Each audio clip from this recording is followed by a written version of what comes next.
Hey guys! Oh, it's so dark. It's so dark. Hi!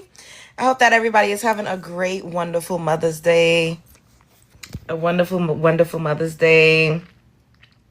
Where are you guys? Where y'all at? Where y'all at? Make sure my joints ain't popping out, child. Hello, happy Mother's Day, Sasha. I don't have a baby, but I will at some point.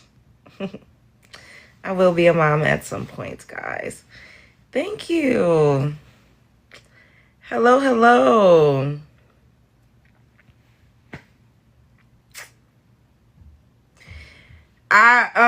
You know what's so funny? I was watching a live with Katie earlier. He was like, I don't want to hear, y'all don't need to be, everybody need to take a break today. I don't want to hear nobody talking about no tethers. Thank you, Basic. Or talking about no diaspora WARs today. It's Mother's Day. Go spend some time with your mother. I'm like, so you saying I can't stream today? He like, yeah, I'm saying you can't stream. He's like, well, Virgos do whatever they want to do. I think you're Virgo too. And I was like, yeah, I'm definitely going to stream today if I feel like it. Oh, that's so cute. Aww. So, yeah, here we are. I'm not going to say on camera the whole time, clearly. The prompt, though, it does say Happy Mother's Day. And it does say, if Black American women are the least desirable, then why does everyone always bring us up Mother's Day over? Technically, you're right, Leah. You're right. It is 11:35. And time is flying, so it will be 12 a.m. in, like, the blink of an eye. But, so I seen, there's a streamer. I saw a couple videos today just dragging Black women. And I'm like, dang, like, why is everybody always talking about Black women? And then remember the Nigerian guy, he did the prompt. We spoke about this a couple days ago. And he was like, oh, you know, African-American single mothers, would you marry them? And then today I saw Takashi 69 and another streamer called Clavicular, a little white YT kid, talking about Black women, like, oh, would you date a Black woman? Have you ever been with a Black woman? Then I seen the same Euro pale face streamer, Clavicular,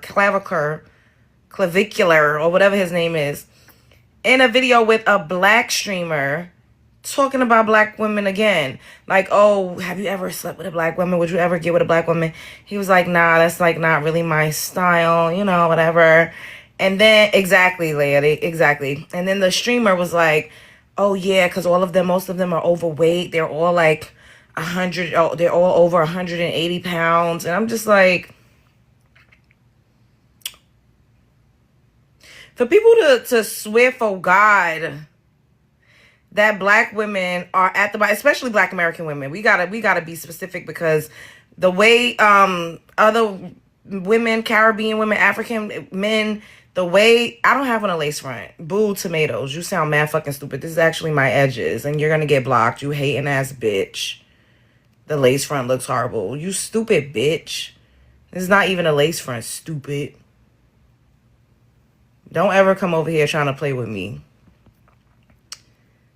What the hell? Turn on community flag comment filter.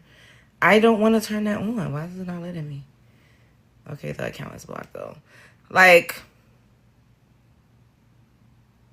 boo tomatoes. You thought you ate. I don't have on a fucking lace front, stupid. And if I did, that would be my business. Like, you see how everybody's always so concerned with if we got a wig on, if we got a lace front, and whatever it is who we give it coochie to. Like, I just be like, why do people care so much about what Black women got going on if y'all don't like us? I don't pay that much attention. If I don't like somebody, the way you say stupid is into me. Oh, let me stop, because then people gonna say I'm blushing. The way people are always talking about us is outrageous. Thank you, Lean. It's outrageous. Like, we really be minding our business. So I just don't understand. And I was saying, if I don't like somebody, or if I don't like something, I'm not going to be sitting up here making it my business to follow them around, to look at what they're doing, to be all up in a comment section, to cyber stalk them. Like, it's very, very weird. And talking about 180, somebody that I used to work with on the Tube, the Red app, he keeps saying I'm 180. Like, maybe now I did gain a couple pounds, but the whole entire time he knew me and the few times he saw me in person, I was not 180. He was the one that was always struggling with his weight, with his big bobblehead ass. Not me. Like, and 180, when your body is built like a brick house, that shit look good. Like, people wear weight differently. And I be seeing pale-faced women that look like beach whales, and they be having 5 and 6 kids, and a black man will wife them and adopt all of their 5 or 6 kids. But when it comes to us, we have to be perfect and have to live up to some invisible standard. We don't get any grace. And what really gets me too, and I'm just gonna say this, like, with the black men that do denigrate and talk down on us, right? With the ones that do, they act like we didn't go through all of the things that they went through, plus worse, because we're women. As if our plight in the United States and America has not been worse because we are women. So we have racism and sexism. And then if you're a darker hue of complexion, you have colorism. There's no grace. They talk about systemic this, systemic that, racism, this, I'm like, well, so y'all think black women we're not in that equation at all? And then for some of them to allow pale-faced men to denigrate us is disgusting. That streamer that was with that guy, Clavicular, I hate saying his name. Clavicular. Clavicular.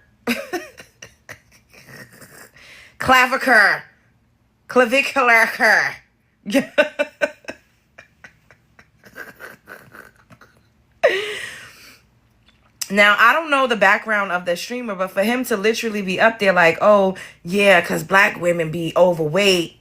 Like, that pale-faced man literally just left it as like, oh, that they not my type. Like, why did he have to, like, try to drill it in or try to, like, give him a response? You know, like, making it okay for him to, like, really go in on us. Like, that part is just, like, mind-boggling to me. And, you know, of course, I'm just, like, reading comments, and there's people in the comments like, yeah, don't nobody want them. They the least desirable. They do be overweight. They be ratchet, ghetto, like all types of stuff. And I'm just like, y'all ain't never seen a trailer park trash hoe? Y'all never seen a trailer park trash hoe? You saw that mess? Exactly. Y'all ain't never seen a trailer park trash hoe. Y'all ain't never seen a Latina that's loud and ghetto and ratchet. Y'all ain't never seen tortas. Then the guy in the video said, oh, they got the tortas beat. We do not. Look, I'm not even up here to try to bash Mexican women or Latinas that they call tortas. What's up, Leo? You know the tortas. The tortas. I'm not trying to bash the tortas. But at the end of the day, the way the tortas be shaped, a lot of the tortas be shaped a certain type of way. We don't be shaped as the way that the tortas be shaped. We do not be shaped the way that the tortas be shaped. So we rocking 180 versus a torta rocking 180. And I'm not all of them. I'm bashing it. I'm not trying to. That's not what I'm trying to do. Not a snapping turn. I'm not trying to. And then a lot of them be like really, really short. It does not read the same way. So I don't know what. And then I seen some videos, but I've always seen these videos of it. Thank you for the heart me. I always see these videos of this one guy that's always like going around interviewing black women, talking about like, oh, why do they want to look like white tea women? Why do they wear a certain type of hair? Why do they wear like wigs and weaves? And it's just like, why y'all sitting up here acting like we're the only women that use cosmetics for enhancements? Because that's all it is. It's cosmetic enhancements. Like, pale-faced women, literally, I saw an interview. I gotta find it so I can upload it so I can show y'all. With the women from the Uish community. It had to be like a predominantly Uish community. You could tell. They were literally, thank you, Maya. They were spending like literally $10,000 on lace fronts. Then they'd be like, oh, well, it looks closer to their hair texture, blah, blah, blah, whoop, whoop. They're not wearing Afro wigs. At the end of the day, straight hair or curled hair, barrel curled hair is not cultural. It's genetics. Asian women actually have straighter hair than any woman. So it's not like you're culturally appropriating a pale-faced woman. And a lot of pale-faced women do not have barrel curled hair naturally. They also manipulate their hair with curling irons. They get curly perms. They flat iron their hair. They blow dry their hair after it's done being washed. We do the same things. This hair texture that I have right now is like my hair texture blown out and flat iron. I don't have a perm. I don't have a chemical anything. The front of what you're seeing is my hair. So is it not like my hair is blending? In my opinion, it's blending pretty well, yeah. Sometimes, I need to flat. I don't always do all that. Anyways, that's another story for another day. This is not about that. However, you will see their clippings. They wear clippings. They wear, they spend thousands of dollars getting hair extensions. They spend thousands of dollars getting hair extensions. If I'm lying, I am flying. Exactly, Humble. They literally spend thousands, exactly, Umbrella, 10K, 10,000 to get fake hair put in their hair. And they burn their scalp out to bleach it. A lot of them are not naturally blonde. A lot of their hair color, they be blonde. Like you see them more blonde as children, but when they grow, their hair color changes and they become a mousy brown color. They say it themselves that a lot of them have mousy brown hair. They say it themselves, mousy brown. So for people to be, oh, only black women are ratchet, ghetto, y'all wearing a wig or this or that. Every woman does it. And then they do the tanning. They literally will lay out in the sun and turn red like a lobster tail to be darker. Nobody's saying anything about that. They were the first people to start getting plastic surgery to enhance themselves, to enhance the bosom, to enhance the booty, to get lips that look like mine. Yet we're the only ones that get dragged for wearing cosmetic things. For putting on some eyelashes, which I don't really wear eyelashes that much, but when I do, I do. But you get what I'm saying? Like for putting on eyelashes, for doing our eyebrows, which my eyebrows looks fucked up right now, but that's all right. It ain't done. But it's going to be all right. It's not about that. It's not about none of that right now, y'all. I'm just entertainment purposes only. At the end of the day, these people literally put on pounds of makeup. Not too much with them emotions, not too much. They put on pounds of hair extensions, pounds of makeup. They do tons of plastic surgery. They do a lot and nobody says anything. But when it comes to us, we just have to be raw. Just straight raw. We can't do anything. Other women could get their lips pumped up. They could get the Restylane. They could do anything they want to. They could get the cheekbones. They could get the lipo. They could do anything. They even getting surgery on their coochie. But when it comes to us, we supposed to just be raw. That's it. Nothing. Nothing. They don't even want us to go and paint our goddamn fingernails. They don't even want us to put nail polish on. But yet they lust after women that do all of the enhancements.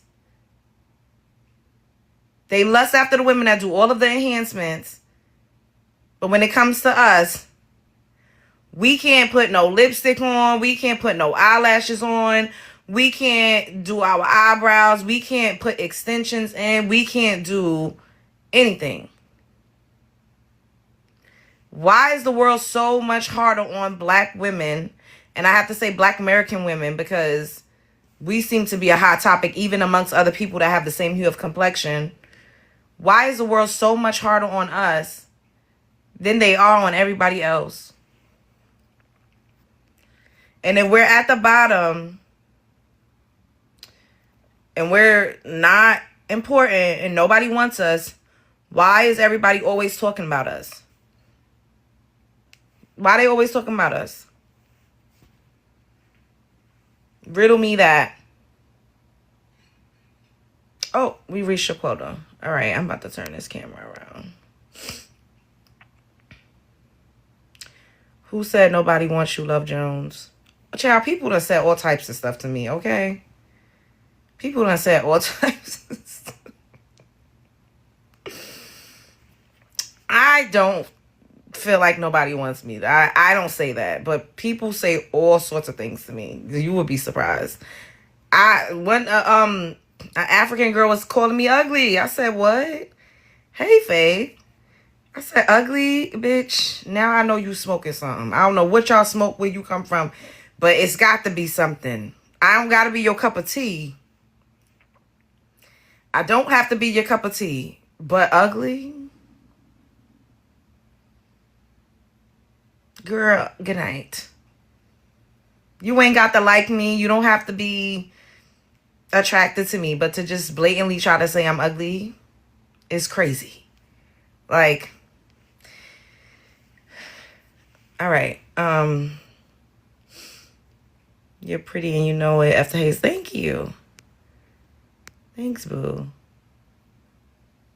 Okay, I'm trying to put this. Hold up. Let me make sure my boobs ain't popping out because I ain't got the time. All right. Hold up. Oh, we gotta switch this camera around. Wait a minute. Y'all thought I was finished. Do that again. Not too much. What this? What am I? I'm trying to flip the camera. Okay, I think I flipped it. All right. So now y'all can see for the culture. Oh, Lord. All right. Now y'all can see the prompt. It says, if Black American women are the least desirable, then why does everyone always bring us up? Now we got to start bringing people up in here.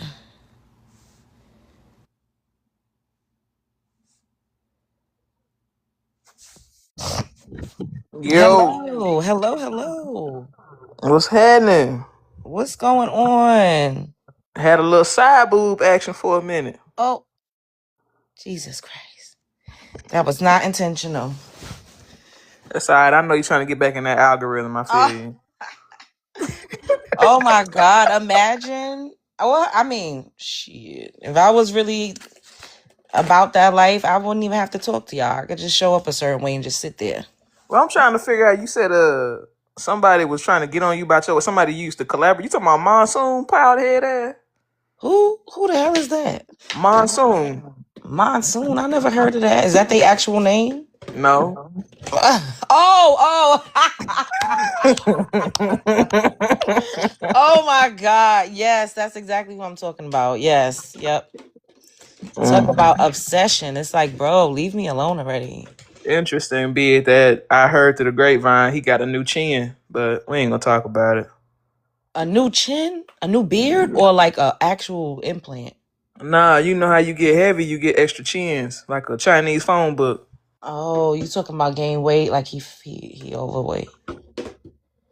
I haven't. Something like I haven't seen him, but they saying he keeps saying he dropped 180 pounds of dead weight, 180 pounds of leech. Like, bro, what you didn't? You act like you bought me a house. Like, come on, it gets to a point. that's that. Dang. That's that shit. Like he's so upset. It's like just move on already. Like Jesus.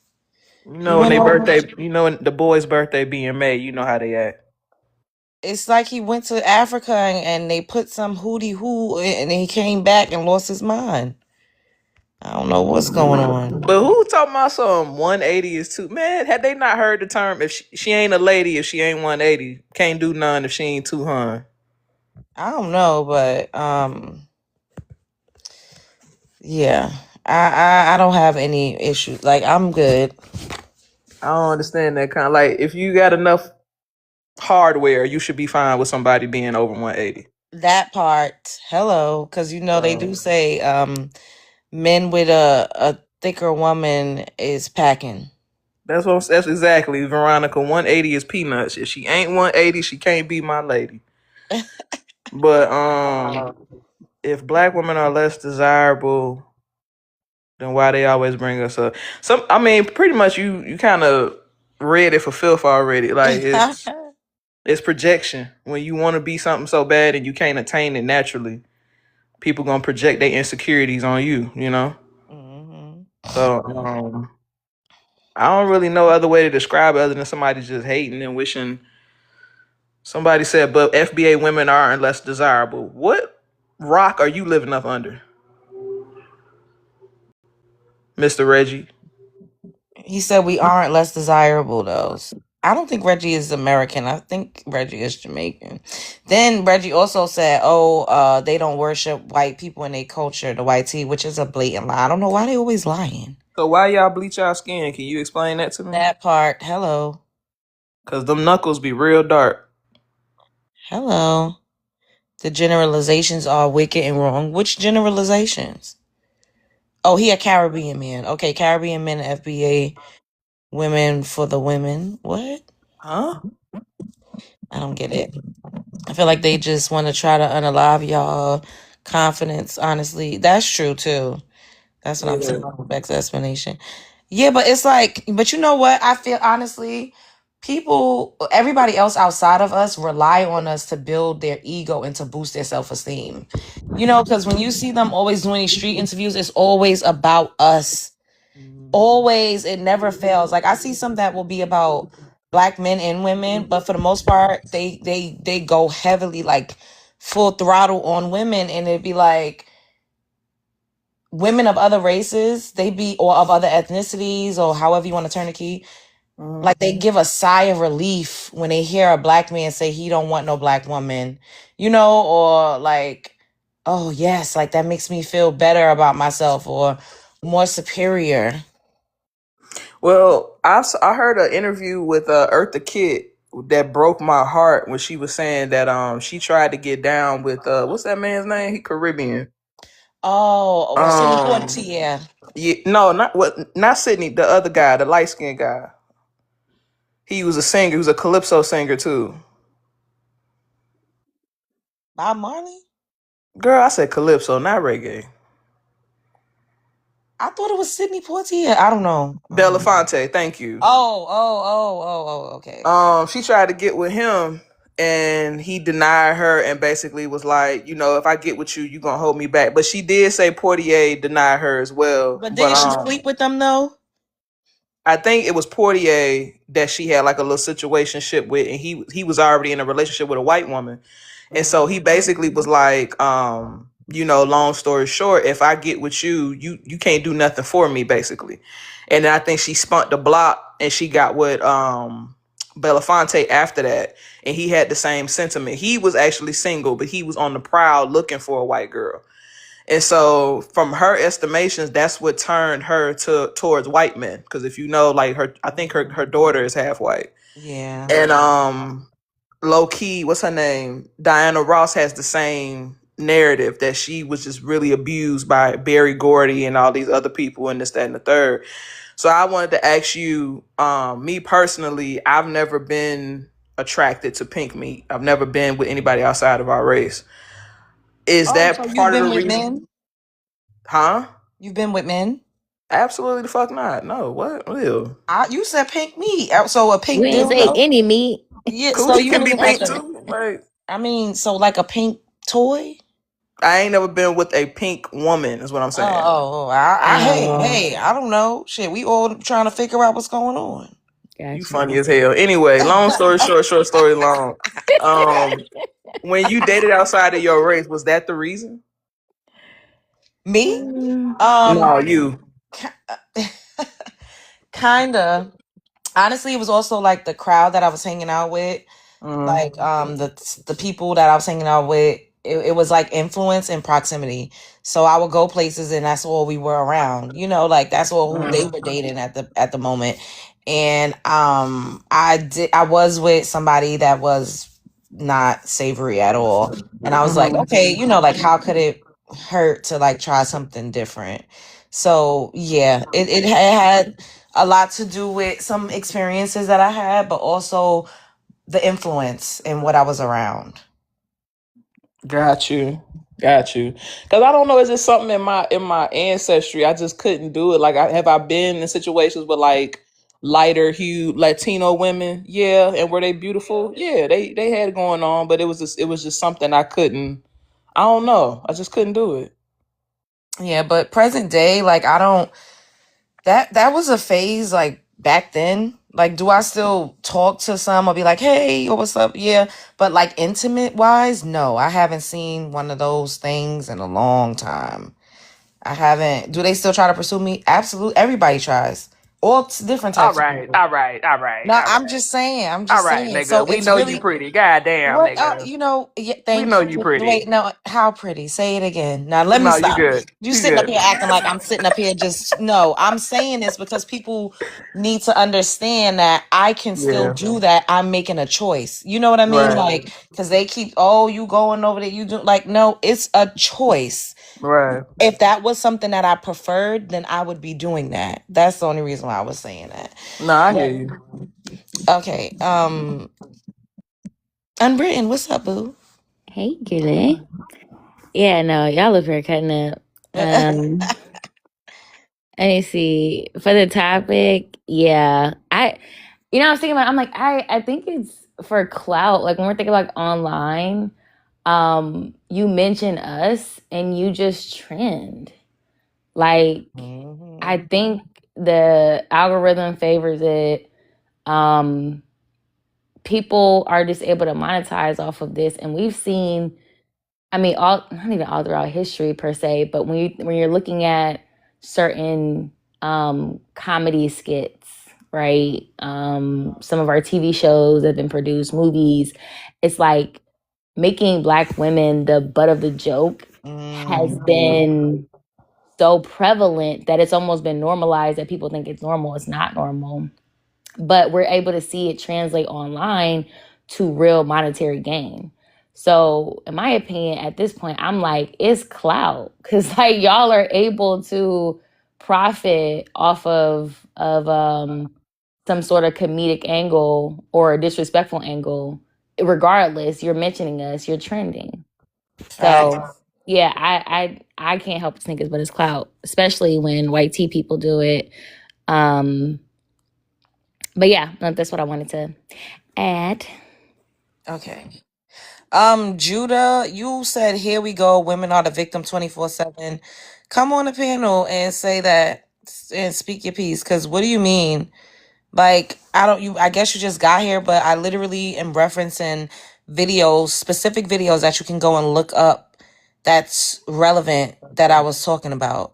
I didn't just pull this out of my asshole, which I could, but you sound crazy. It's giving you want to be the victim. Who come on a panel or get blocked. I don't have time for no Mind keyboard you, warriors. mind you, he has a picture of Klay Thompson in the same pose as Future. That tells you everything you need to know about him. Uh oh, that's what that is. I can't. I can't. It's an album cover by Future, but it has superimposed with Oh, I AI see. putting Klay Oh, Thompson. okay. Yeah. Because they love that Clay cheated on Meg the Stallion. Men are some of these men like that are Mm, pathetic. And I'm talking about specific types of men, okay? All right, C-Lay, what's up, C-Lay? Man, East Coast guys are different. East Coast guys got a different talking point. Here on the other side of Texas, we don't say pause, and we don't waste time talking about if women are least desired. When I go on the East Coast, this is all I hear. These type of "I shame you, you shame me" talking points. I think it's a waste of time. I think kind of like you, man. I could have got married a long time ago. I've had Pakistani women trying to push their cousins off onto me. And I'm not an overly handsome dude. It's just that I Hey, think butterfly. I think a different demographic of women want to get somewhere, and I don't Oh, think I it's Twani, always. you're not gonna come off and say, all right, we know. I'm joking. I'm joking. Watch Go out, ahead. right? Go ahead. Go ahead, C-Lay. Sorry. Yeah, so yeah, that's how I look at it. I think this is something the East Coast people like to fight about because we don't really You talk really about think this it's just the stuff. East Coast? I don't think I that's like I true. said, I want you to run an experiment. Every time somebody says something that you disagree with, before you jump off the roof, ask them where did they spend their teenage years, which state. I guarantee it's going to be East Coast, 80% of the time. Oh, I do ask. I used to have panels on the tube, and I absolutely would ask. And they were from all over the world. They weren't just from the East Coast. Some of them were an American, of course, and then some of them were from Texas. Some were from No, I'm not Ohio. talking about where they currently live. I Like it mean, where they wasn't. spent their Well, you said teenage grew years. up, and I said from. Yeah. I said they were from, meaning that Oh, that's where they were from. But I don't know if it's just an East Coast thing, but I mean, okay. then I say that is the East Coast black talking points are very combative. They're very tit for tat. And like every time somebody comes to the West Coast, Oh yeah. they feel so at ease because we don't have a high percentage of that. Wait, hold on, You C know, Lady. Well, And on the West Coast, I've been there a couple times a while ago, but Reggie just said on the West Coast they really love the white tea women and they love racially ambiguous women, and that is uh-huh. absolutely a fact. So I Yep. don't know that that's I mean, maybe that's just your experience, but I Okay. can attest to being there myself, knowing monoracial black women that have lived there, and they all say black men are not checking for us out there. Like they just want straight, exotical, ambiguous looking women, white tea Uh-huh. women, or Latinas or biracial. Like, so what do you have to say about that part? Okay, let's dig into it. LA is the same thing as like Miami. It's an international spot. So if you're telling me what happened in LA or in the Valley, those places are not the entirety of the West Coast. Let me well, also Oakland say as this. well. West Coast, you got women approaching dudes at a 40%, 30% clip. So yes, some of these dudes are not going to be checking because they don't have the "I approach you" mentality. A lot of these dudes is getting what we call out here chose. A lot of dudes is getting chose. So if you got Filipinos, Japanese, Hawaiians, women in burqas, hijabs popping at you, and there's a sister standing in the background waiting for you to come to her, then guess what? Yeah, you're gonna have that type of experience because it's not like that. So you're So saying that so New we York then wait. City? Let me land right here. Go We ahead, because have I a didn't whole answer that. black we have a whole black pride parade out here celebrating blackness, dark skin. We have more natural hair shows out here than any state in the entire USA. We celebrate blackness. It's just that we're not a begging type of man or I'm going to approach you type What? of culture. We're just not. What is a So you're begging saying, type of man? wait, hold on, unwritten. So you're saying in New York City, there it's not what would be considered a melting pot. You're saying that it is not as diverse in New York City than it is in California or Los Angeles. You're saying in New York City, there aren't women in burqas or women that are Latina, or we literally have a Spanish Harlem in New York City. Like, what the hell is going on here? And then you're saying we're not a begging man, and there's natural hair shows in New York City. There's an Afro Fest in New York City. There's natural conventions in New York City. So I don't know what the hell is going on. But let's get to the next person, and then we'll open the panel back up. We're not a begging man. So you think men in New York is begging? What the hell is going on? Bougie, can I have your ethnicity? And I'm gonna give you 3 minutes to speak on the prompt. Hello, I'm Black American. Okay, go for I'm it. I'm from Jersey, so that was cracking me up what he was saying because I don't understand it. But all right, if Black American women are least desirable, then why does everyone always bring us up? Because the truth is, we're not the least desirable. They try to make it seem that way, but we're not. We're the blueprint for women everywhere. We see that in fashion, we see that in aesthetics, vernacular. Black American women, to be specific, really have set the stage for a lot of things. And I think that what it comes down to is a lot of, I would be frank and say jealousy, because we're put down, but at the same time we're mimicked. So how does that work, right? How are we Yes. mimicked and copied, but when we do it and we're just our authentic selves, we're too loud, we're too ghetto, but a Hispanic woman does it and it's considered something else.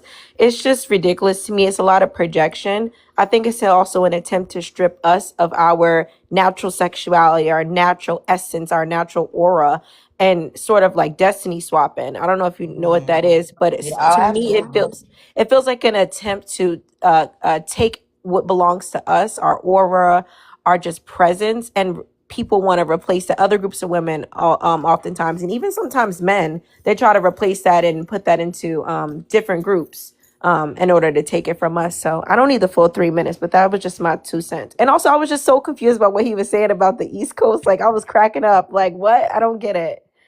But yeah, Well, you could expound. You still have a minute. What were you confused about? Go ahead. I don't get what he's saying. Like I don't get. I'm not gonna lie. I'm confused about the whole thing about what he was trying to say. I don't, especially the diversity thing on the East Coast. We're extremely diverse. I would Yes. argue way more diverse than LA for sure. Yeah, there's people from all types of places around the world that reside on the East Coast. So I'm not getting that. I'm also not getting the thing about, I don't know. He just got to expand for me to understand more. Sorry. Okay. Well, hang tight. We'll open the panel after I let the next 2 people go. All right. Chicago John, or are you emo John? Which one are you? Don't be bringing none of that stuff up now. They gotta find it. If they find it, they find like you stumbled upon. I'm gonna block you. So I'm gonna kick you out of there. I'm like, you can't be coming here. I'm trying to work with you and stuff. You coming here watching me let my proverbial hair down. Put my timer on, please. Thank you. Go ahead. Thank you. One, I am an East hater and I don't like the West either. So, I don't know what the brother was talking about, but anytime I can shit on the East, I do not like it. So it's fine. Because, they always talk bad about deep dish pizza. And guess who invented deep dish pizza? Foundational Black American did it. So whenever people talk shit about deep dish I pizza, don't know. I never heard nobody do it, but maybe you know that's your. oh my God, New York! Oh, New York is those dirty East people with the bodegas and stuff. They're just ridiculous. Those damn. And then Not those, too much. Not too much. Not too much. Look. I Go only ahead. love. I do enjoy you, Doctor Love Jones, but that's about it. About what I call them foreigners too. Those damn everybody from the East and the West. They just foreigners, but neither that. And then going to the Black American women. The thing is, people when they look at Black women, they like, damn, they are so amazing and awesome. So let's shit on them and let them feel less than what they truly are, so we can feel better about ourselves. So the best thing to do is to push, Black women down and make them feel crazy, make them feel undesired, and make them feel unloved. And then that'd be a better tactic. And then unfortunately, there are some brothers out there who hop on that bandwagon on one of the humble sisters and everything of that as well too. So for people to try to get a free boost in their own egos by always looking down upon Black women, even though Black women do a lot of great stuff, they take care of a lot of stuff. And then the people who do work together well with Black women, instead of trying to abuse them and take advantage of them and stuff, do actually do well. But so that's why I got to continue to treat Black women the way they do, treat try to do it. But y'all know too much, and a lot of it do. They know too much to be treated like that. But Yeah. you know. But Okay. happy Mother's Day to all the other mothers coming to becoming mothers, any mothers Oh, that's here, so all nice. that, all y'all. We really do. I love you. If nobody says that, I love y'all and everything and stuff Oh, like that. that's So so sweet. and I'm sorry about anybody from the East. I'm not really I, sorry. I I would. forgive you. I forgive you. You don't have to do. It's okay. I just want to work with you anyway. So it's business. You're not. It's just business. So. I'm the exception to the rule. I get that a lot. I get it. Just a Mm, little smidge. No. Okay. All right. I Never mean, mind. Okay. Did you have anything else you want? Oh, he landed. All right. Let's. Can we have black issues? Okay. How y'all doing this evening? Hello. Let me start your timer. Go ahead. My answer prompt: if Black American women are the least desirable, then why does everyone always bring us up? Let's get something straight. When we talk about the world emulating in the world, loving our style, our swag as Black people, notice the word I use: people. So in that conversation is women. And the women are most likely the more highlight of the people than the men. So Black women are very. What in the world is going on? Somebody got a walkie-talkie? Black people are. Um. Black Go people ahead. are. Black women are very loved, lust after. Women like to emulate every part of you all. They try to get your shapes from your buxom, curvy Coca-Cola shape, hourglass shaped bodies. They try to get y'all dress. They try to get y'all whole demeanor and the way you talk. The world, every man in the world desires Black women, whether they foundational or anywhere else, as long as she fine and she holding. Every race want Black women. They say the negative about us so that they will hope that psychologically Black women won't realize their high value. Yes. And so therefore they like to try to talk down on you as if you are the undesirable when you are the over desirable. You Yes. are the most desirable. And what Black women got to realize is that you have nothing to prove because the world is trying to prove itself to the standards of you. Mm. So, in closing, you know, as far as Black women's concerned, and particularly foundational Black American women, you are the most wanted female on the face of the earth. It doesn't matter if you have a lace front. It doesn't matter if you braid. It doesn't matter if you have a fade. It doesn't matter if you plus size. It doesn't matter if you athletic size. The fact that you have a certain swag and a panache, that Mm. the world loves. Don't let nobody ever tell y'all anything different. The Black woman is the most desired. Come on, in the whole world. All right. Solomon came. Bathsheba met Solomon. I'm gonna say this in land. Bathsheba met Solomon, and Solomon couldn't resist her, so he had to trick her into make love to her. I'm gonna land right there. Okay. We don't. So the person that just came up that I let up, the fact that you immediately went on Tea Time made me nervous because people have been coming up here, putting explicit imagery and just doing terrible troll stuff. So yeah, I can't. I don't know. I'm paranoid.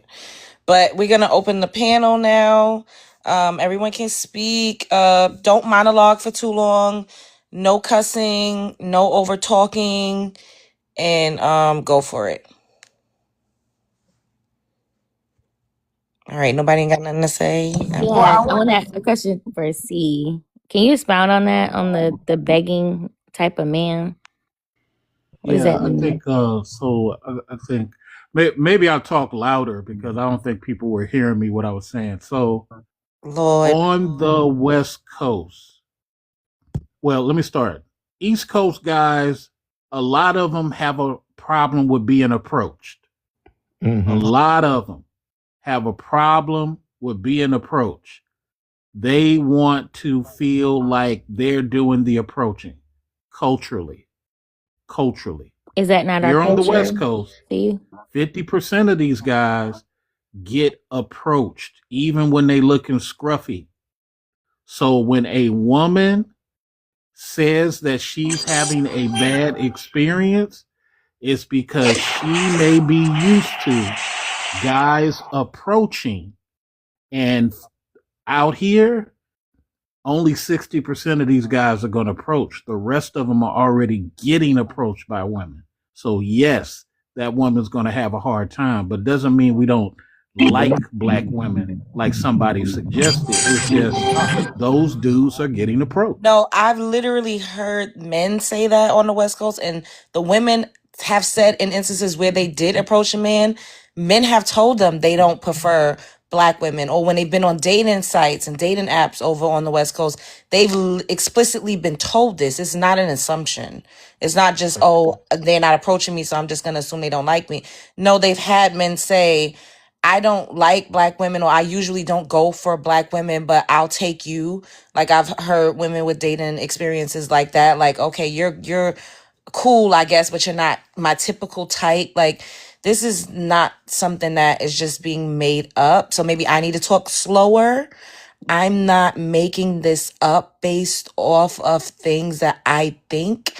I'm speaking solely based off of what I've seen and what I've heard men and women say out there from literal personal accounts and experiences.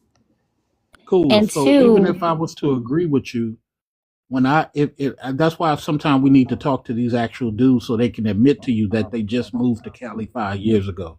They just You came keep here moving 10 the years ago. goalposts. No, I'm being honest. Jesus Christ. Nobody wants the true information. A lot of these dudes that y'all claim, it is weird for a guy to say out here in Los Angeles, Sacramento. I mean, if I was to tell my friends who grew up here that, yeah, man, some dude told a woman he don't like being approached, they like, huh? He from here? That don't even make that's sense. not what she said. That sounds like a transplant. Somebody that moved here from the east. No, Well, I'm she's saying, not hold up, talking hold up, about hold the up, hold up, hold up, hold up, approach. sister. I'm an East Coast brother. I gotta, cause I don't know who this dude been around, man. And I might be able bruh, look, I don't know what Get East Coast offended, brothers brother. used to We be just having a around. conversation. Don't I get know, offended. I'm just talking to you. I don't know who East Coast brothers you've been around, but this Washington D.C. brother that lived in South Carolina, North Carolina, and lived down in Florida, that lived in New York. Everywhere I went, I got approached by women. Everywhere. And a lot of my mans did too. I mean, it's no big thing for us to get approached by women. You know, I get in DC, I get looks with my wife with me. You know what I'm saying? She just told you men say that they don't like being approached. That's not what she So said. you're not Who arguing with said me. that? Who You're said She that? actually didn't say agreeing. that. Nobody You're said that, actually agreeing C-Lay. with me, sir. C-Lay, nobody said that men don't like being approached. I don't know. Did anybody say that on this panel? No I one just said heard that. him saying something Absolutely about East nobody. Coast men.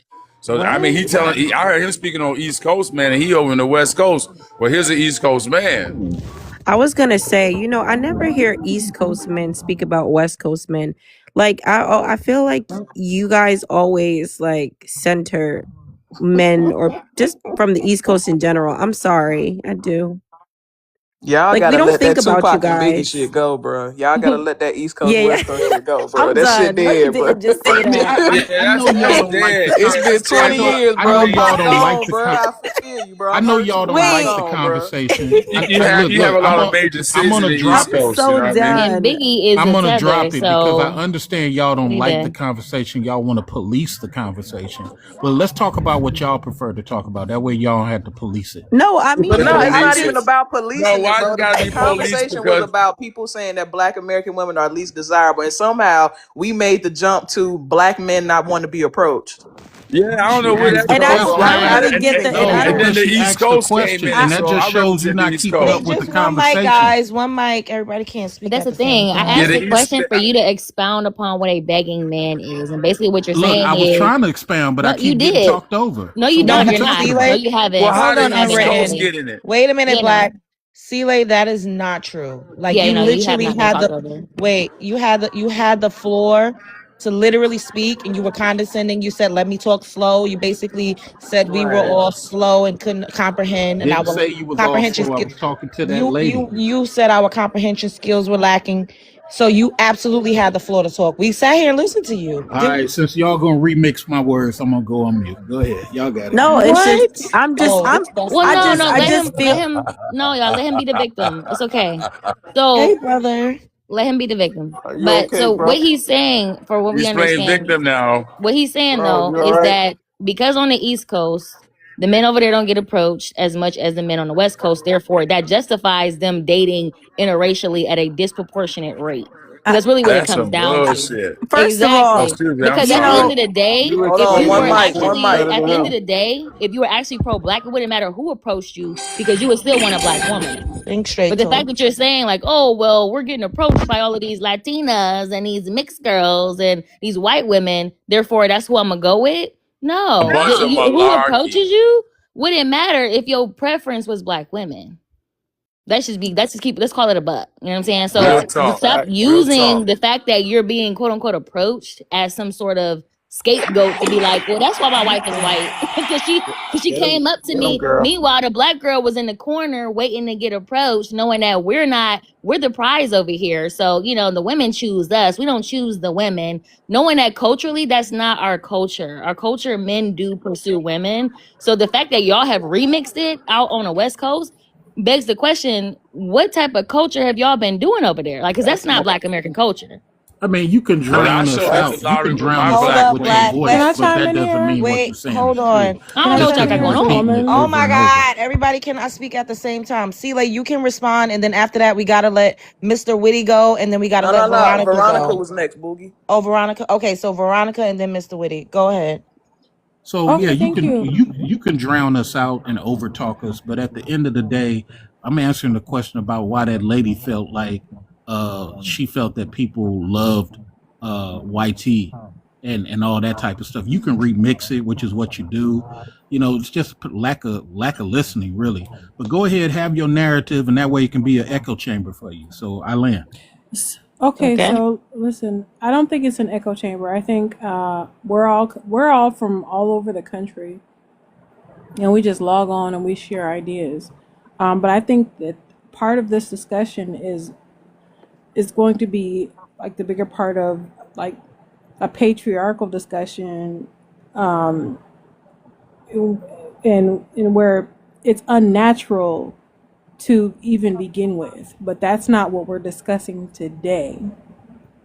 But because this is rooted in that, because it's just when we think about just the United States, north, south, east, west, as I was listening to everyone, I couldn't help but think about um, hip hop, rap music, the origins of that, how certain terms became popular in certain regions of the country, and how it went on from there.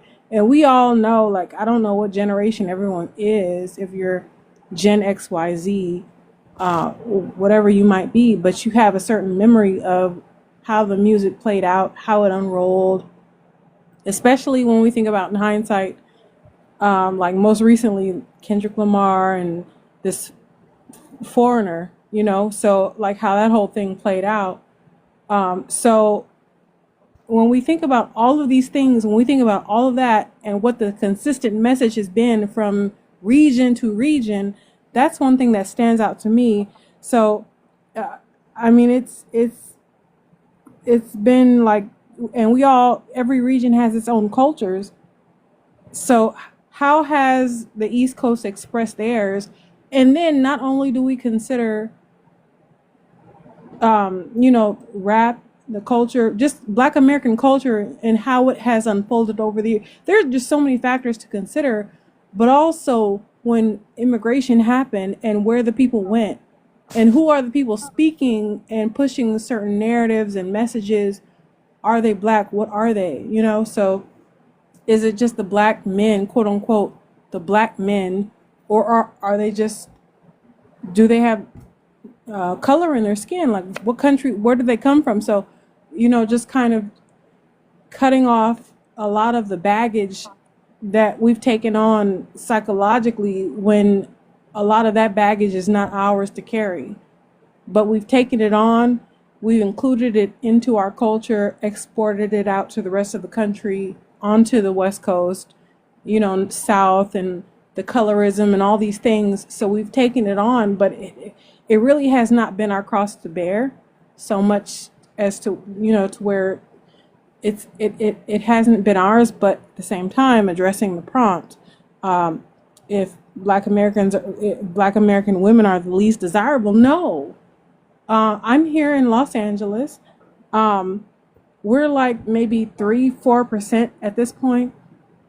It's a struggle to actually find or talk to, you know, good men. It's quite a challenge, but it's still a possibility. And I'm not going to make any of the other ladies on this panel, their experiences I'm not going to minimize whatever potential, like whatever their experiences have been. I can only speak for myself, but it's a challenge though. And then we think about the demographics of the country. How has it shifted? How has immigration impacted? Because they come here, and just because they're people of color, and that's a terrible term, but these are people of color, and they sprinkle themselves all throughout us, and they have these mindsets where they could be Haitians and Dominicans feuding, and then they come here, and then we're talking about you know, colorism and who doesn't date who. Meanwhile, when we think about, they share a border and they are like mortal enemies.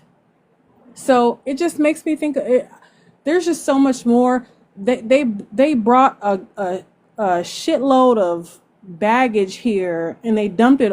They sprinkled it like a salt shaker all over the country wherever they came, and now we're sitting here having to sift that shit out. Pardon my language.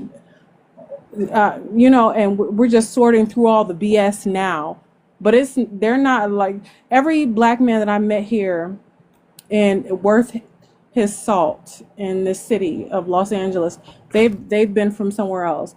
The Black men they're gone. Okay. They left. Okay. All right, Mr. Witty. Mr. Witty. What's up, Love Jones? Hey, how are you? How are you, Watch beautiful? your timer. Okay, go ahead. I just want to say that Black women, especially foundational Black American, we are the most desirable people in America. We are the culture, and no one could touch us. If you agree, put a thumbs up in the chat, please. I'm waiting for the thumbs up. Where y'all at? All right. I don't see one. Can I get one?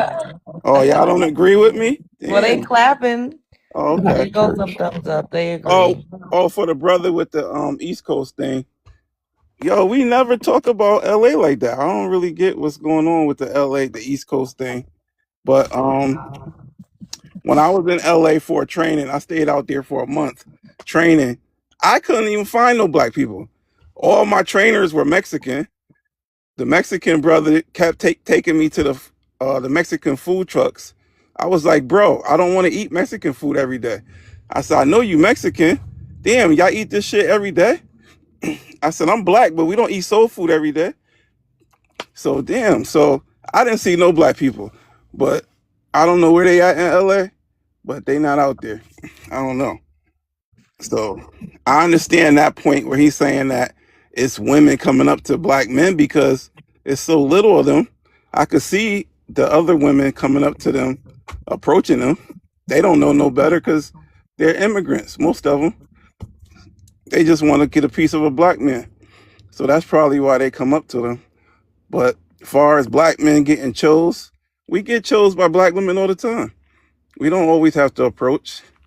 If they find you attractive, she'll give you the attraction confirmation and let you know to approach her. So I don't know what the brother talking about, but maybe he don't really, I don't know.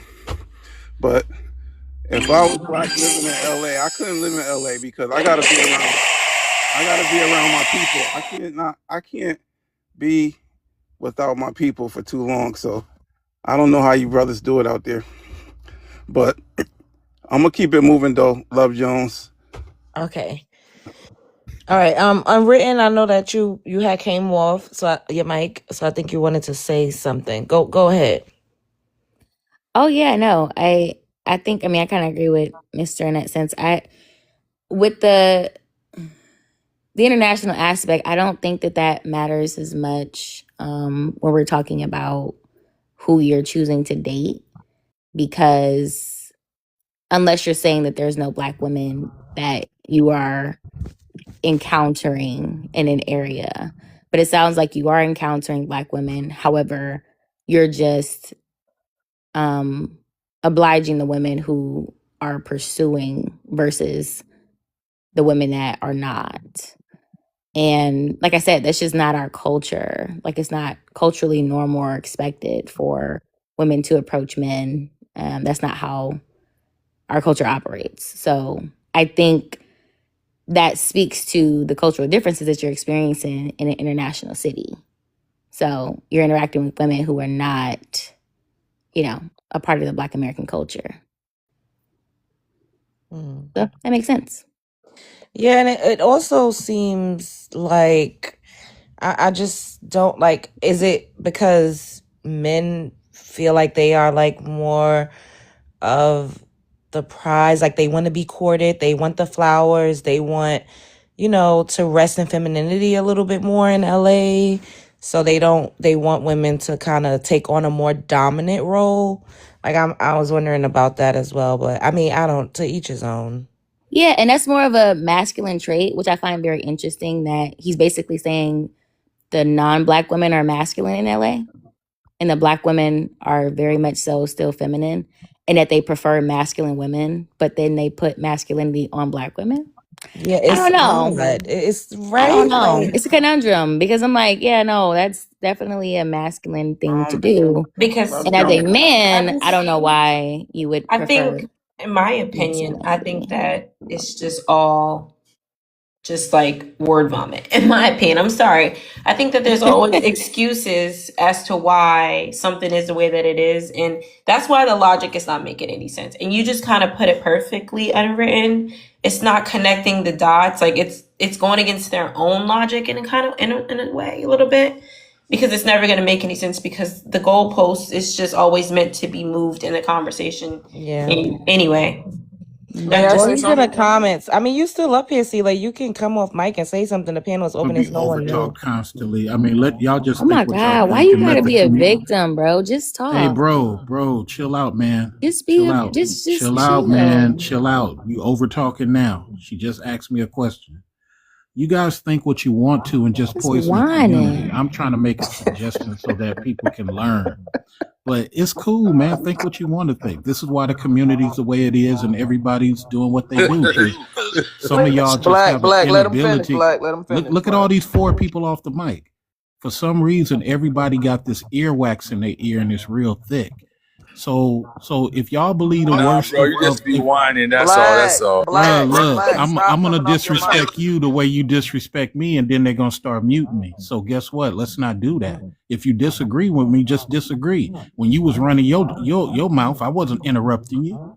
So this has nothing to do with victim. We just got a different way that we see the culture, and you guys are refusing to see solutions outside of your echo chamber. So just echo chamber on. Go ahead and do it. I think that is very interesting, though, that like the first thing you mentioned was the East Coast, which is so weird to me because as somebody that's an East Coast native, I promise to God, we never think about y'all. Like we never, ever, ever think about nobody from the West Coast. Like you guys, we forget y'all Real even talk. we forget y'all even exist. If I'm gonna be honest, but we're heavily present, We love Kendrick Lamar.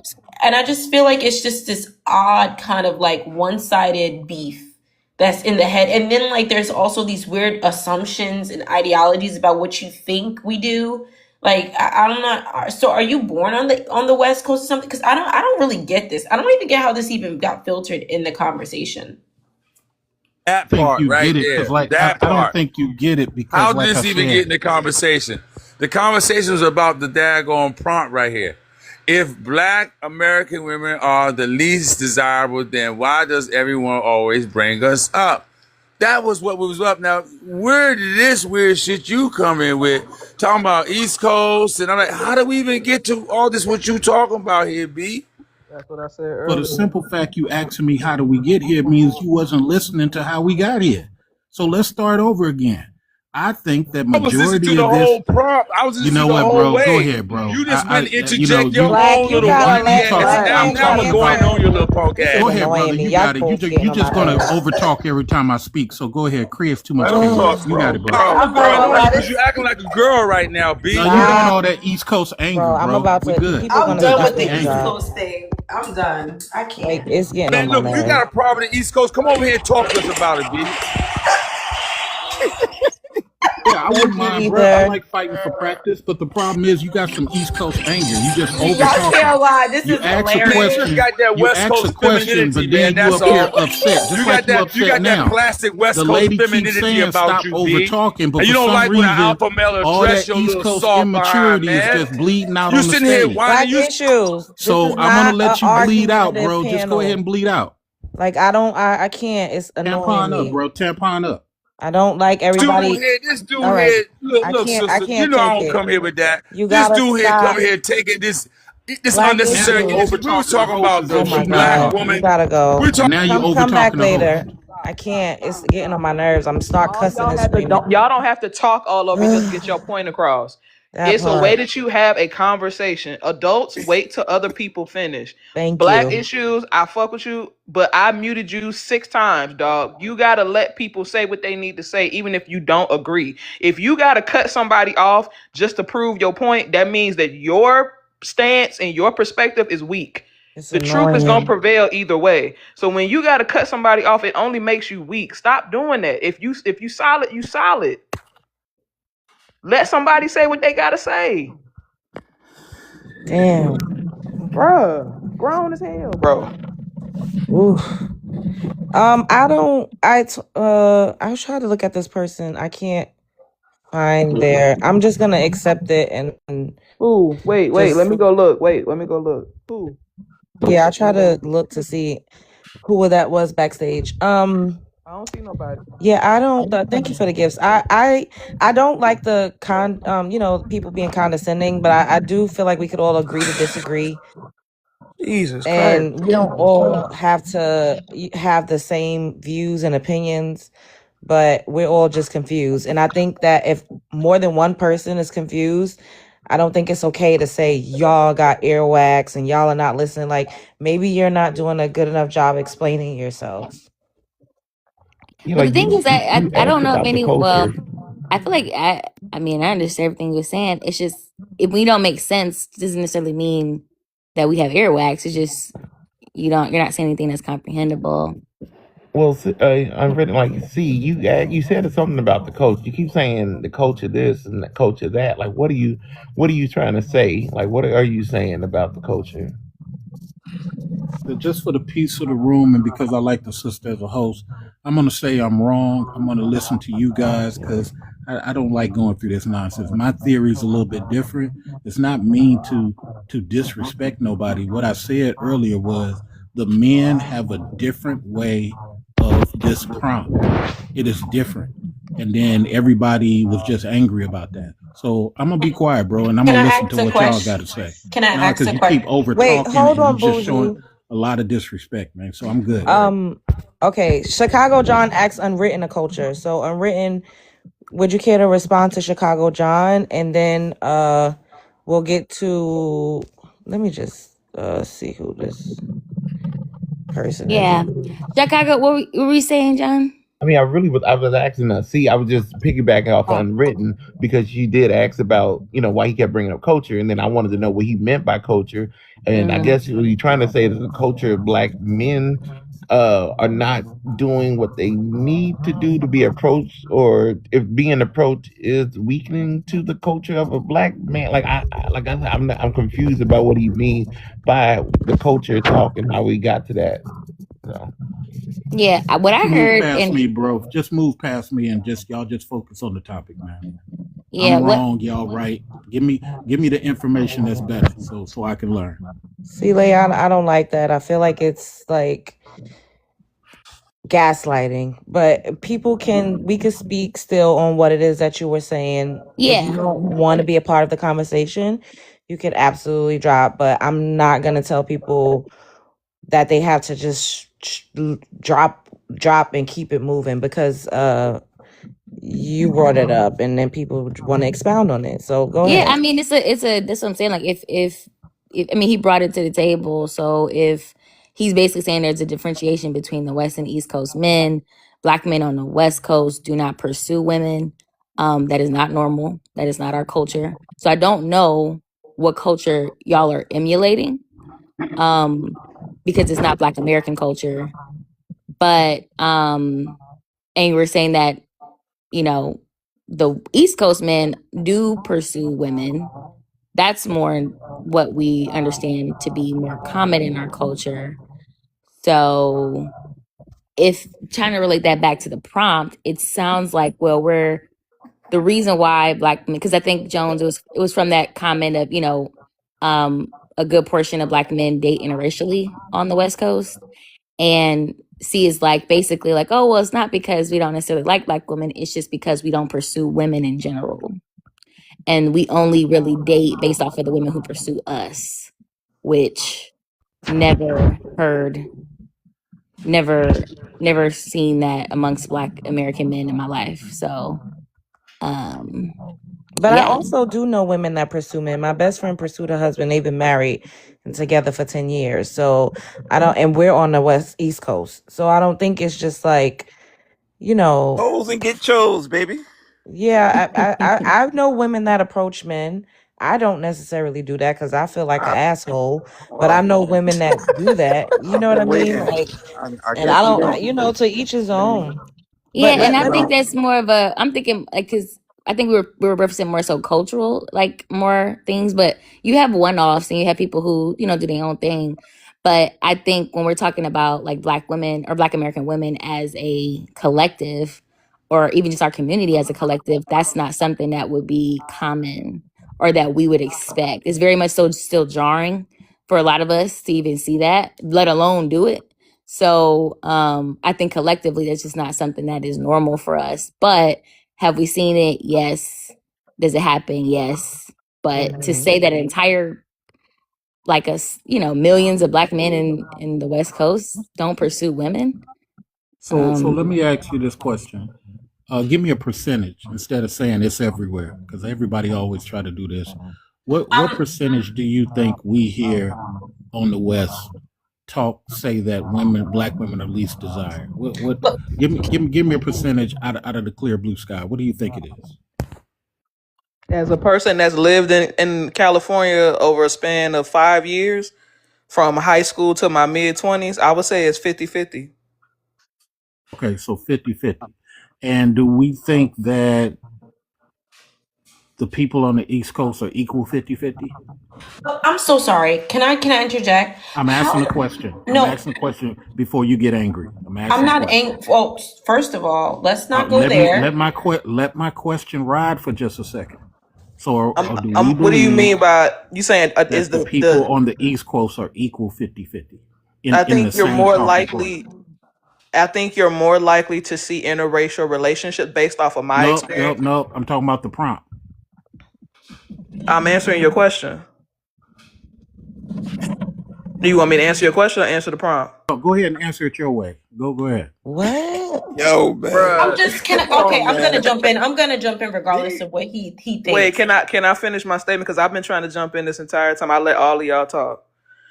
As far as what you're saying, I think what you're asking me is the percentage the same on the East Coast? And from my perspective, as a person who has lived on both coasts, no, you're more likely to see interracial relationships on the West Coast than you are on the East Coast. And based off of my experiences on the West Coast, I don't necessarily know where the narrative of women approaching men, but that was not my experience while I was out there. The men definitely were going after the exotical light skin, that archetype when I lived out there. Okay, can I add now? Good. I still don't understand the relevancy of region when we're talking about this topic because her topic says if Black American women are least desirable, why does everyone bring us up? First of all, the centralization of this topic is really people who are outside of the Black American grouping. I would interpret this as. And second of all, how are we now making this about region within the United States? And furthermore, to me, it sounds like some type of like caking or excusing as to why Black men see is not involving himself in Black women, and he's trying to use this. To me, that's what it seems like. Basically, what I'm saying is that this is very off topic to me, and it feels like a disingenuous conversation that's really about something other than the topic. I'm confused as And well. I was just trying to indulge him because, again, I asked that 10 minutes ago. How did we get to this topic of centering Black men? Because Black men are not the only men on earth. So we're talking about men as a whole, right, as a right, collective, all right, and together. And that's why exactly. I asked earlier, how did we get to specifically nuance speaking on Black American men when there's Asian men in the world? There are unfortunately white men in the world. There's different Not types of men in the unfortunately. Not unfortunately. there's I all laugh. types of men in the world, and then you even have lesbians. I've seen it in my community. People, Black lesbians, they have a certain look when they tend to only date white women. So the conversation of Black women being the least desirable goes across the board. It's not just Black men. And I Yeah, I think said Good everyone. point. I didn't say right, and Black that's what men. I was trying to get to earlier. This is Right. not an attack on Black men. We're not saying it's just y'all. This is the way that the world has been set up. The world has been set up to see Black women as lesser than, specifically when they are Black American, because there's this idea of if you don't have an accent or you're not down bad and come from a third world country, you're not desirable for whatever reason. Oh That's my why I God. was confused earlier. I wasn't trying to be disrespectful to you, C-Lay. You seem like a cool dude. You never gave no smoke before in the past. This prompt is not an attack on Black men specifically. The question is, why is it that the world has set up itself to see Black women as lesser than? That was it. Hit dog's gonna holler, you know what I mean? You can't help that. But we got other people on the Yeah. Humble been waiting to speak. Yes. Let me Humble, you there? I am. Can you hear me? Hello. Yes. Let me go ahead and give you 3 minutes. Go ahead. So, if Black American women are least desirable, then why does everyone always bring us up? Um, to be honest, I kind of think it's like I hate to say that it's like jealousy, but I kind of think it is. And the only reason why I say that is these are the same people that will say that we're ghetto for wearing long nails, but everybody's wearing long nails. Same people that say that, oh, lashes are ghetto, but everybody's wearing lashes now. All of these things Hmm. are like tipped off by Black American women. Okay, everybody talk about these wigs being ghetto, but everybody wants a lace front wigs, and everybody wants to dye fry and lay their heads. Who did like that's us? So at the end of the day, I feel like people think that being Black is like a trend or something versus actual like this is a part of our culture and this is who we are. We don't get to like put it on and take it off. This is just who we are as like people, as women. Um and it's kind of weird because these are the same women that will call people ghetto but go and get their rears and fronts and lips and everything to have the Coke bottle shape, which y'all guys know comes from us, and then say that we're ghetto. I even seen people with box braids. When I started to see the Mexican girls with box braids, I just like, I'm not understanding. I thought all of this was ghetto. I'm not understanding. So to me, I think it's jealousy because a lot of us either have bodies that are like that naturally or, like, extensions and things are a part of our culture. But yet when it's on someone else, it's not ghetto, it's fashionable, but when it's on us, it's supposed to be ghetto. So to me, I think it's a bunch of jealousy, period. Or envy, whichever one you want to, say. Yeah, I agree. Um. Okay. Did you? Oh, she muted. All right. The panel is open again. So no over talking. Do not monologue. And just try not to like use inflammatory language or cussing each other out. But I do need to say this in the beginning because I always do my little monologue before I get into the live. I literally referenced the video with a Mexican and a pale faced man discussing black women. I literally referenced a guy who goes to HBCU campuses. He walks around with a mic talking about black women's hair. Like that is what prompted me to make this prompt. Like if I was talking specifically about just black American men, that would have been on the prompt. So it's literally plain as day and clear as day what it is that I'm speaking about. So if this is triggering for people, then maybe I don't know. But go for it if anyone wants to chime in.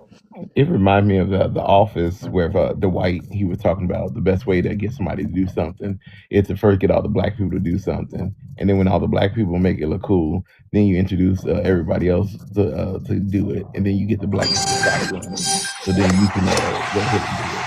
So that's how I see this business, like how business works. Yeah. Mr. Witty, did you want to add anything? Because I know you was trying to say something earlier.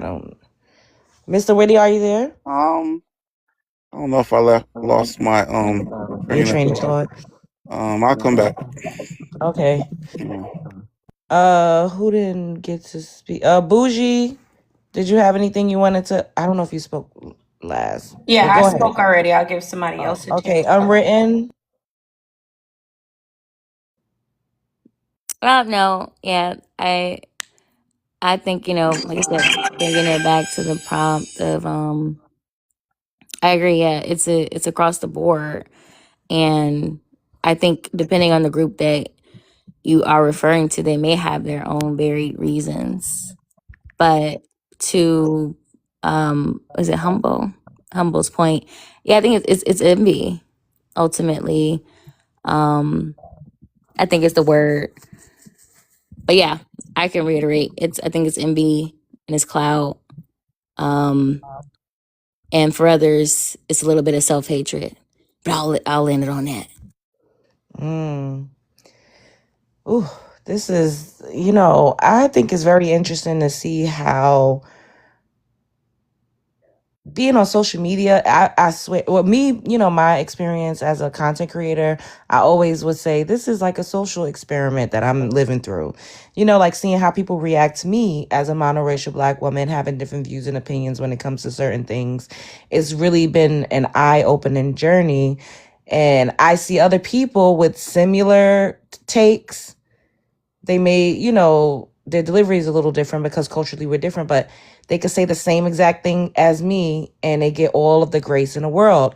I get attacked, people say all sorts of things, or it's like inherently I offend people, just my presence. And I think a lot of people are intimidated by black women, black American women, especially those of us who have things to say and we're not afraid to express ourselves. It intimidates people. And that type of intimidation seems to breed a little bit of resentment. Yeah, can I say something? I'm sorry. Sure, go ahead. Okay. So just to piggyback off your point, I think that's also a thing too. Like, even when it comes to like people saying like black women, you know, like we're mouthy, but they don't say that about Latino women when they say, oh, they spicy or they're this or they're that, right? Like we're the only people that needs to shut up or be quiet when it comes to something. It's just like, or if a YT person, if you, you know, try to disagree with them, you're aggressive, right? So it's like this passive aggressive things, not only just with YT, but also other immigrant class people as well. Meaning like, you know, like when it comes to like men supposed to be pursuing women, you know, we're called mouthy or we're called ratchet or we're called ghetto, but when it's someone else standing up for themselves, oh, they're just standing up for themselves. Right. So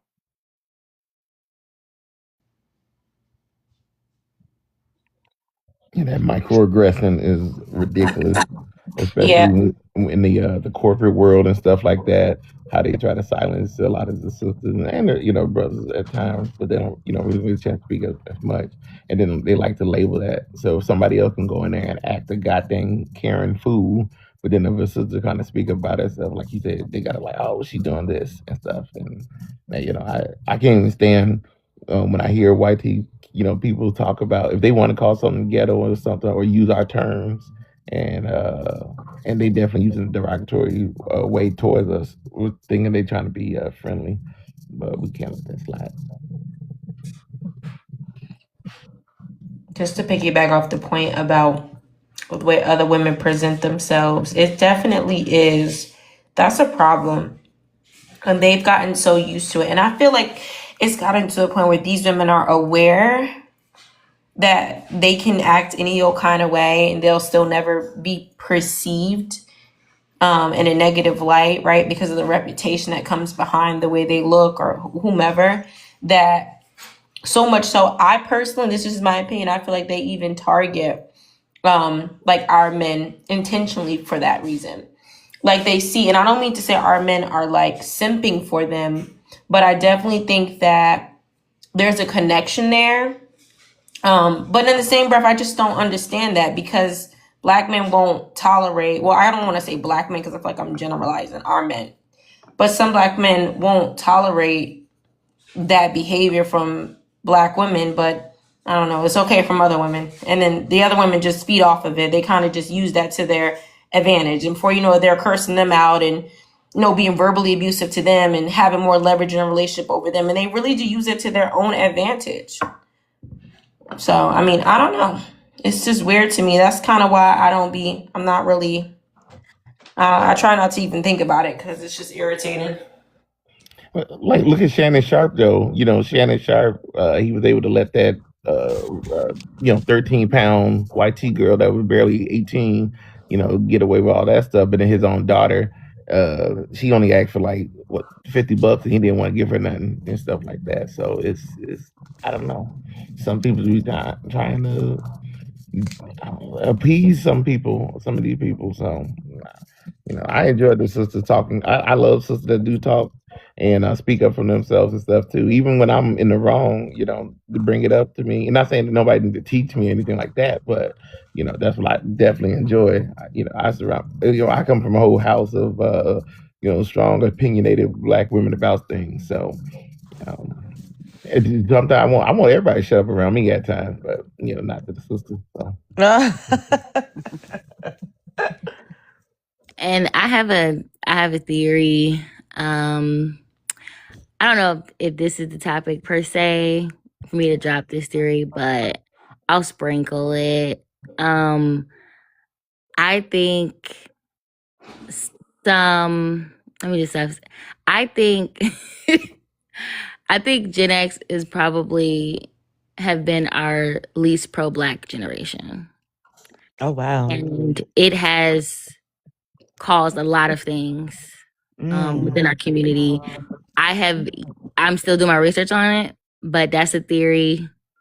I'm substantiating it. But yeah, I think a lot of the interracial dating, I think that has been the most, like, that's been the most generation, that generation has done that the most. Oh, and the When Pan Africanism.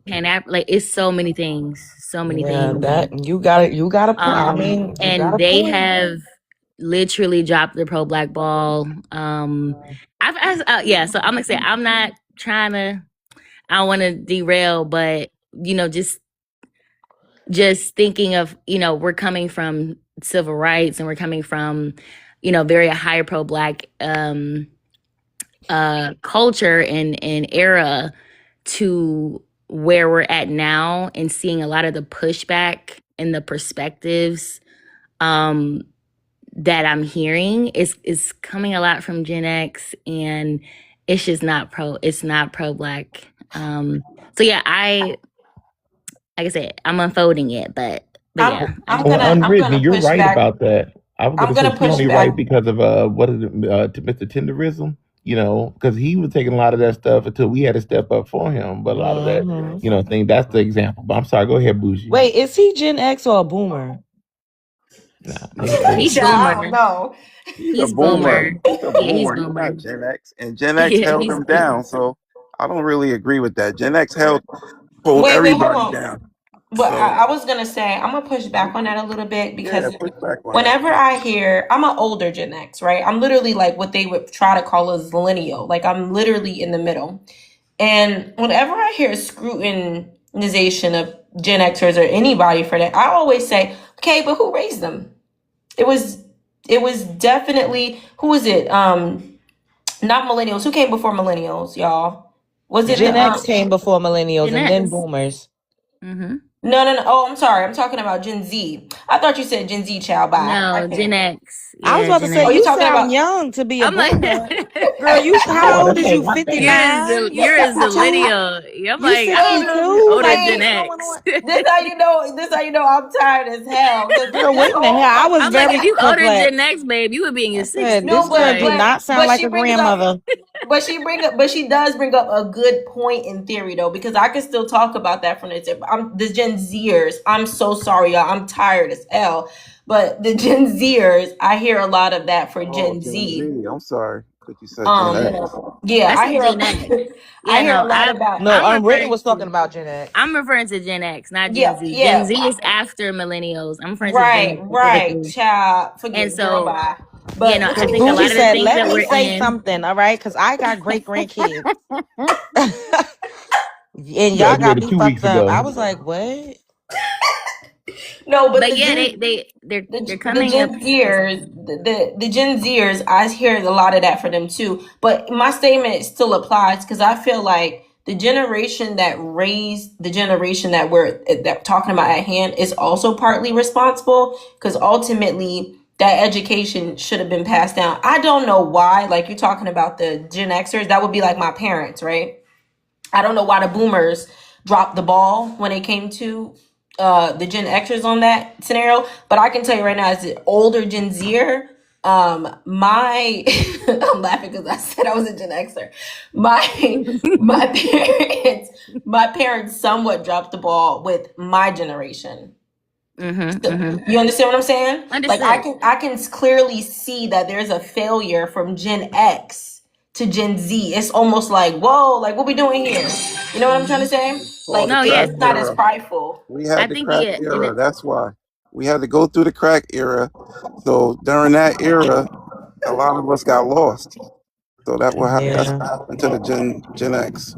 yeah, I'm just looking at the transitionary period and it's Gen X, and when I'm looking at it today, like a lot of the people who have Thanks, an issue CJ. with I'm noticing the people who um, the people who continue to push Pan-Africanism, primarily Gen X, people who have an issue with FBA, they're primarily Gen X.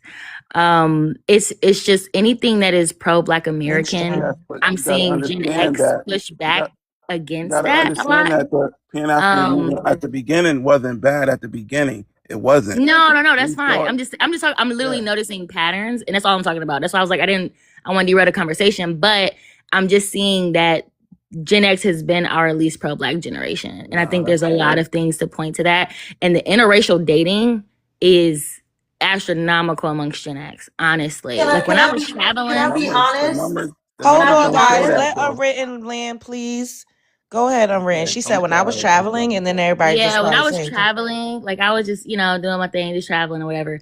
And the amount of Black men that I saw with everyone else except the Black woman, and they were all Gen X. I was just like, you're 45, you're 50, you're like it's a thing. So I'm not exactly sure. Obviously Gen X can speak more to it of like, how did this happen? Like, why are y'all the least pro-black? And how that has now transpired to where we are today. And now we got to pick it up. You know what I mean? But yeah, no, like I said, that's a theory. I'm still going through it, but yeah, no, that's kind of what it's pointing to that. It's pointing there. Can I jump in? Can I say something real quick? I'm honestly say I think Gen Z is less pro-black than Gen X. I think my generation is far less, and I'm gonna say that because for a myriad of things, the whole passport bro thing, that was people my age doing stuff like that, spreading that type of rhetoric, talking about it. Like I think that like the younger people right now, I definitely think they're even less pro. I mean, at least with our parents, shoot, we got the creation of hip hop. We got a little something, you know, a little pro-blackness, a little stand up for something. But with my generation, no, it's even lower. I think it's even lower. Bougie, I'm gonna. I don't agree with you. Most young. Well, I don't know how old is Gen Z now, but y'all are like in y'all 20s still, right? Early 20s, mid 20s. I'm almost 30. Okay, so a lot of men in their 20s don't have the money to travel. So from what I've noticed, and I've spoken to passport bros on my panels, they've been older millennials going into Gen X age. Like those are the ones that's like, oh, I'm tired of you women. Y'all are burnt out. Y'all are not domesticated. Y'all are washed up. I can't find nobody out of over, millions of y'all here in the States. So I'm going to take the little bit of coin and the $40 that I scraped together and go and get a $40 holla in Thailand, or go take it over and, get me a woman somewhere else. Their majority that I've come across, majority passport bros, this is just from my own personal lens, they were older millennials going into Gen X age. And a lot of them were like military, like I would think that the younger men are probably more prone to dating out these days now, like it's getting back to that, but like literally leaving the country from what I saw, the boom of the passport bros, those niggas is older. Like Nah, they're my age as well. Like you gotta remember, like I said, I'm like an older Gen. When people think of Gen Z, they keep thinking of like 22-year-olds. There are still Gen Zers who are closer to like 30 as well too. So I think it's a little bit of us lumped in there. But nevertheless, I feel like we are the generation that's passing down to the really young ones right now. Like we're keeping the baton going. And with social media, it's even worse. Like we're on social media a lot. Like I don't remember a life without social media. You know what I'm saying? So it may be like, I agree. I definitely agree with you. I think that it is that generation, but it's also a lot of people from my generation as well too. They keeping it going. Sadly. Yeah, they learn from millennials. Yeah, exactly. And that's what I was thinking too, because I'm like, when you think, like you said, the start of the passport bros, or just that whole red pill era, right? These were the Tommy Sotomayor. Yeah, they're older. These are all Gen X men, and so it's like they were not of the blueprint per se, but they were the grandfathers of that type of movement. And you're right that Gen Z, I think, are the most influenced outside of Gen X to that movement, because of the digital, growing up in a digital age, whereas like millennials, we were half and half. We grew up in an analog age and a digital age, so we're the only generation that is like split. But yeah, I think you all got the brunt of it, right? The influence. However, the orators, the creators of it, is Gen X. And so yeah, I think y'all may end up being the result of it from a generation growing up with that mentality. Whereas I don't know what happened in Gen X to make them so like less pro-black than their predecessors. Listen, can I explain? You asked the question, but you don't want a Gen X to explain. Who said I didn't want a Gen X to explain? Who said that? Moving on. You asking the question, but you keep going on and on. I just said it. You ain't even let me finish. I I don't think just they said want it. to answer, bro. Just Like let them 20 finish, minutes, bro. homegirl. Just, bro, What just you let mean them I didn't finish. say I didn't want to They don't answer? I want to answer. just Just said let the them question. finish. I just asked it. Right? As You soon as talk for I like didn't put the 20 period on minutes it, straight. you like, you don't want an answer. What? You All right, just about and to land end. your plane, boo, and then let Mr. Witty go. He can go. Go ahead, Mr. Witty. Can I? Can I? You sure? I don't think you Yeah, should that's how try, that bro. conversation I don't think works. you should I'm just try, bro. asking, It's are you gonna go If sure? you left. want to answer the question, I'm that's written, baby fine. girl. Just mute, please. You Go could go ahead. if you want to keep going.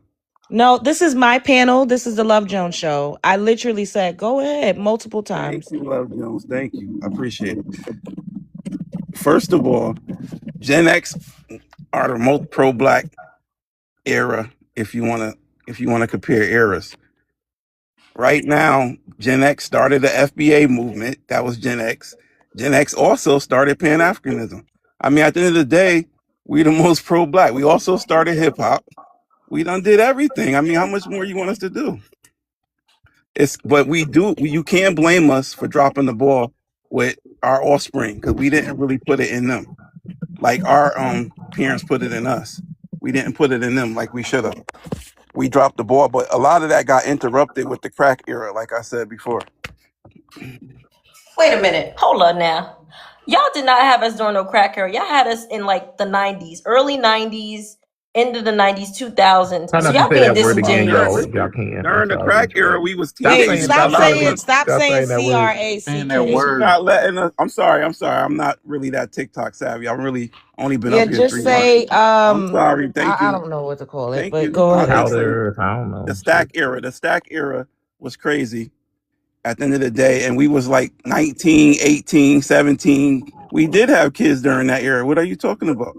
No, but that's my point because you said a lot of that was the C era. So I'm trying to understand what the correlation is because if, like I don't get what you mean by Because that. what I'm trying to say is when we was having the kids and we was going through the stack era, we had our kids at that time and we didn't put the pro blackness in them.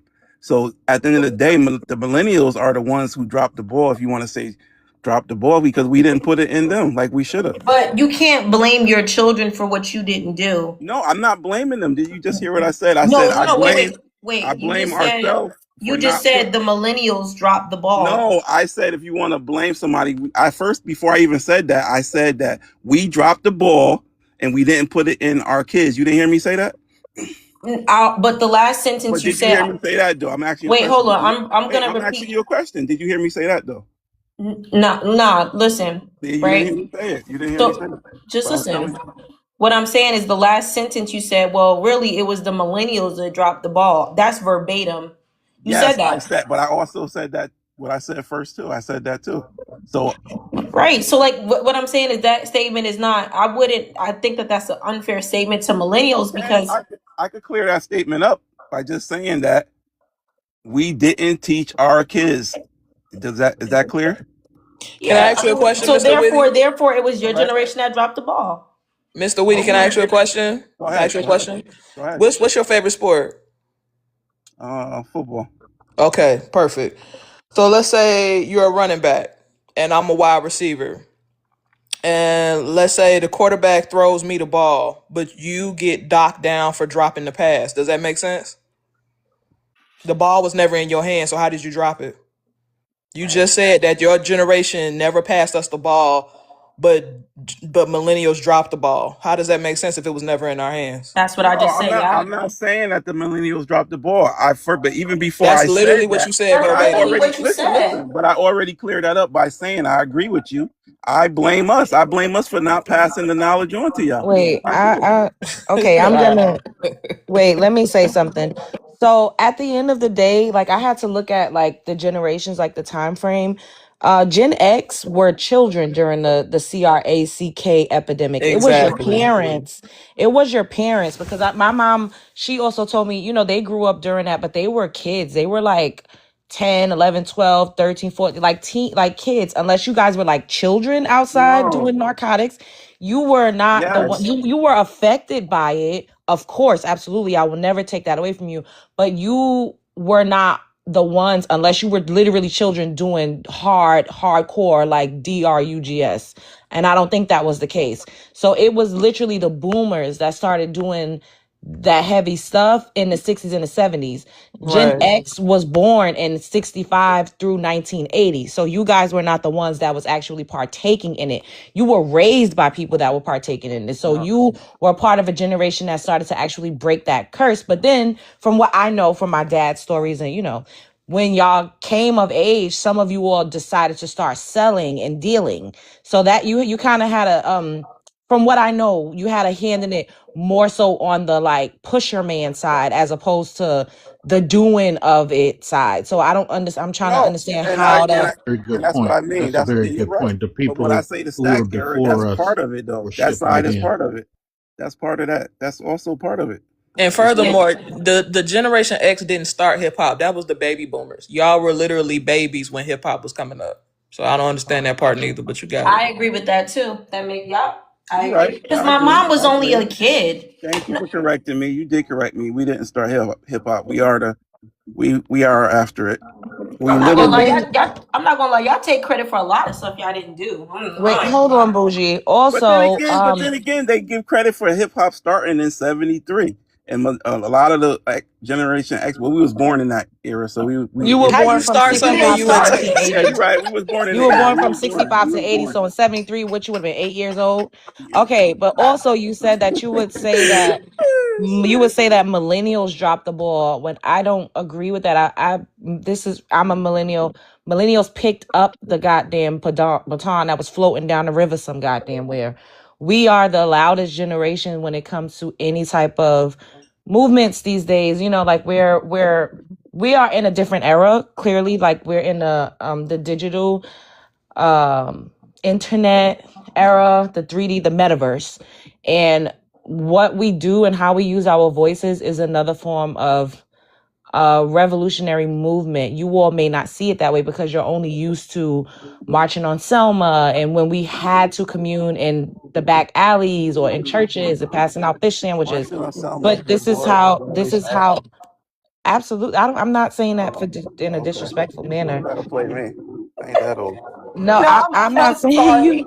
No, I'm just saying like No, that's but what you guys are used to seeing revolutionaries look like. You know what I mean? Now, people that are kind of like using their platforms and using their voices to push change, we're doing it on the internet. Like Love it's Jones, taking a because we different. have to drag you guys into doing stuff. No, that's a The damn lie. FBA movement, No, the FBA Mr. delineation Whitney, movement you was don't. not You don't. started by millennials. I never said that it was, Okay, but at the all end of the right, day, get it right, it was get it right. fueled. Don't talk to me like that. I don't like that. Calm down. Don't tell me what to do. Oh my God, this is y'all. No, you're not gonna say get it right, get it right. Who is you talking to? I'm a Meanwhile, grown he been woman. lying the whole time. He been up I'm a here. grown woman. You just got caught in like 20 lies. I'm not up here talking to. I don't like being talked to in a condescending tone. It makes me uncomfortable. He been lying this whole time. This nigga like, yeah, we created hip hop. No, you didn't, sir. And can we Like also at like the end of the that was day, no. crazy. Let me finish my statement. He said that y'all people had to drag us to do it. No one had to drag us. Gen X, y'all talking about Tariq or whoever else, literally just saying something. The reason why he's able to be so successful is because he's had us to help fuel whatever you want to say that it is. Nobody dragged us to do anything. Sometimes you need somebody to be a catalyst, and that's all that nigga is. Like he say himself, I'm not a leader, I'm not a this. But outside of him, outside of FBA or any of that other shit, I've been this way. It was just a matter of me building my platform so that I could become more visible. But before I even really knew who the fuck he was, a year or two ago, I was talking about the same things on a different platform. So I'm not about to get up here and credit anybody for my mind. The fact that I've always been inquisitive, the fact that I've always been an outlier, the fact that I've always questioned things, the fact that I've always called myself a motherfucking goddess, the fact that I've always rested in the fact that I knew that I was not a continental African. You could ask anybody who's known me for the past 5 to 10 years. I've been the same bitch. So nobody dragged me to do anything. I think that's disrespectful to try to discredit people for using their voices and building their own platforms. Granted, all of you motherfucking Gen X's should be on the main stage. Period. That's what you should be doing. You know how I humble them, love? Anytime I had this conversation, like my sister is Gen X. And anytime I had these conversations with them, I tell them simple and plain. Gen X was still stepping in the name of love. Meanwhile, millennials canceled R. Kelly. Mm. They knew what he was doing to that girl. They knew what what he was doing to Ali, and they still promoted him. They still supported him. Millennials was like, "No, this is not okay." And can I also add too with FBA? We credit Dr. Claude Anderson for the origin of FBA, and Dr. Claude Anderson is a boomer. Yeah, hello, that part.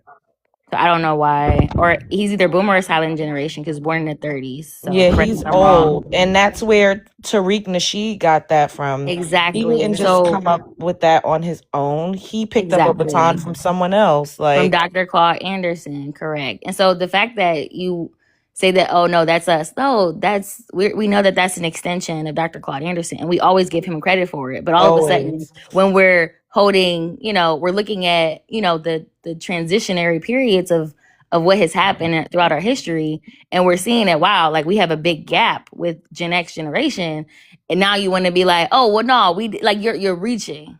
Like don't reach. It's Yeah, okay. I think it was kind of Just disrespectful to reach. say they had to drag us. Like, what the fuck? Drag who? Where? I've not seen any incentives. I've not seen any Gen X's saying, I'm going to give y'all a $20 gift card to Macy's. If y'all come out, if you make this post about this, we going to take y'all on a cruise. If y'all, if 25 of y'all make a post and hashtag this and we going to do a lottery, I've not seen any incentives for us to risk our goddamn livelihoods or our platform. Do y'all know people have threatened me. I've got unalivement threats. People, I don't even like to talk about it because it's really fucking ridiculous. Could you imagine somebody dragging me to do this? It got to be the crack from the crack. I know I should, it gotta be the CRACK. If you think somebody is dragging us to do these things and to talk about these things, it is not as rewarding. If I was just doing beauty content, my ass would be up here with all sorts of endorsements. If I was just talking about story times or fucking a nigga, giving y'all a story time about somebody that did me wrong and was crying or popping coochie, I'm a nice looking woman. I could get up here and shake ass and I would be further. This is a slow burn because I'm not talking about, man, fuck this shit. I mean, don't let us hold you back, love. If you feel like shaking asses, No, if that's who I was, then I would do it. But that's not who I naturally am. don't That's fucking with you. my whole point. Like, Don't play. do it then. Don't tell me what to do. But it's easier to do the internet if we just doing it to fucking do the internet, to be a ratchet hoe, to be E. Kane. You know what I mean? To like just sit up here and just put makeup on and don't have any substance. I could do that with my eyes closed. I feel you. Just So, know I support you either way. you know, whatever. It was getting too serious in here, man. I had to crack a joke, bro. It was doing too much. Oh my God. I don't know. I don't think people mean any harm, I don't think anybody means any harm, but I don't, it's just, I mean, he's still in the chat, like he's still here. I didn't block him or anything, but for him to sit up here and say things and mix up timelines, it's just like, Right. what? Real bad. I call them the library generation. It's like, sir, you just sat here and lied like we don't have the internet in our hands. Like, bro, I can fact check all this. You're lying.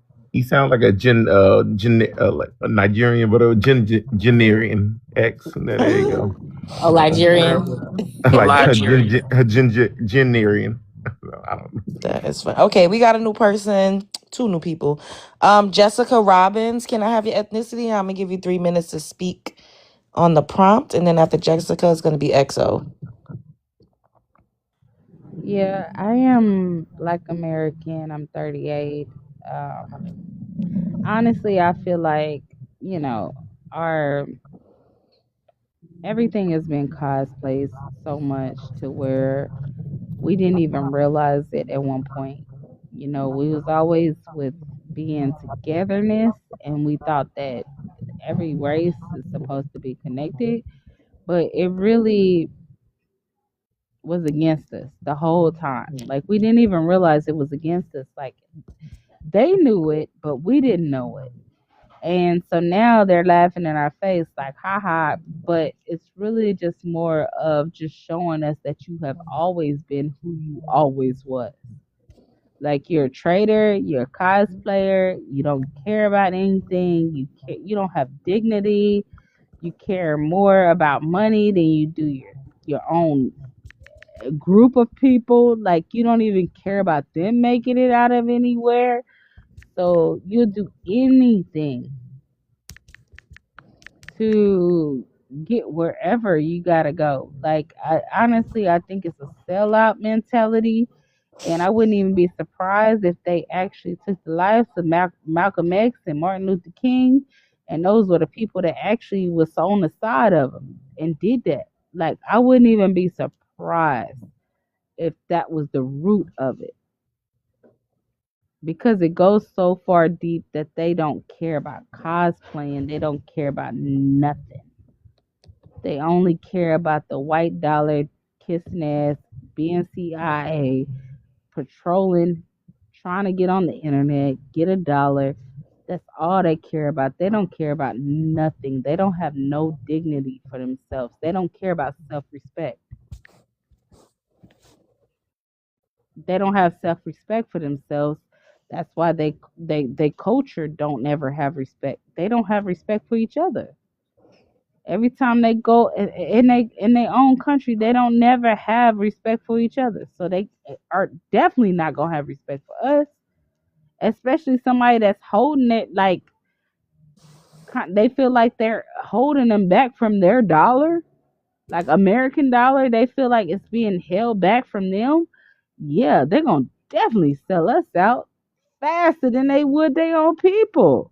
Like they just sell out all the way around the Oh, board. Jessica, someone asked who were you talking about? Who is the sellouts? Um, I would say mostly Africans, Oh, okay. but probably some, I think some Caribbeans. But I honestly feel like some Caribbeans is a part of us. I feel like they are connected to us in some kind of way. Hmm. That's why they look like us more. Because I mean, we are from the same place. They just decided to change it and called it North America, and So you that you identify with Caribbeans, like you see yourself as the same as a Jamaican person?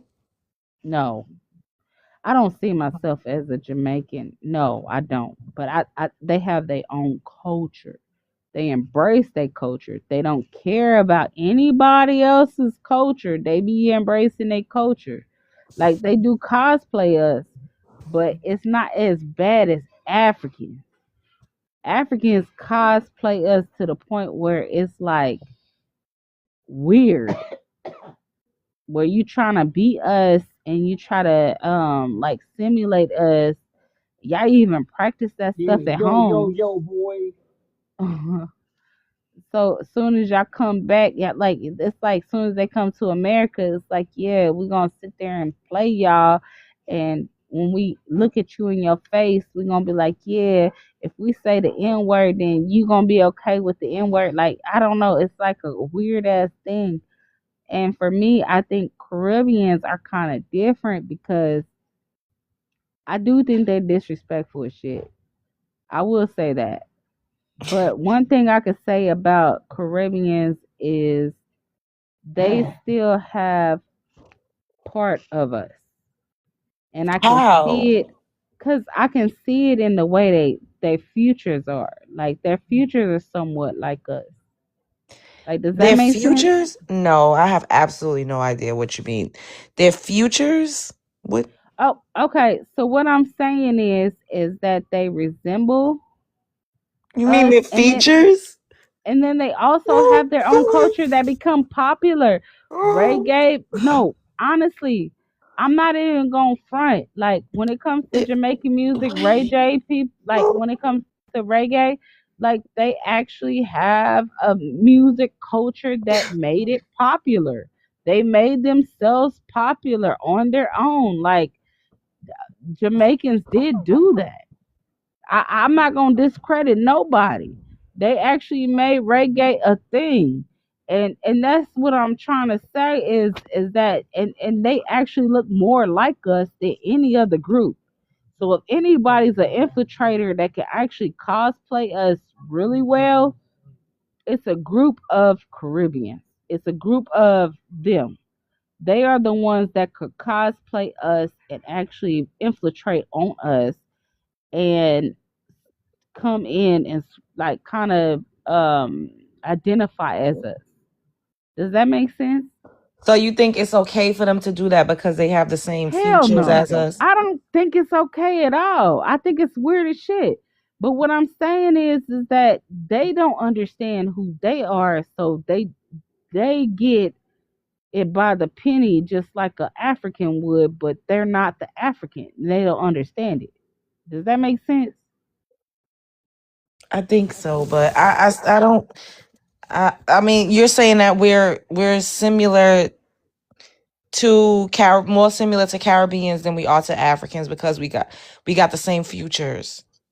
No, okay, not just because the same futures. I'm just saying like the seasoning, we do different things. Like if I don't mind going to a Jamaican restaurant. Like I think the food is good. I've never tried Haitian. I don't even think I want to try Haitian, but I never tried that. But as far as Jamaican goes, yeah, I would try their food. Like, cause I know their food is legit, just like our food is legit.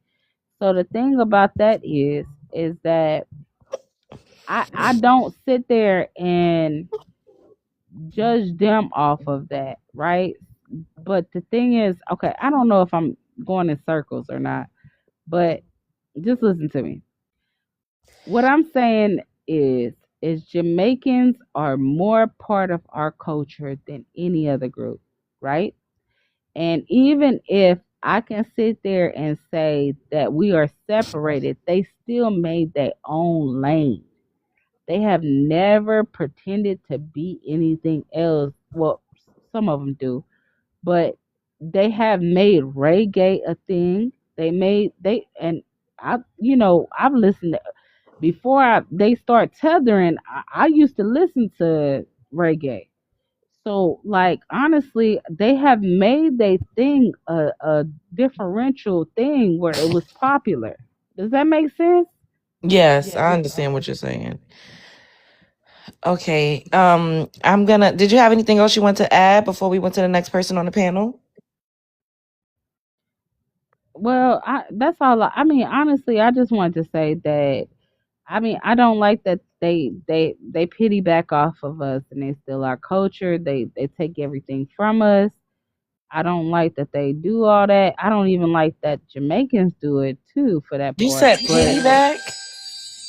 You mean piggyback? yeah, that's what I meant. Oh, okay. I don't like that they try to take what we have going on in the United States and then they make it their United States by using us.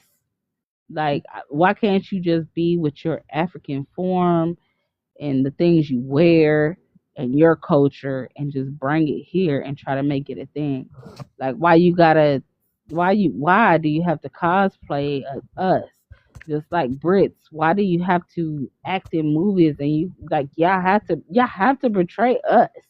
Like regardless of what you do, you have to have us in the situation. Like it don't matter where it come from, music, it doesn't matter. You have to come here and then take you have Okay, to Jessica, I'm gonna have to land you, baby girl. Your 3 minutes stretched into over 5.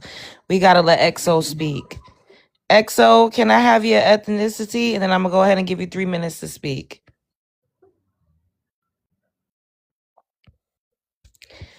EXO, I sent you an invite to unmute your mic. Hello, are you there?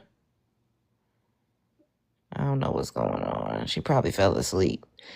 Exo Candace, are you there? Hello? Excuse me.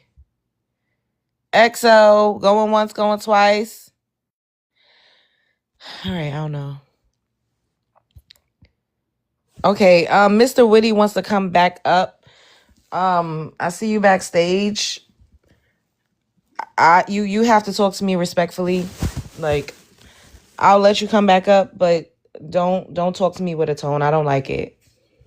I don't like it. And maybe you don't intentionally do that, but I police myself when I talk to people because I don't want to come across rude if I'm not intending to come across rude.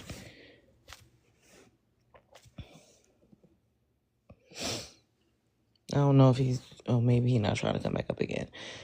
All right, guys, did y'all have anything else you all wanted to add? I wanted to say something real quick to the Caribbean person at W12. You talk a lot of shit about Black Americans not having no culture. You saying a lot for a person who half of your culture comes from India. So please keep it cute, because I see that Trinidadian flag in your bio. They got like 8 flags in their bio too. So I don't know which culture they picking from. That part. They never want to talk about what their culture is. Always questioning us, what culture? What's your culture? Come Because up the and tell food us your that you culture. known for all comes from India. So Let them know. People always talking crazy. Always.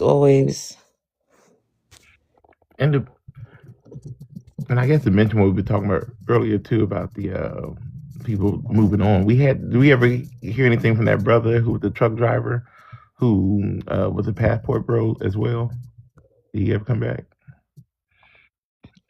Oh no. Mm-mm. Because that would have, I guess, been a good conversation piece if he was Yeah, able I haven't seen. You know what I'm noticing? Like now doing this, like a lot of men that's with FBA, a lot of them are passport bros or probably people once red pill. I'm starting to pick up on that. I'm glad you did, because I've always looked at it like, even when we it's like a video game. It's like when we defeat the Africans and stuff like that, and everybody else, all the other foreigners, then we got to like look back at our own selves with our own misogynies and things. And I'm like, well, because there's a lot of homophobia that we still got going on. There's a lot of what do you call it, Every race misogyny. is passport though. Like they all do that. Like I've seen so many YT people and other groups of people do that. That's usually whenever they beat or they're it's normalized, like for them to go out there when they're being rejected. Mm. That's just facts. Okay. Whenever they're known to be rejected in the United States, what do? You go you go and find yourself what you can get. Yeah, And you that's put the fact. work I in mean, even yourself. though it's low self esteem, they probably need to get it together.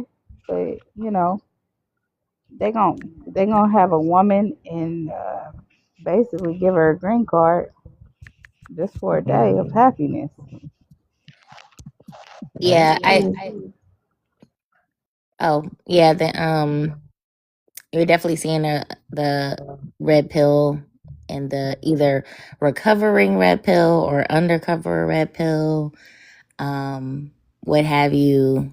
And for some reason, these couple of prompts that you've been doing, love, have been bringing them out Yeah, they've been really more. triggered. I'm like, And why you so triggered by this? yeah, and I'm like, I'm not seeing the correlation, but it's with this now, it's kind of clicking a little bit with what C was saying, because I was trying to connect it back to the prompt. I'm like, what is like the connection here? But basically, like with that interracial dating and the accusation being, well, you're interracially dating because you're finding Black women to be the least desirable, right? They're not your number one pick.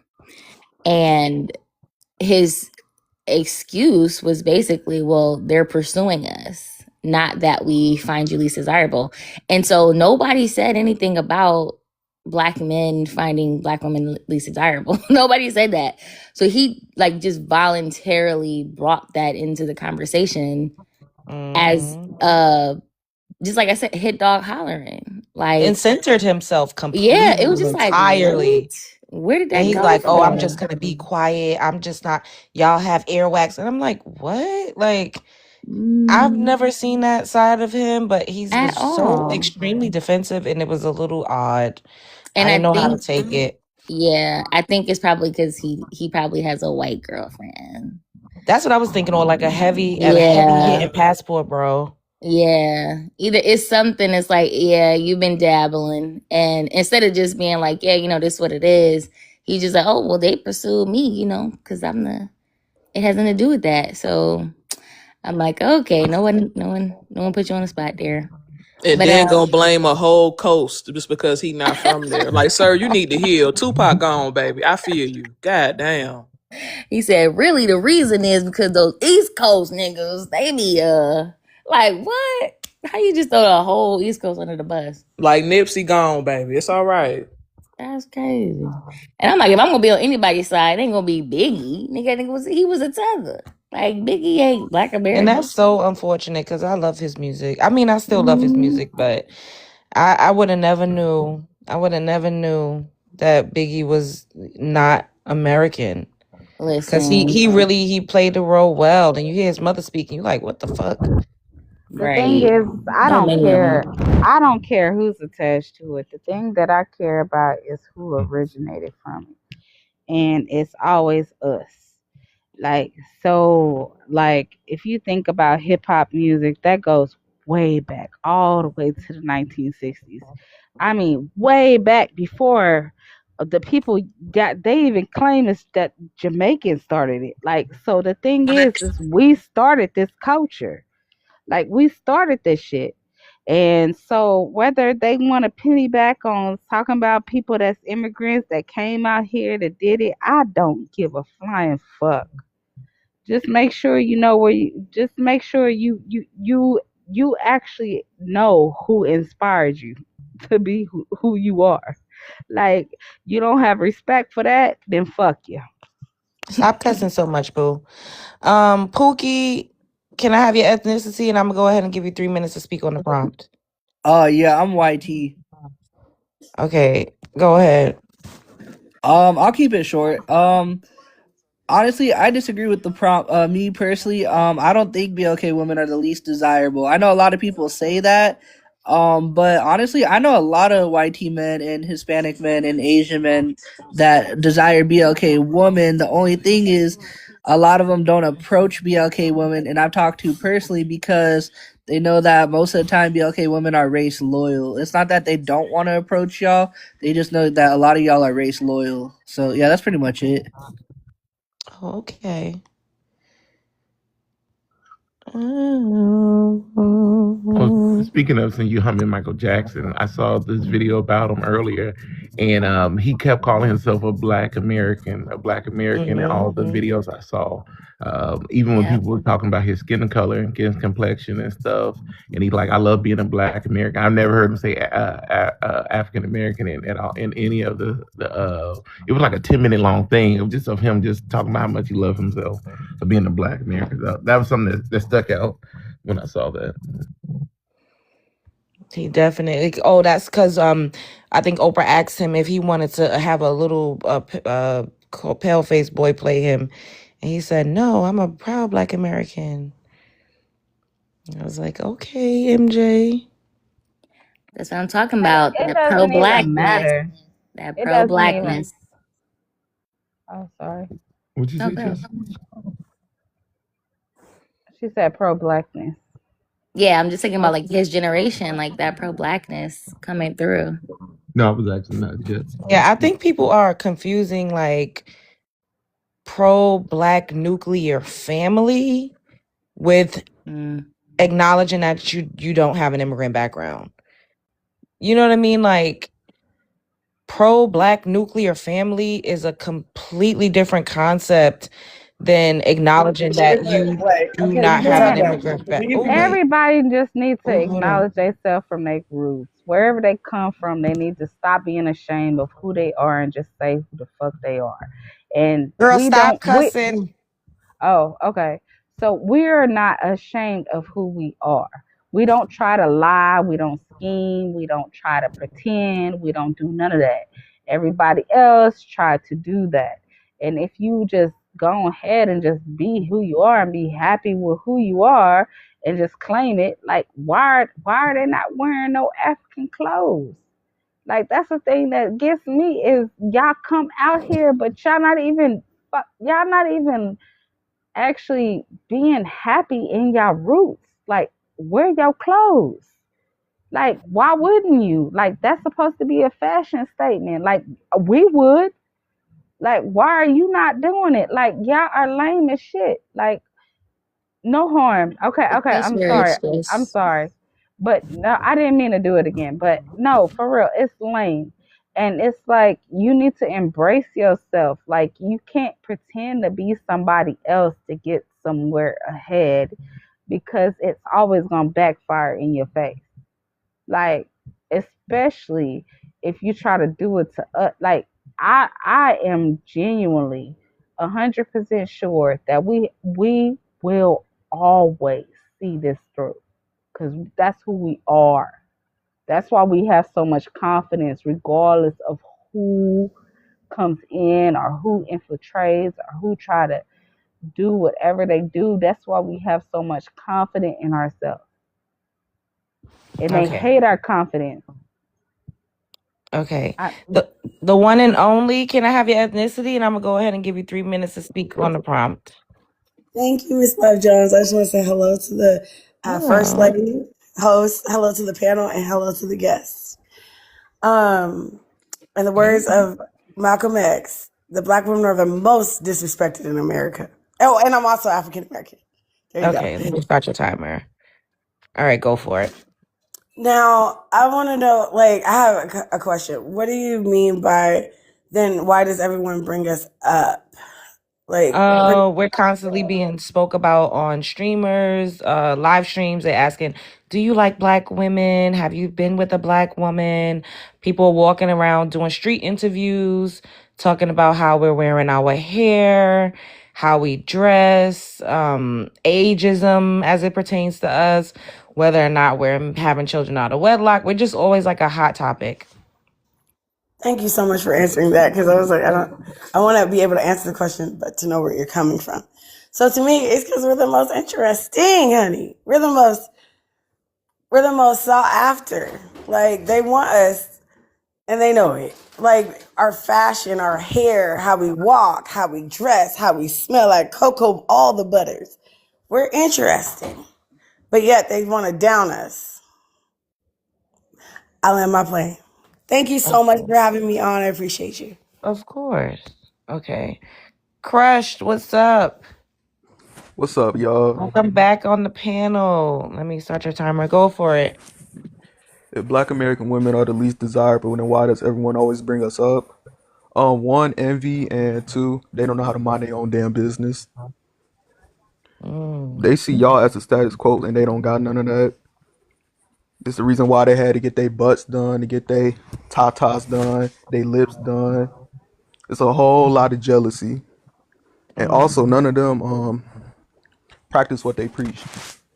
You Oh. said it earlier, love, when black women have to be natural. They can't have the fake hair. They can't have the makeup on. They got to be all natural. But all these other ethnicities of women, they can have all the hair they want, have all the makeup they want, be all caked up, have all the hair looking like Rapunzel. But as soon as y'all do it, it's a problem. It don't make no damn sense at all.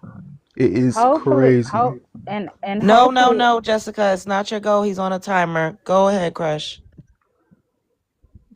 And also, I find it strange that these type of people who do these things, they always like to play the blame game. For example, they will see a young, beautiful black woman get with somebody of their own ethnicity, or if the black woman decides to date out her race, and they will be jealous because of that. They will be so jealous. They do not know how to mind their business at all. I'll land there. Okay, let's get back to Veronica, and then we're gonna get to King, and then we'll open the panel. Veronica. Yes, hi, thank you. Okay, go ahead. Yeah, I can't help but keep thinking about how this opens up the discussion for like a more patriarchal discussion. But I know that's not what the prompt is. But I will say this. I think a lot of these men, when they come up, like they don't really understand how everything comes from this one source. So all you're doing is getting these watered down versions of a black woman, and not just not just any old black woman scattered across the earth. There's a specific type, and you just get all these raggedy, these stragglers. They just, I don't know. You just grab those, but it's not the same. So all blackness is not the same. They know that, and they figure it out the hard way, too.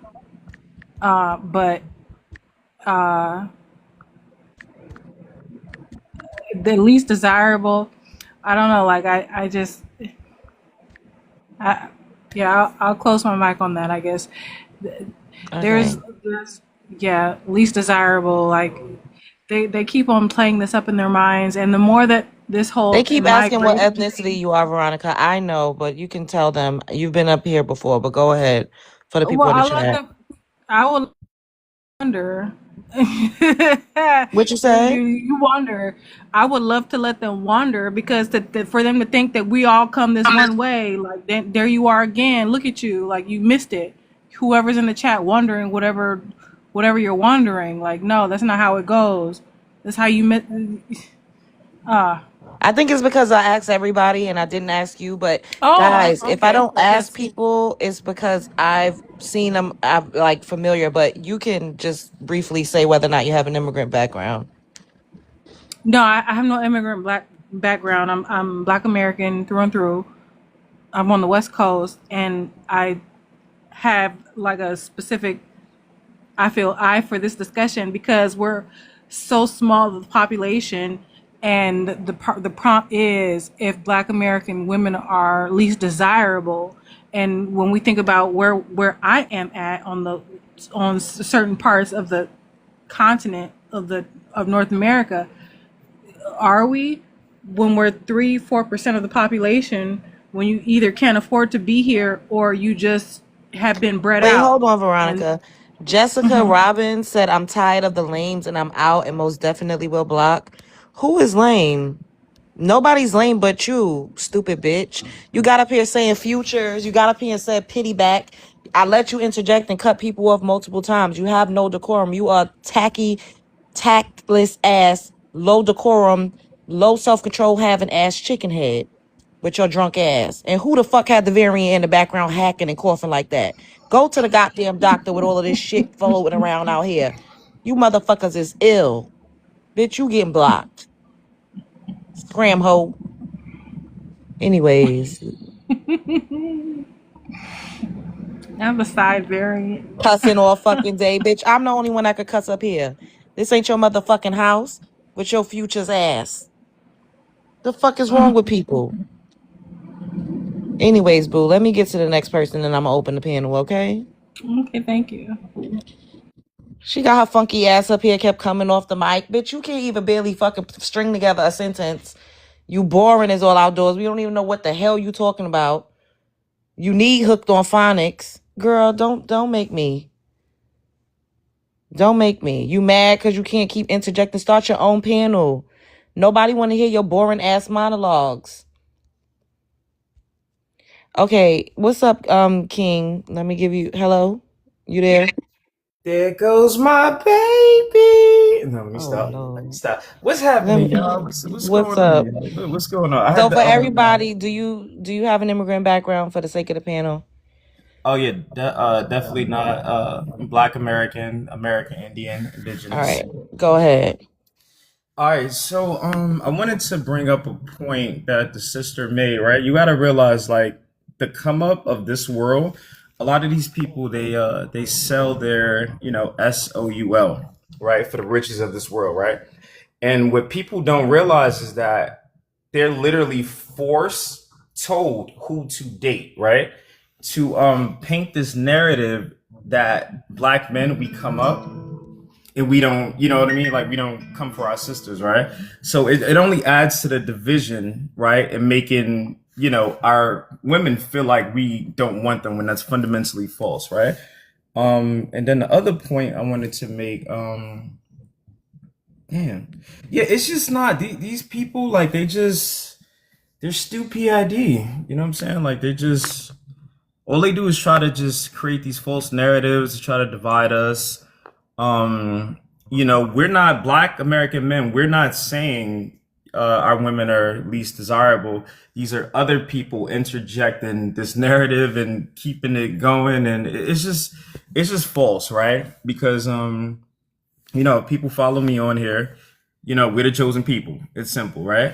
So you have to continuously mess with the chosen people to keep us at odds. When the reality is we're more unified now than ever, really. So I tell my people like, don't listen to these people, man. And like I made a decision probably like a couple of years ago. I'm like, you know what? I don't care what I see online. I don't care what a Black American woman says. I don't care even if she is the hired help, right? I'm not going to engage. I'm not going to say anything ill, anything of malice towards my own people. And it's as simple as that. I'm not going to, become a participant in, our demise, which is not really a demise because we're about to rule this whole thing. And, let's see what else. I think that's pretty much it.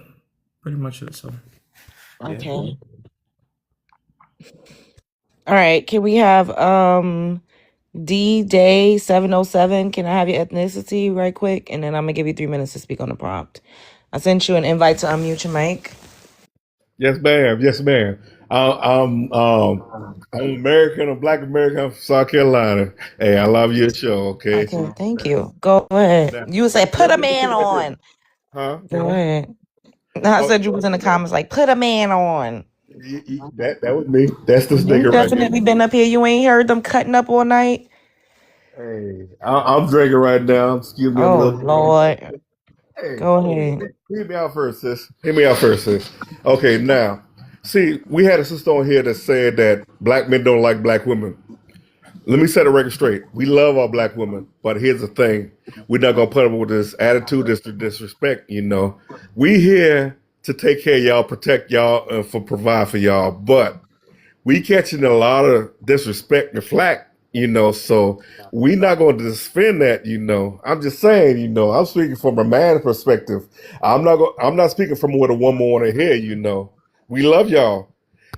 This is the first race I choose, but I don't really date outside my race I had before. But this is what I choose. This is what I want. But yeah, a lot of y'all is forcing us away from this. It's not that we want to go someplace else. Y'all not giving us choice. Wait, We are love. you married? Are you married? No, I'm not. I'm not married right now. Are Yeah, you in a relationship? No, I'm not. Are you in your 50s? I'm 49. Sir, good night. Bro, you tripping. I ain't gonna hold you. Are you Gen X? That's what the 49 is. You sitting up here. Are you divorced? That Do you too, have yeah. children? You have children? I got one child. You have a child. Are they grown? Like, are they an adult? No, I have a child. Like a small child, and you sitting up here not married to the mom, and you talking about you want to go away from black women. I was We married to don't mom. care. Look, let me tell you Sis, something, right? I got him. I got him. You know what it sounds like to No, me? hold on, King. Oh, Let me finish right quick. We're not Let me really hear from sitting up somebody. I want here. to hear from somebody. We're not sitting up here. We don't care. Like I think that's the misconception. Like we don't really. It's not a thing. That's not I'm what the glad you prompt called me. is.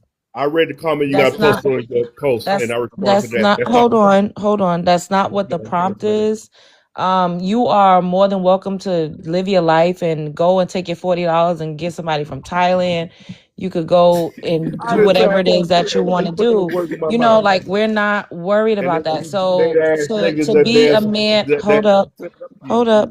To say like, oh, we're not gonna deal with the attitude. No one's asking you to. No one's asking you to. Like at this point, I feel like you should have already been settled down with your forever lady. You know, like women that are still in the stage where they're trying to procreate, and I don't even know what that has to do with you at this point. But sis, it's like what attitude? I don't see it. Black American women, Black Americans in general, we are the most loving people on earth, right?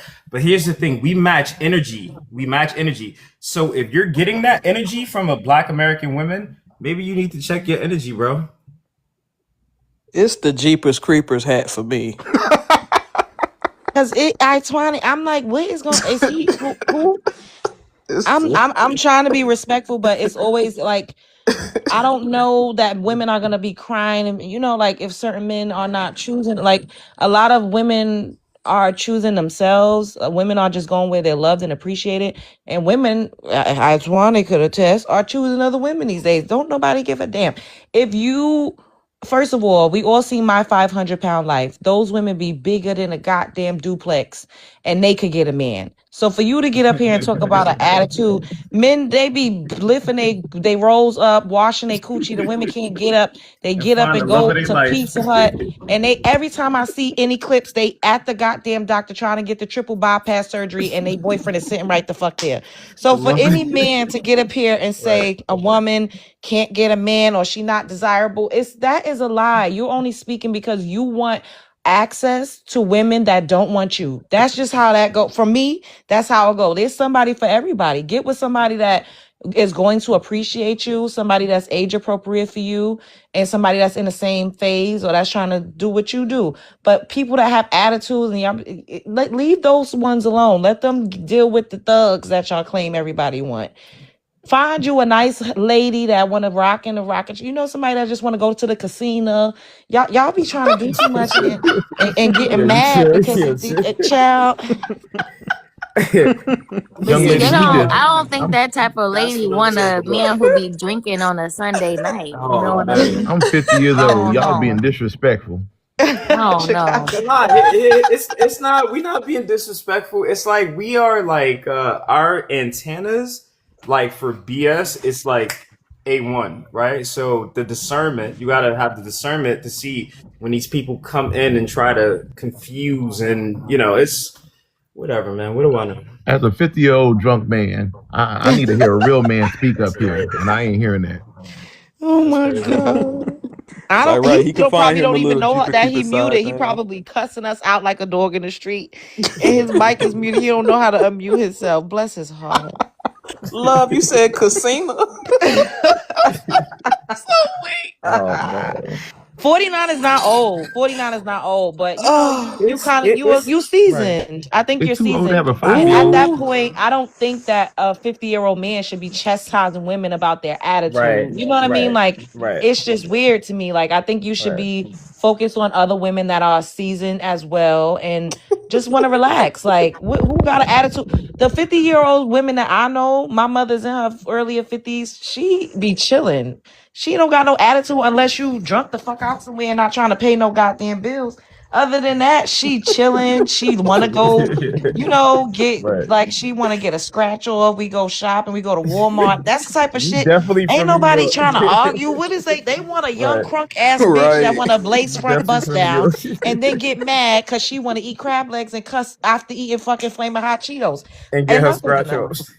You need to find somebody that got hot flashes. You need to go in the house somewhere, I'm sir. hollering. Y'all are funny. Find Yo, somebody that that got shit. hot flashes, and she probably got the gout. Cause you sound Yo. like you chasing them young snatchers, and they didn't take your pension check.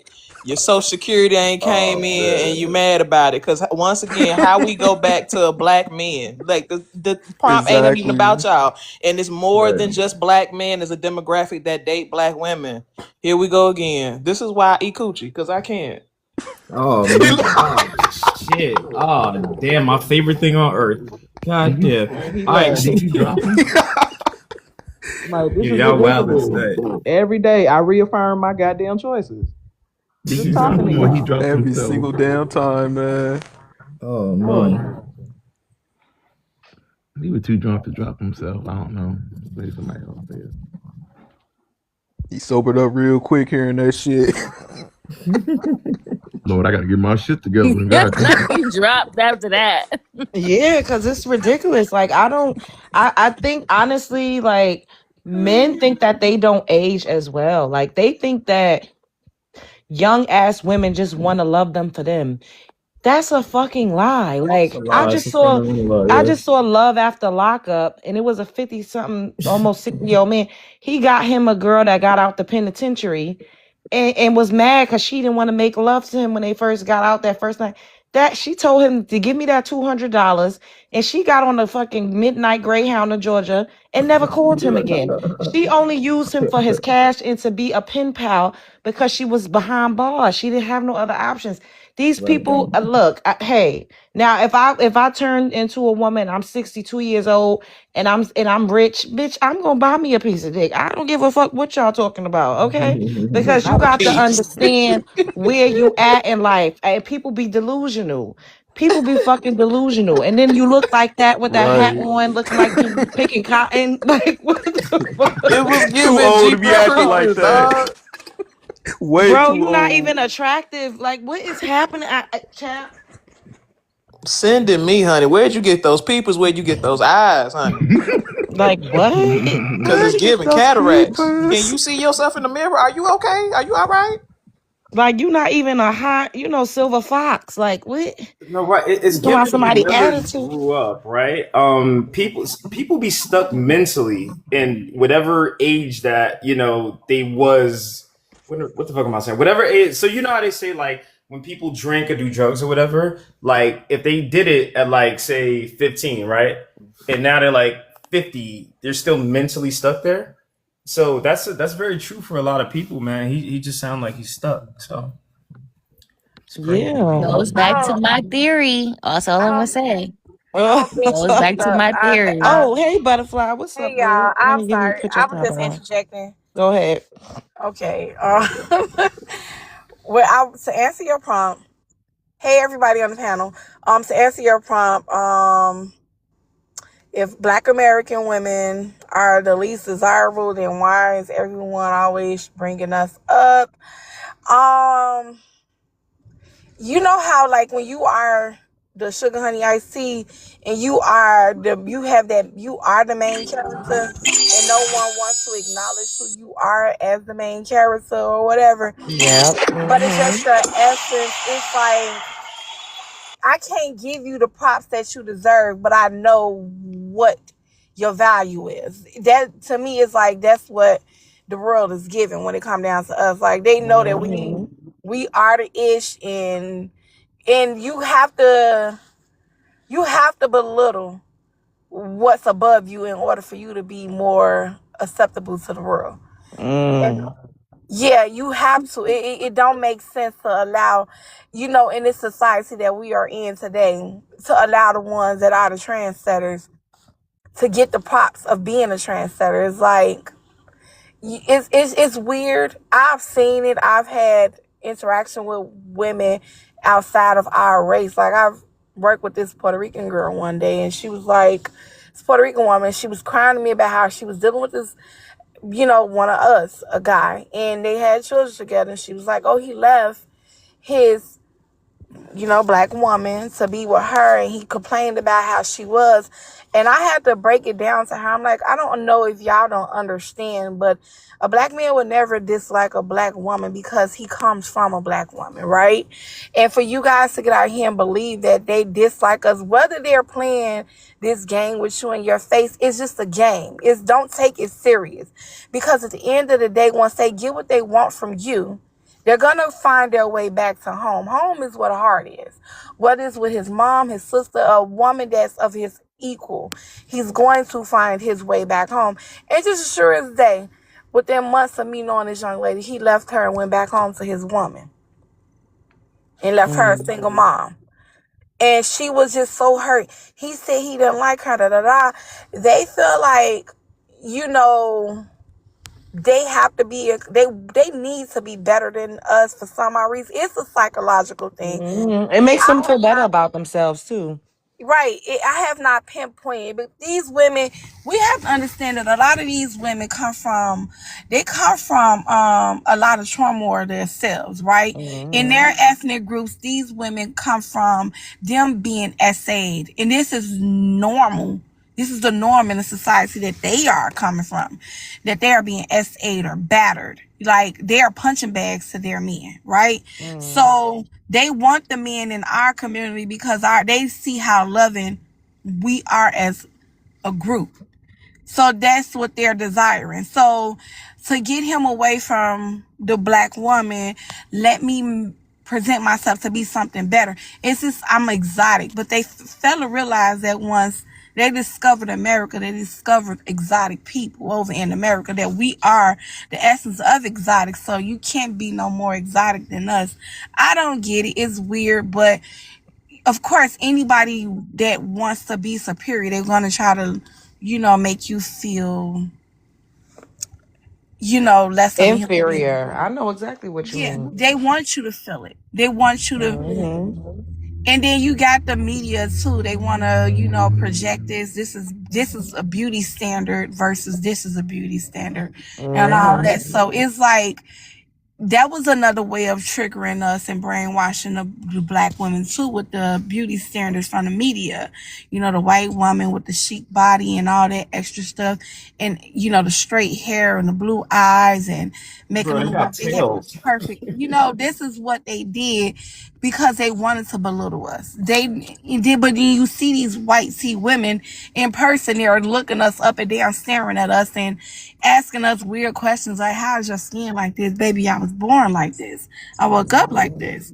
But yeah, with that, man, it's just weird. And from my perspective, and I'm not saying all black men, and I want to say this to the black men.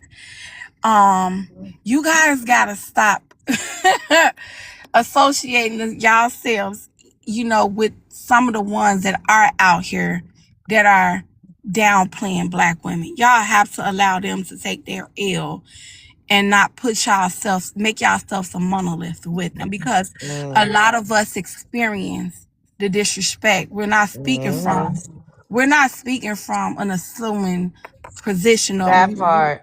we're speaking from personal experience, because I can tell you, last month I was at the laundromat out here in Chicago on the west side, and because a man was trying to sell me a product and I couldn't do it, and I had got, you know, side bashed, like, or whatever. Excuse my language, love, but this is exactly what the black man said. I was walking out the laundry room, me and my daughter, with our bags, and I didn't ask this gentleman for help, but one guy recognized, he's like, hold the door for her. And this man was like, these is this black man exact words on the west side of Chicago. This man goes, I would never help a black B word in my life. I don't like them B's because they are too hard. I help a white woman open up the door for her before I help one of these. And it was indirectly towards me. He didn't say it directly towards me, but I know he was talking about me. You know, we experience things like this, and y'all gotta allow us to express these experiences. No, you guys are not a monolith, and I want to praise the ones who love y'all black women down. I love y'all bad, real bad, but it is some correction that needs to be made in our community when it comes down to things like that, because I don't speak to you the way that you desire me to speak to you. Don't mean I'm being disrespectful to you. I don't owe you anything. I'm human. I might have had a bad day. I'm human. Don't disrespect me. We don't get that type of grace. You get what I'm saying? And it's never, I'm saying this from my experience. I don't dislike this man. And I've seen him several times. I would never speak ill about this man, you know, project I don't like him. He said some shit like that. Fuck him. But I never project him. I don't like him either, but I do have a question for you, sis. Uh-huh. So can you confirm that he's us? Like meaning he's I'm not not celibate sure. You know or what? Let he's me say not. that. I'm not sure, but I'm going to tell you, I have experience of it. Once again, we all have our personal experience. I don't want to put my family business out there because I'm one of you all. I'm FBA, you know, and I have family members that would sit and say their preferences is someone outside of us. I've seen it and heard it. I'm living it, you know. Butterfly, can I ask what is their generation? Just We are millennials. no, I mean the ones that you're hearing this from. No, I'm telling you, in my family, I have millennials that say it's these like this. Okay, and the man who disrespected you at the laundromat, I he was don't know how old this gentleman was. He probably was around our age, maybe a little bit older. I'm 39. You know, so it's some out here. It's You giving him a not. lot of It's grace, Butterfly. Stop, don't give him the that much reason grace. why. The reason why I give him grace is because I ain't that type of person that walk around with that kind of, you know, negativity on me. That's his hell. He can have the day he deserves and the hell he choose to live in.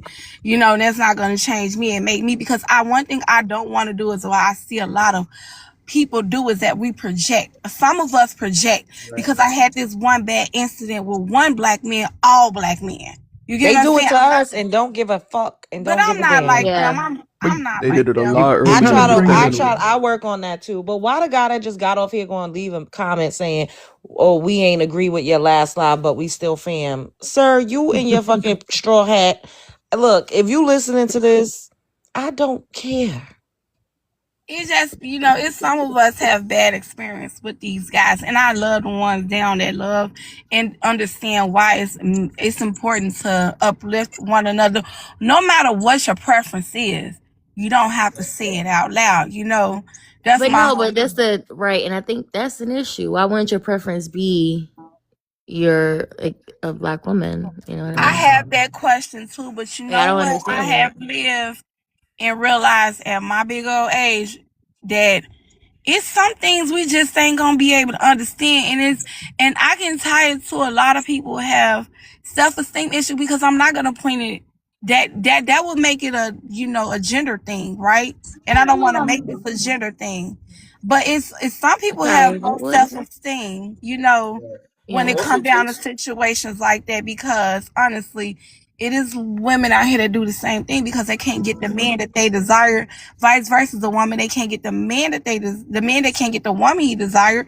They're gonna go choose something and make it seem like this is the best. And I've seen it. And Yeah, and somebody in the comments was just saying, "Oh, y'all look the best, but y'all have the worst attitudes." And I'm so over that's that okay rhetoric. because Like, they don't it's under annoying. Hold what on, they don't. Butterfly. Give me 2 seconds.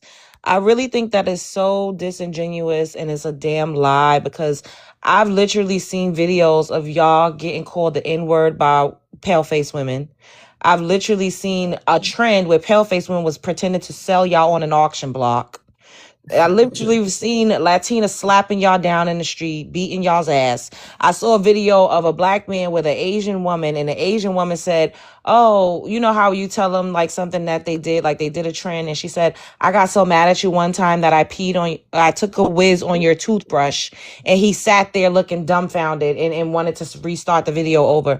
You all, not all, but the ones of you who continuously push this narrative that we're just so difficult, that is a fat phase on lie. You all will accept the bare minimum from women that are more desirable to you. That's just the bottom line. Women that you think are closer to whiteness, women that you find more attractive, can get away with way more. I'm a very attractive woman. I have been batshit crazy to men and they don't leave.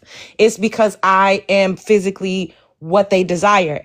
If I looked a different way, I probably I would have been told to kick rocks. I know I've been toxic, but I'm really just gonna keep it real.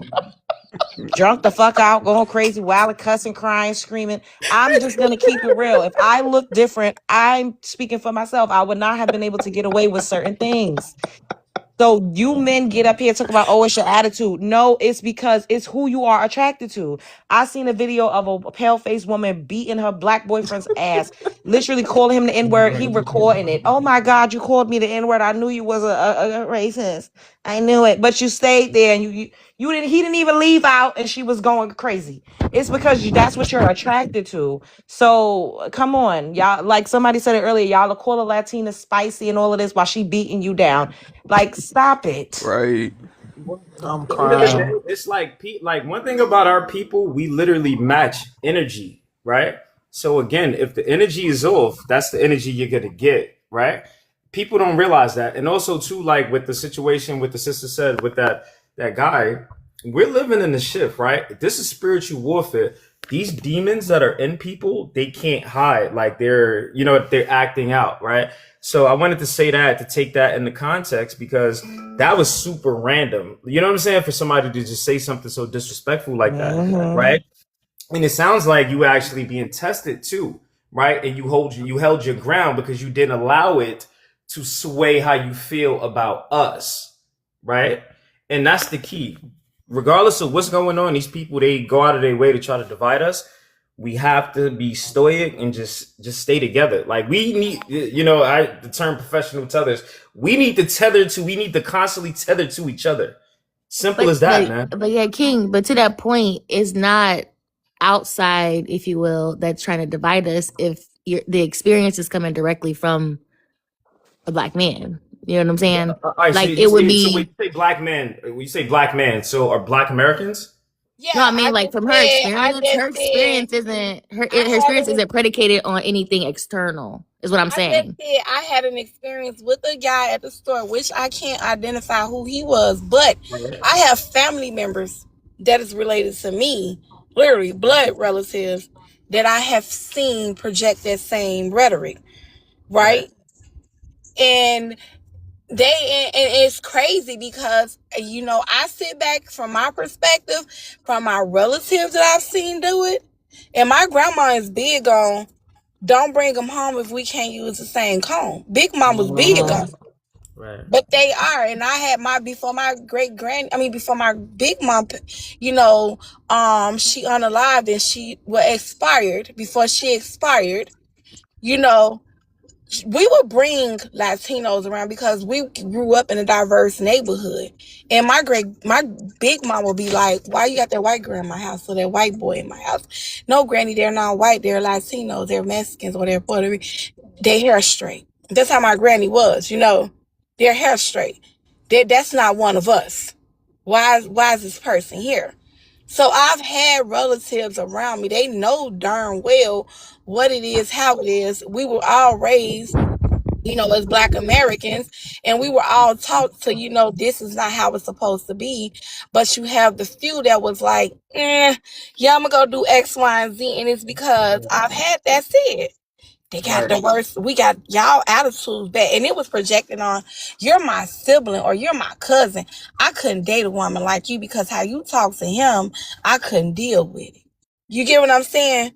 Absolutely. So a lot of us have lived experiences. Some of us have had personal experience with this kind of issue.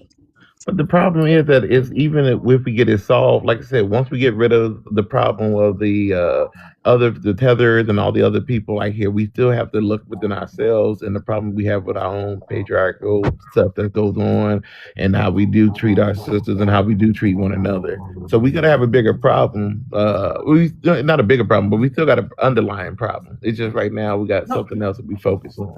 Right. That part right there, Chicago. That part. So so the Black woman, we are the blueprint, and I'm gonna say that loud and proud. We are the blueprint, and if it wasn't for us, it wouldn't be life. It would not be life, and if it wasn't for us, it wouldn't be swag. Tupac said it. Right. Everybody got their name from a woman, got their game from a woman, and it came from a woman. So if it wasn't for us, it wouldn't be nothing. We are the essence of life. So with that being said, they got to try to take down the blueprint for them to be relevant out here in this world. And that's with immigrants, when people that feel, insecure in our own lineage when it comes down to us.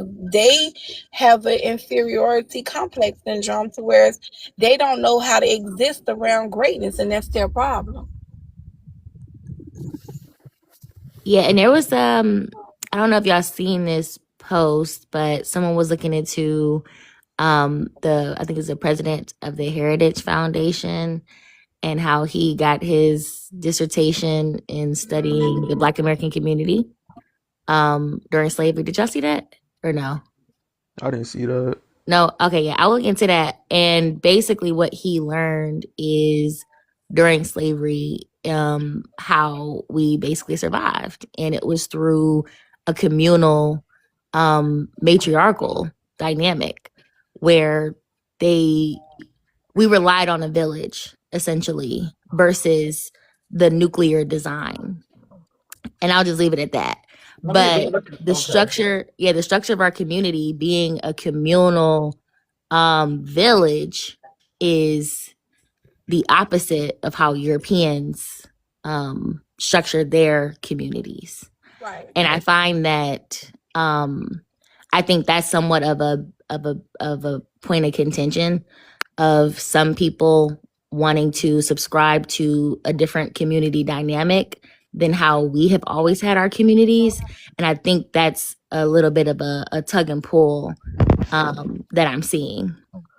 We still fighting people who still want that nuclear family thing, thinking that that's Mhm. the way we should be. And we know that part of the patriarchal system out there of trying to keep things, and it doesn't affect, it doesn't help us, being cut off from one another, especially how we already, have certain disadvantage already, and it's better to be communal.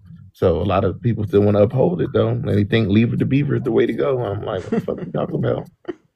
Yeah, I feel you with that one.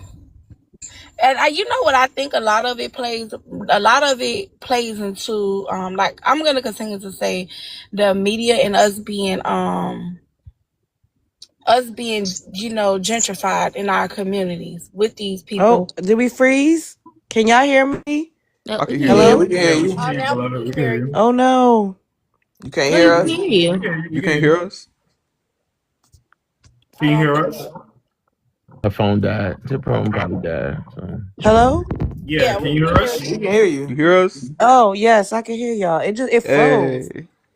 I don't know what happened. Oh, did you hear anything I TikTok said strikes or no? again. No, I didn't hear, like, I feel like I didn't hear y'all for a little while. Oh wow. Did you hear What, anything what, that I did you said? hear anything within the past 5 minutes? No, it wasn't that long. It's Okay. probably like 30 or 60 seconds. TikTok been Then I glitching thought real everybody done bad. went to sleep. I said, what the fuck? Are we doing a mannequin challenge? No. We were giving I don't heartfelt know. things Shit, and y'all probably was agreeing. playing a prank or something, and it just went quiet. And I was like, I think okay. a lot of it though plays into the fact that we were gentrified with a lot of these immigrants and being told what being this beauty standard that was pushed into us, and it affected a lot of us, especially in the millennials. From where I've come from, and I can't speak as far as like nationwide in the United States because I'm not everywhere. But where I've come from, in the area that I grew up in, I see it harmed the mentality of a lot of the ones that's in my area upbringing. With the beauty standards and this, playing this is exotic and exotic is the best and oh white is beautiful and and all that, and it played a big part in a lot of people's self-esteem, the young kids self-esteem that grew up into adults. So now, and then on top of this is just my opinion, y'all, from my observation, because I had to detach myself away from Christianity a long time ago, and so with that beauty standard mixed in with the Christianity of I'm the this is the way it's supposed to be, I'm the man and da da da, and if you don't do what I say do, the man and the man, and if a woman, buck back at it, even if a black woman buck back at it in a prissy way, she's disrespectful. If she bucks back at it in a respectful way, she's disrespectful. It's just you can't buck back at Christianity when it comes down to that male, patriotic system. But when it comes down to the people outside of us, it's like they don't feel important unless one of us make them feel important. Because they Mhm. know they are not important. They know they don't stand a chance.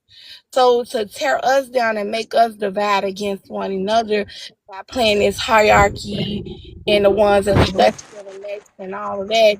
And if you don't listen to me, if you're not obedient, I'm gonna go to this person. They're just sitting there waiting on the sideline, like soon she messed up, he gonna come over here and I'm gonna outshine her. And that's all that is. It was a psychological warfare done. Butterfly too. That is what you're describing called deconstruction. And if you didn't know, it's that's when you call when you breaking down from religion or breaking what you used to know. So called Right, deconstruction. right. So that's where I'm coming from from my upbringing, because I was brought up in the church. So I saw it. I saw you got to stay in your place. You're a woman, So whereas I used to sit back and question, I'm the black sheep of my family. I've been exiled a lot, because I'm asking questions like, why? When did this come about? Where do they say this in the Bible? I would do things like that. And I was told a long time ago, you're disrespectful. So it happens. It happens, unfortunately. It happens. Because I had my elders tell me, oh, you're disrespectful. You got to humble yourself if you want a husband. I saw things like that. So, You 100% right. So I wanted. I'm sorry. Where you going? I wanted to. I was about to say unfortunately, but I'm gonna land right there. All right. So I hear what everybody's saying. One, I want to say to the sisters, man. I apologize. Right. I apologize for this world and the things that was done, and how they try to paint this picture as if you guys are least desire. It's fundamentally not true, right? And this is why they literally they have a budget to make y'all feel like, what the fuck am I trying to say? Come on, Larry. I'm sorry, I got ADHD. So so they have a budget, and they're trying to do the interracial agenda, you know what I'm saying? I think y'all get a gist of what I'm trying to say, right? So, but they're only doing that because they know we have the number one most valuable women on earth, right? And I wanted to read some real quick, right? So this is according to Google, if you will, right? Gemini, right?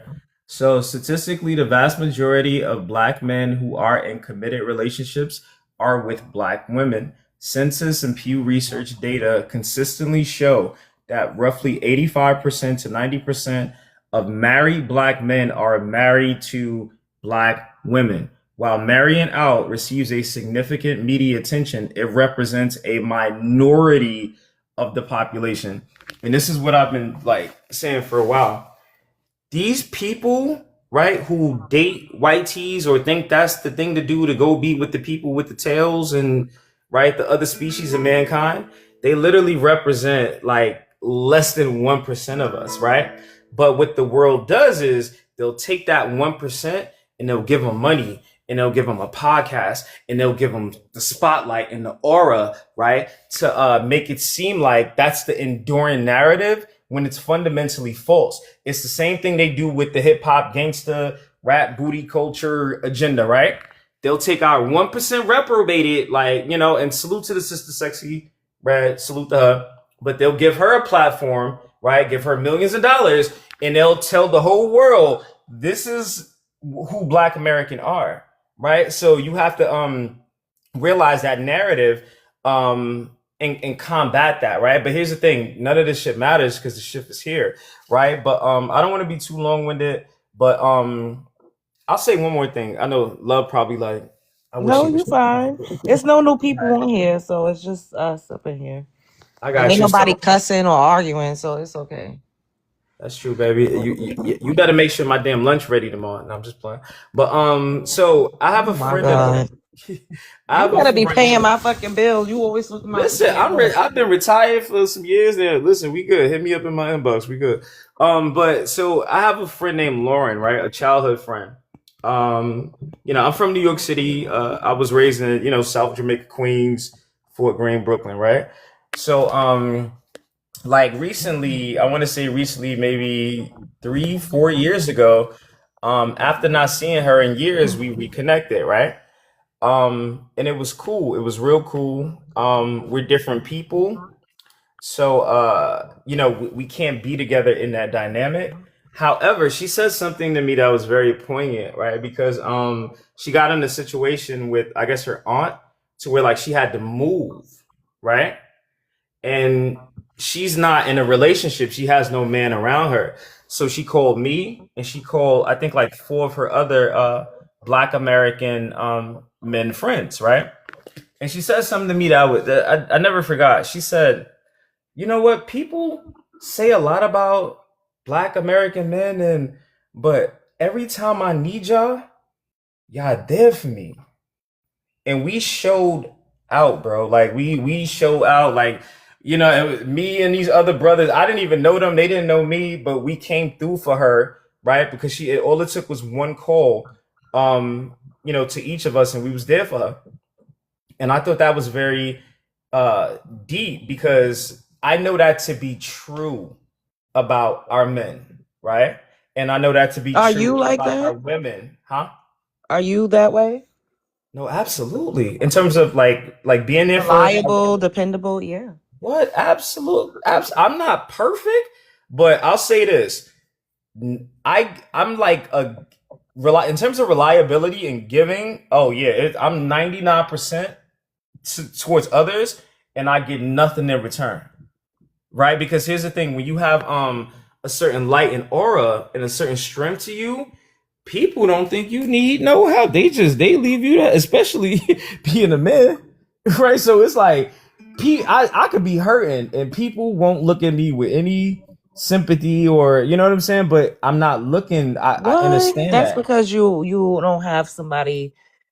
Well, I don't know your business, but No, I you're mean, absolutely. I know what you was about to say. You're absolutely right. I know a lot of people, but I have nobody, right? you I gotta only have. build personal, intimate relationships to get that in return. But here's the thing, right? I did the world, and now I'm no longer in the world, and now I'm just in, my The spiritual isolation. realm. Right. And we're the most I has me in isolation, right? And it's lonely as hell. Like, I'm in this fucking big ass apartment by myself in downtown Austin, Texas, and I feel like I don't even have family. That's a whole other story, even though I have family, right? But Mhm. but yeah, like, we are there for each other. I don't want to be too long winded. Like, we're there. Like what she said, that was powerful to me, right? Because I know our men, we love y'all. Like, we absolutely love y'all. We marry y'all, Black American women specifically.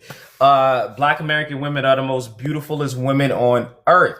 Why do you think they gaslight and try to make it seem like it's all BS to try to make it seem like y'all least desirable, while simultaneously all the women around the world look to y'all as the blueprint for style, culture, how to act. Y'all even got YT GAY men trying to be like y'all. Oh yes. You know what I'm saying? So it's like don't. My thing is, I'm gonna shut up. I feel like I'm going too much, right? So, listen, You want to man. know why Be though? good. We have these people wanting to be like us, because no matter what life threw our way, we stayed. We stayed feeling secure in ourselves. It was nothing that the world could do to make us feel insecure, because once again, the beauty standard back when we were younger versus the beauty standard now, it was YT woman, you wanted the flat butt, right?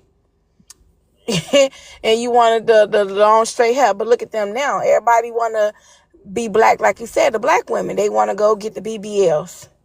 They want to get the tummy tucks. They want to get the injections, because they see the essence of us. Of course, we know who we are. It's just, once again, everybody want to humble what's great. And now they're trying to water down what's great, because now it's hard to tell what's real from fake out here a lot of the times, because of these anesthetics. These people out here changing their bodies and, tweaking their bodies and all that stuff. So it's kind of hard to sit back and say, wish I know what's real from fake, because I know I'm real.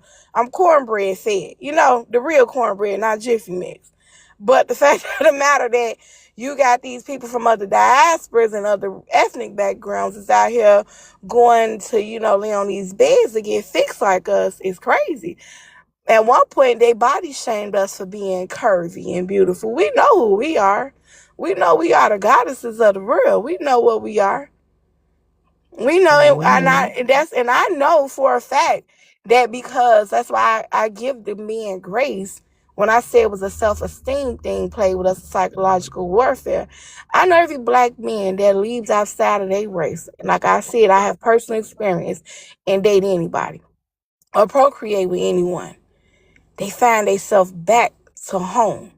I don't know if you heard me say that. They always find Girl, their way yes, back and they home. come with the biracial kids and expect you to raise up the kids. I don't like that for us. They come back home because home is where the heart is. No. They're gonna always come back home.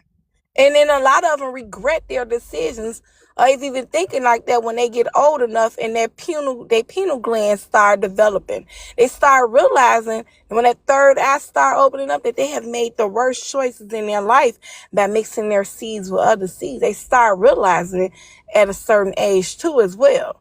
So like I said, I have personal experience with this. But you I've sound had like the Bible, conversations. though. You sound like, what is it, the prodigal son? He went out there, he jacked around, he spent all his inheritance, and he destroyed all his self-worth about him.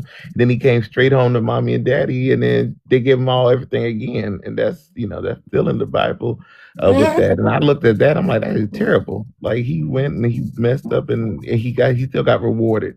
So I think some of the brothers who do leave out there and they destroy it, they want to come back home. They should not.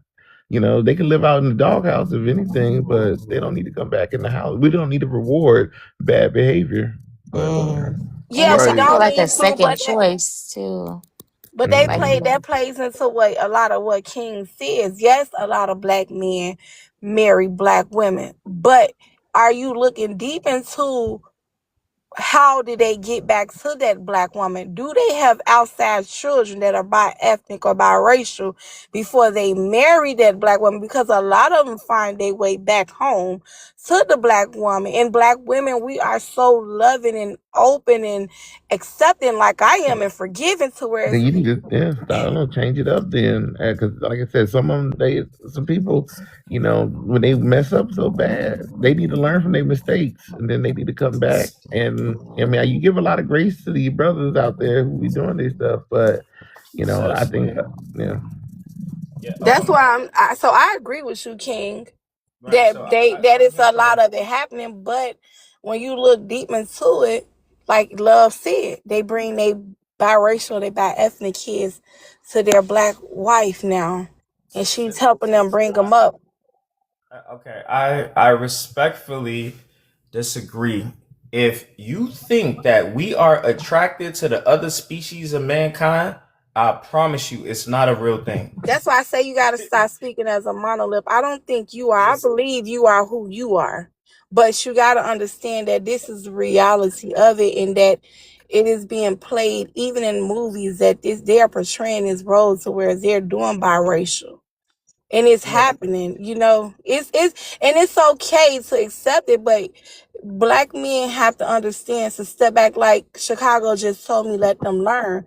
Black men have to quit putting you guys in one pot and saying we, when it's some outside of you guys that are doing the thing that you're saying that they're not doing.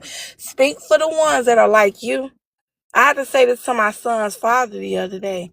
You can only speak for yourself and the one that's like you, but to put yourself in a position to where you're speaking for everyone can lessen your chance to win the battle, because just as sure as day, that person that you're speaking so profoundly about is not the person that you're saying that they are, because you're looking at who you are. No, right. So, I mean, based off of like what you just said, that could be true for all races, right? Of course, you're gonna have people, in all ethnicities and races that do certain things that we can't control, right? What I fundamentally know to be true is that those guys of us that do that, I promise you, It's a It's not a self-esteem issue. They need to go to the doctor, and like Chicago said, they need to be exiled and treated accordingly. Like, don't give them the grace because they don't have. It's not fair for them to come in and muddy the waters up with the ones that are like you. That's all I'm saying. It's not fair. Right. That's me getting Hold on. Everybody up in here, double tap the screen. We should have got up to goddamn what the hell? 100K by now. I forgot to tell y'all to double tap the screen. And we got a new gift goal at the top. You can help us reach a gift goal. Make sure you send your heart me's. And thank you for everybody who has sent any gifts. If you are not following me, make sure you follow me. Thank you, Reggie. Thank you, and make sure you follow me. If you do not, thank you, John. Follow me and follow anybody else on the panel if you've enjoyed their contributions to tonight's conversation. Okay? You've been tapping. Yeah, CJ, you know I rock with you hard body because you always support my live panels. I appreciate you. You loyal. But yeah, I'm glad we getting up there because I don't know why the hell we was only sitting at 60 something for so damn long. How long we been up here? Child, we been up here for 3 hours. Y'all all got me fucked up. You said But we to already those of you, fucked up. for real, because why the hell do y'all could pay the entry goddamn fee. The live fee is to tap the damn screen. Pay your fare. Pay your fare. That part. Gigi, you did not just get here. That's a fat face online. I seen you up in these comments a whole hour ago. Yo, what movie is that from? Pay Your Fare? That's from an old movie, right? Yeah, that's from Money. Well, no, what was Oh, it? Money, Mo Money Money. Train, Money Train, right? Nah, Mo Money. Oh, Mo What's Money. your All face right. said that? Cat Pay your Williams fare. said Comb that. your hair. Pay your fare. Cat Williams said fat face online when he was on Shannon Sharp. Oh, I thought he was talking about that pay your fare. My bad. That's where he got that from. He's like, you a fat face online. Oh, my bad. I thought he was talking about when I said pay your fare. My fault. Oh, I don't know. I don't know what he was talking about. I was talking about that. Yeah. Yeah, pay your fare is from Mo Money. Okay, I thought it was from Money Train. All right. Yeah, it's the Wayans jump where the nigga was doing the credit card scamming. Oh yeah, But can I ask a question, Love Jones? I want to ask you a question. Your panel, your prompt was not specifically directed towards the African. I mean, let me get them Africans out of my name. They talking about us, y'all, tonight. But it wasn't directed towards FBA directly. He was speaking in general about why other ethnic backgrounds. Yep, white people, everybody. Yes. What prompted me to make this was I made a video about whatever the fuck his name is. He a pale face streamer in 6ix9ine, which is a Mexican.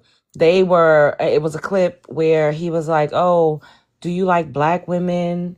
Like, have you slept with black women? Like, and then I seen another one with the same pale face streamer with a black man asking him, do he like black women? And I'm like, what is this? Like, that man is very anti-black. He's literally been saying the N-word. Why every time anybody get around him, they want to ask what he thinks about black women? And then, scrolling, I'm just seeing people talking about us. So I was like, let's make this the prompt for today. I'm glad that you didn't censor the one white T guy that came up here, because I felt like he was aura farming a little bit, or trying to, because he was like, like, we would approach y'all, but we know y'all loyal and stuff, but we like you, you come over here, and I didn't understand what he was trying to go to. I wish you would have. I just kind of ignored him because I seen his profile and he looked like who the fuck did it and ran. I said, hey, don't nobody want you. Who the F did it ran? Don't nobody want you. Well, Nobody want that guy. I saw a group of people scrolling on my FYP, and there was a guy. I think it was a whole bunch of. Yep, it was immigrants. It was a melanated one too. It sure was, and they were like, "Would you date a black American baby mama?" See, oh, I saw that. We spoke about. Oh, I don't think he was here. That made me make this too. That was like 2 or 3 days ago. But he said Right. African American, and he was allowing white men to go up there and just rip Black American women to shreds. I was like, this is terrible. Nah, they be Africans, bro. They be that. They don't be us. I promise. I'm not excusing. Listen, I'm not. Listen, we have reprobates within our men for sure, right? But these times that we in, a lot of these motherfuckers, like they not us, bro. I promise you, because they see that we have the voice, so it's more of a cold. What's the word? It's more of like they going harder, right? We're trying to, divide us and make it seem like they us, and saying stupid shit to divide us. You know what I'm saying? So I agree with you. And now that's that psychological warfare I was saying that they've been imposed on us since we were younger, and it's playing into our adulthood, and a lot of us are waking up from it, and that third eye is starting to open up. So I agree with you on that. And but with my sentiments to that, like to have a group of Africans sit up and call Black women baby mamas, and they want the funniest thing that I don't think no one in America caught, right? was Obama is the essence of a bastard child. I don't think nobody caught that one. He's a bastard child. That's how scary. His own Kenyan daddy don't even claim him by way of a white tea mom, and she has to go marry a white tea man from another part of the world, and he adopted him. He's a bastard child himself. So for Africans to even have this conversation when that is the whole continent of Africa's like culture, baby mama, baby daddy culture.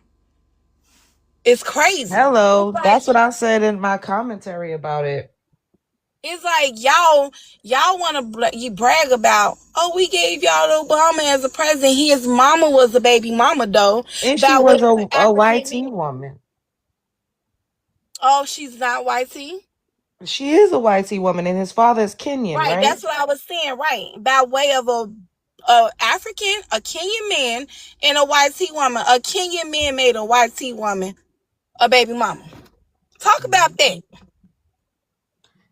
They never do. And the fact of the matter is, like, even us, like, if we do have children out of wedlock, the fathers are still around for the most part, and we have villages, and we stay around. They leave their kids, the mother and the father are prone to leaving their children on the continent of Africa. There's over like 50 million orphans over there. They sell their children in Nigeria, because he's a Nigerian man. Some of them literally sell their children off to their neighbors, to their close friends, to be servants. They call them house boys and house girls. This is happening in 2026. The mother and the father is not around, and there's a lot of paternity fraud. Nigeria and Jamaica is number 1 and number 2 for the highest rates of paternity fraud in the entire world. So for anybody to be sitting up here denigrating us, when it's like, at the end of the day, I know my father. That's one of my best friends. Even if we didn't grow up in a household with them, majority of us have stepfathers. Our parents have remarried, and our fathers are around. We can call them. We can go and see them. We know where they live. We talk to them. So for them to keep saying, oh, single mother, it's like, at the end of the day, I'm not saying anything is against marriage, because absolutely do it if you find somebody that you love. But the institute of marriage that's not something that we created. Like, it's literally a colonialism concept. Right. So Sid, this is according to Google Gemini, right? You made an excellent point, right? So fatherhood and presence, highly involved fathers.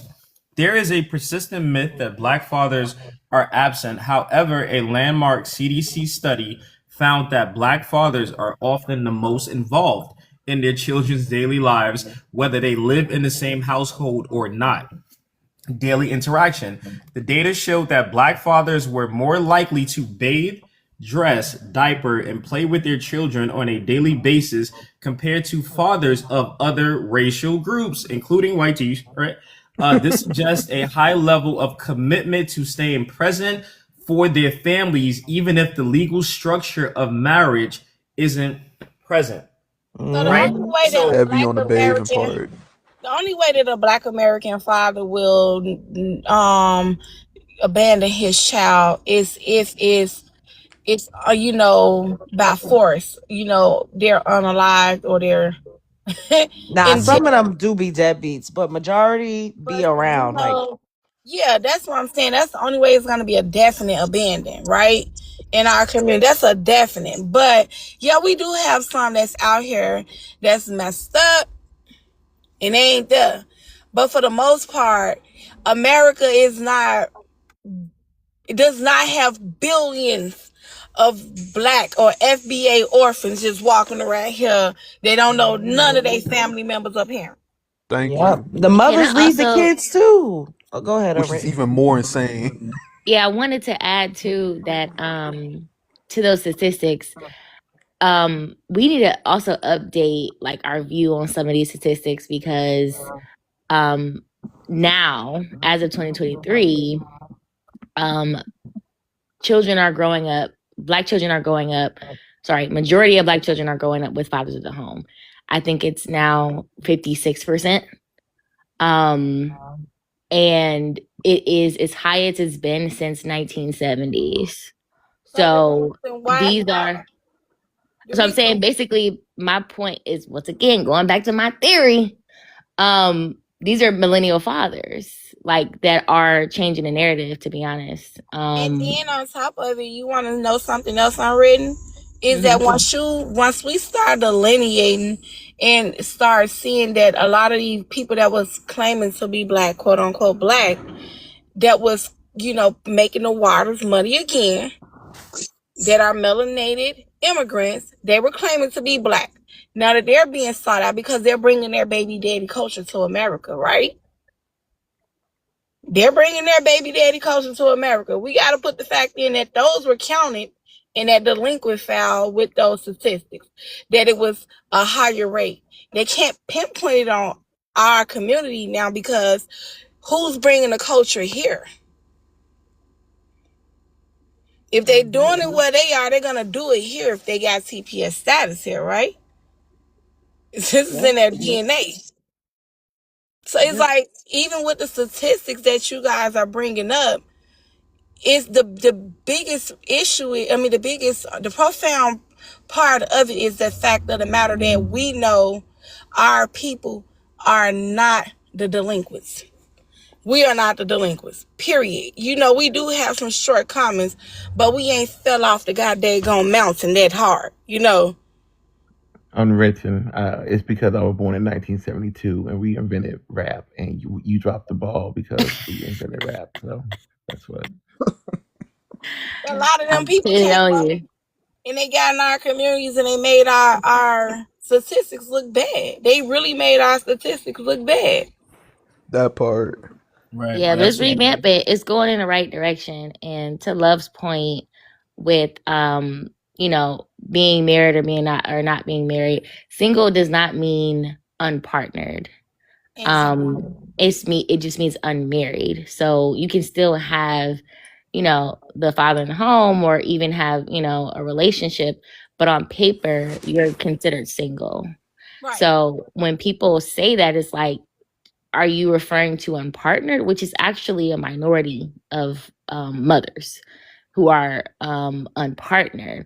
They may not necessarily be married, but it doesn't necessarily mean that they're single in terms of like their relationship status. It's just their marital status. Facts. So that's the narrative is like that's what people need to understand. And so I find when when some people engage in those conversations, it's like y'all are just not well versed on the data, and I don't like that for you. Right. You It's know what I mean? I don't like disingenuous that as for us. hell. Exactly.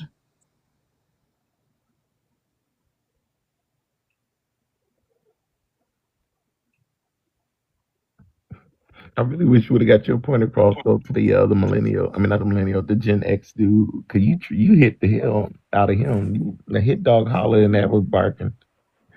I don't think I we'll. was just throwing it. It wasn't. That's what I haven't even substantiated. Like I'm still working through it. I just was like, this is something that I'm seeing a pattern in, and it wasn't even him being Gen X. He wanted to speak on it, but yeah, no, I wasn't even Wait till I actually substantiate it. Then, but right now it's just, like I said, just a theory I'm seeing.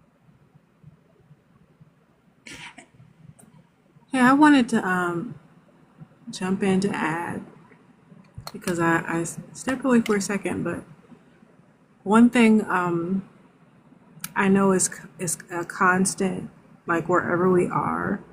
I think the first thing is the NBA. They don't call it the NBA anymore, the National Basketball Association. They call it the National Biracial Association.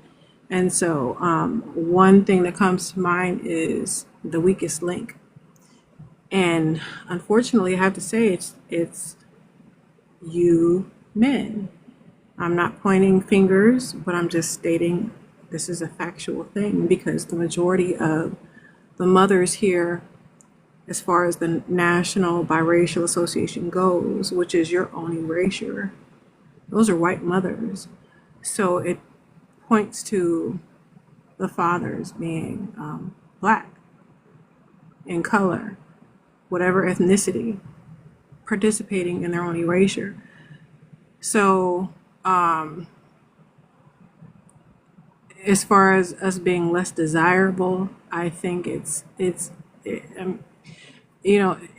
I'm like learning about like this whole thing as far as the displacement of black American people, there's always a weak link in the whole stuff, in the whole thing.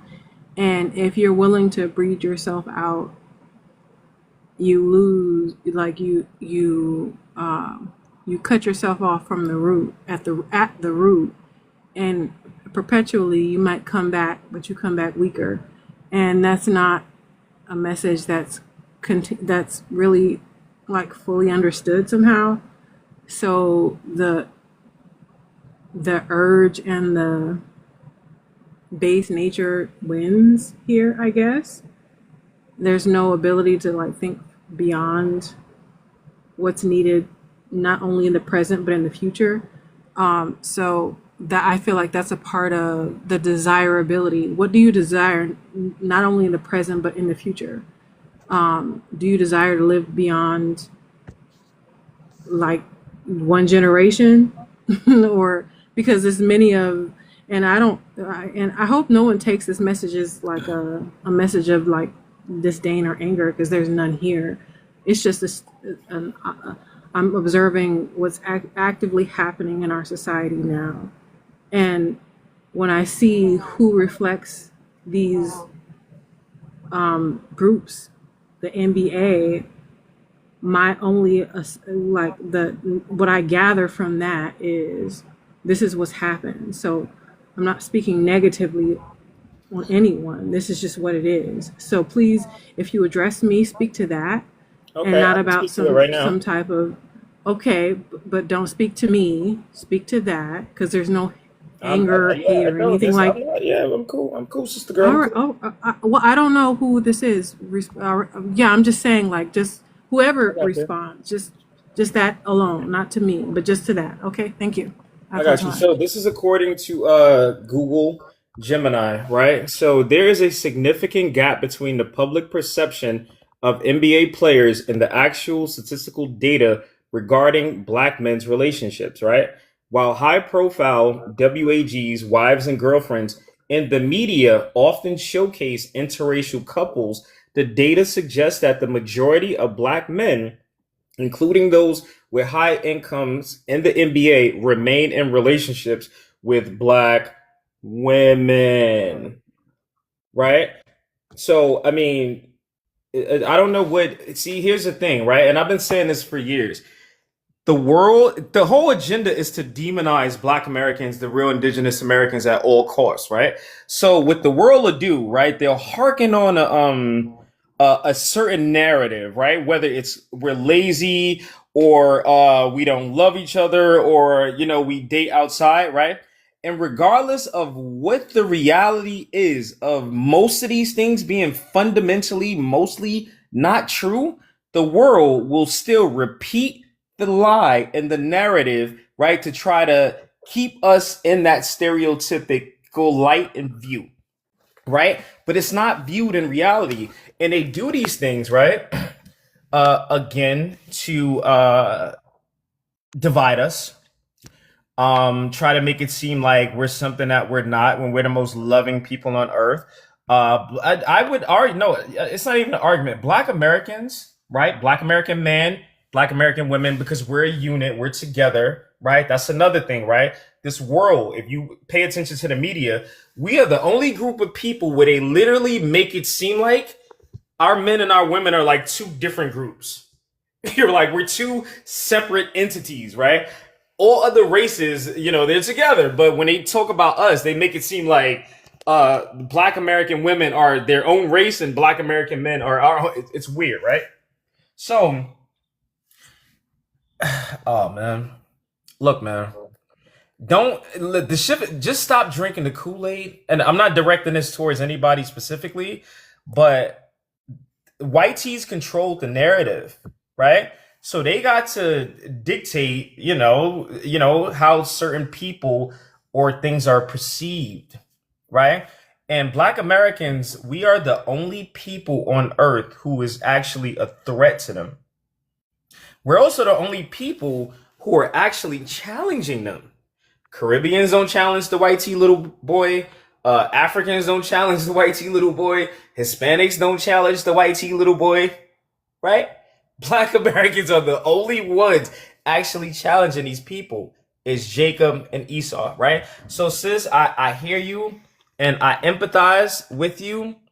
And I'll just say this: just know that a lot of these things that you think are true or believe is fundamentally it's not true. I'm not saying every group, regardless of what race, has reprobates within their community. That's a fact, right? Every race has grapers, right? So I'm not saying that. But what I do know is that everything that them people are, they try to make it seem like we are. That's true.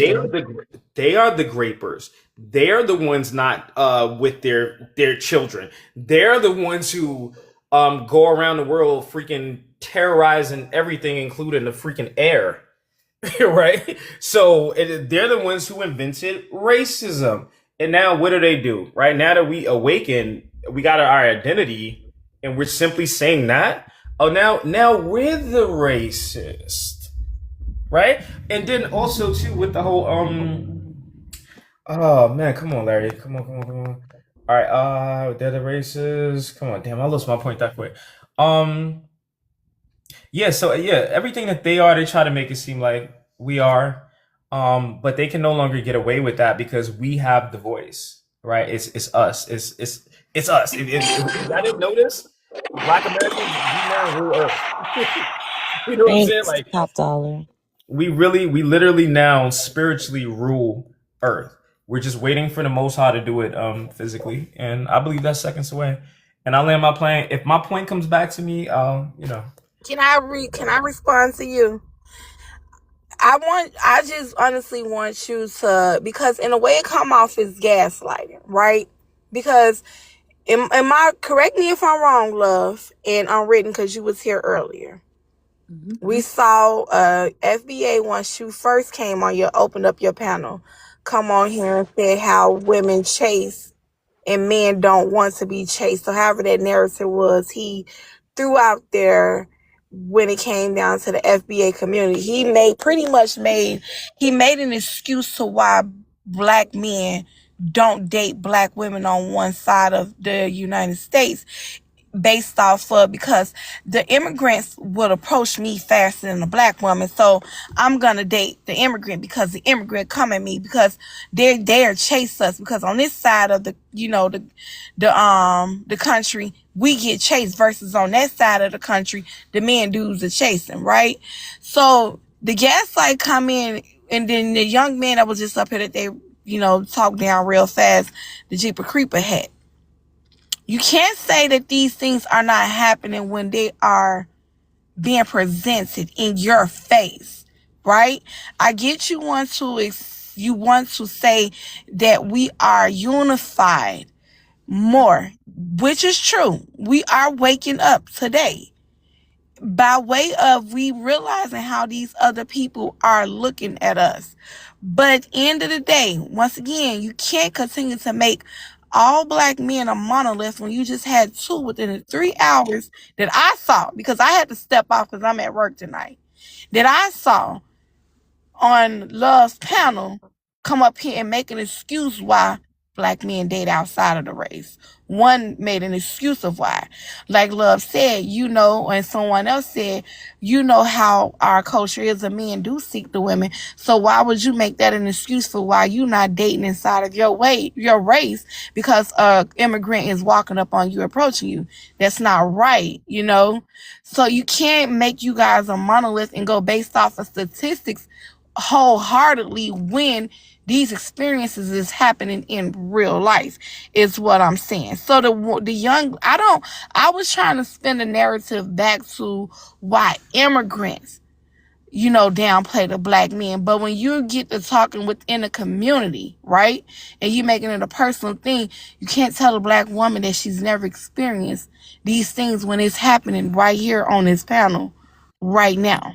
Right. So one, I've never said that. And then again, keeping things in, just be mindful that you might think these people are us, but they're not.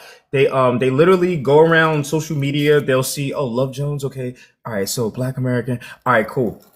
And this is where this is how they know to, come on certain panels to, they're not us and say shit to divide us. Right. I'm not saying that's the case. Just be mindful of that, right? And again, I said you have reprobates in all communities, right? But overall, the majority, it's just, I believe, right? And it's a belief, it's my opinion, that fundamentally the majority of black men don't engage in that behavior, don't engage in that rhetoric, don't engage in bashing our women at all, right? That's what I see. That's my belief. That's my opinion, right? Of course you have that, right? But I even side-eyed those guys because I believe they're either tethers or they're that that rock and roll, what's that those black kids with the mohawks and you're so yeah. Ask you a question, a personal question. Let's go personal. I got you real quick. Let me just so I'm not saying these things don't happen, but at what point are we going to focus on right? Because we got the whole world demonizing us, right? So at what point are we going to just focus on our good, right? Instead of hearkening on to the reprobates who we can't control. Nobody can control the narrative completely, right? So focus on the copious amounts of Black American men who love y'all, right? Who go out of their way to try to prove that, right? And then the world tries to come in and no, you don't, with their little antics and, semantics and agents. Right. So that's all I'm saying. But that's the thing, King, respectfully, that sounds like focus on the good white people or focus on the good that's not police. What I'm saying, bro. No, it is because you're speaking. The only reason I'm just telling you from the perspective, right? When you're saying the harm is being done to who, right? Bro, listen, you can't control people. You cannot control. Not a bruh. I'm sorry, my apologies. Right? But that's what I'm saying. So let me land, right? So it's convenient to say don't focus on the problem when you're not the one being affected by it. You're not a problem, right? Bro. So stop calling me a bro. All right, you know what? A bro. All right, I'm sorry. Not a bro, not a bruh. Right? Let me land. It's a habit. Go ahead. Let me land. You can just mute. That's fine. So I'm saying it's convenient, right? When you're saying, hey, don't focus on the problem that affects you because we need to focus on things that that basically makes me uncomfortable, right? So I think that's convenient. And so unfortunately for us, we can't ignore an issue that affects us as a community simply because you don't think that it's big enough or that it doesn't necessarily affect you in the same way that it affects us, right? But the perspective should be, well, if this affects you, then it may not necessarily affect me in the same way, but because you are part of our community, I want to make sure that you feel safe, you feel protected, you feel supported, and how can we help you versus being, oh, it's nothing we can do about it, so just focus on the good. No, that's right. That's a very dismissive. Once again, let me land. Let me land. So it's like that's not going to help or continue to be the solution. It's maybe a solution for you, right? Because it's convenient for you to have to focus on it. But for us, unfortunately, we can't. So if you're like, hey, I don't think that you should focus on this, unfortunately, we will have to, right? Because we're talking about our community. But I wanted to ask, when it came to, because to me, I think, and this is coming back to the interracial relationship, and I'll land here. No, yeah, right. You know, I said I'll land here, but so do you not? Because it does get, I agree with Butterfly. It is a little bit of gaslighting when you're basically saying it's not happening, and you're using Gemini to try to justify that. But it is happening, right? And so I do agree with you, though, King, that white supremacy utilizes the negative. But okay. Hold on, I get you. They utilize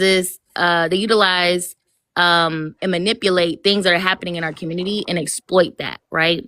But they could not use certain imagery if it wasn't already happening in our community. They wouldn't be able to focus on the Black men who were showcasing favor to white women all throughout the NBA if it wasn't actually happening. You may say that that's being manipulated, but guess what?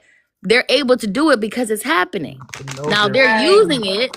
They're using it in nefarious ways, right? It's manipulation. But if you're being used as a pawn, right? We have to acknowledge, hey, this is detrimental to us. And this is not a good look for our community when some of our wealthiest men are constantly being seen with non-Black women. That's just a bad look at the end of the day. I'm just saying, why can't you? Why? Just what's Why up, is that bro? so hard to understand? I King? thought you Like- was. I thought you was done. Like I you was know what I'm saying, saying? that's what I'm saying. I don't know why you're so quick to respond. Like you're not listening at that point, right?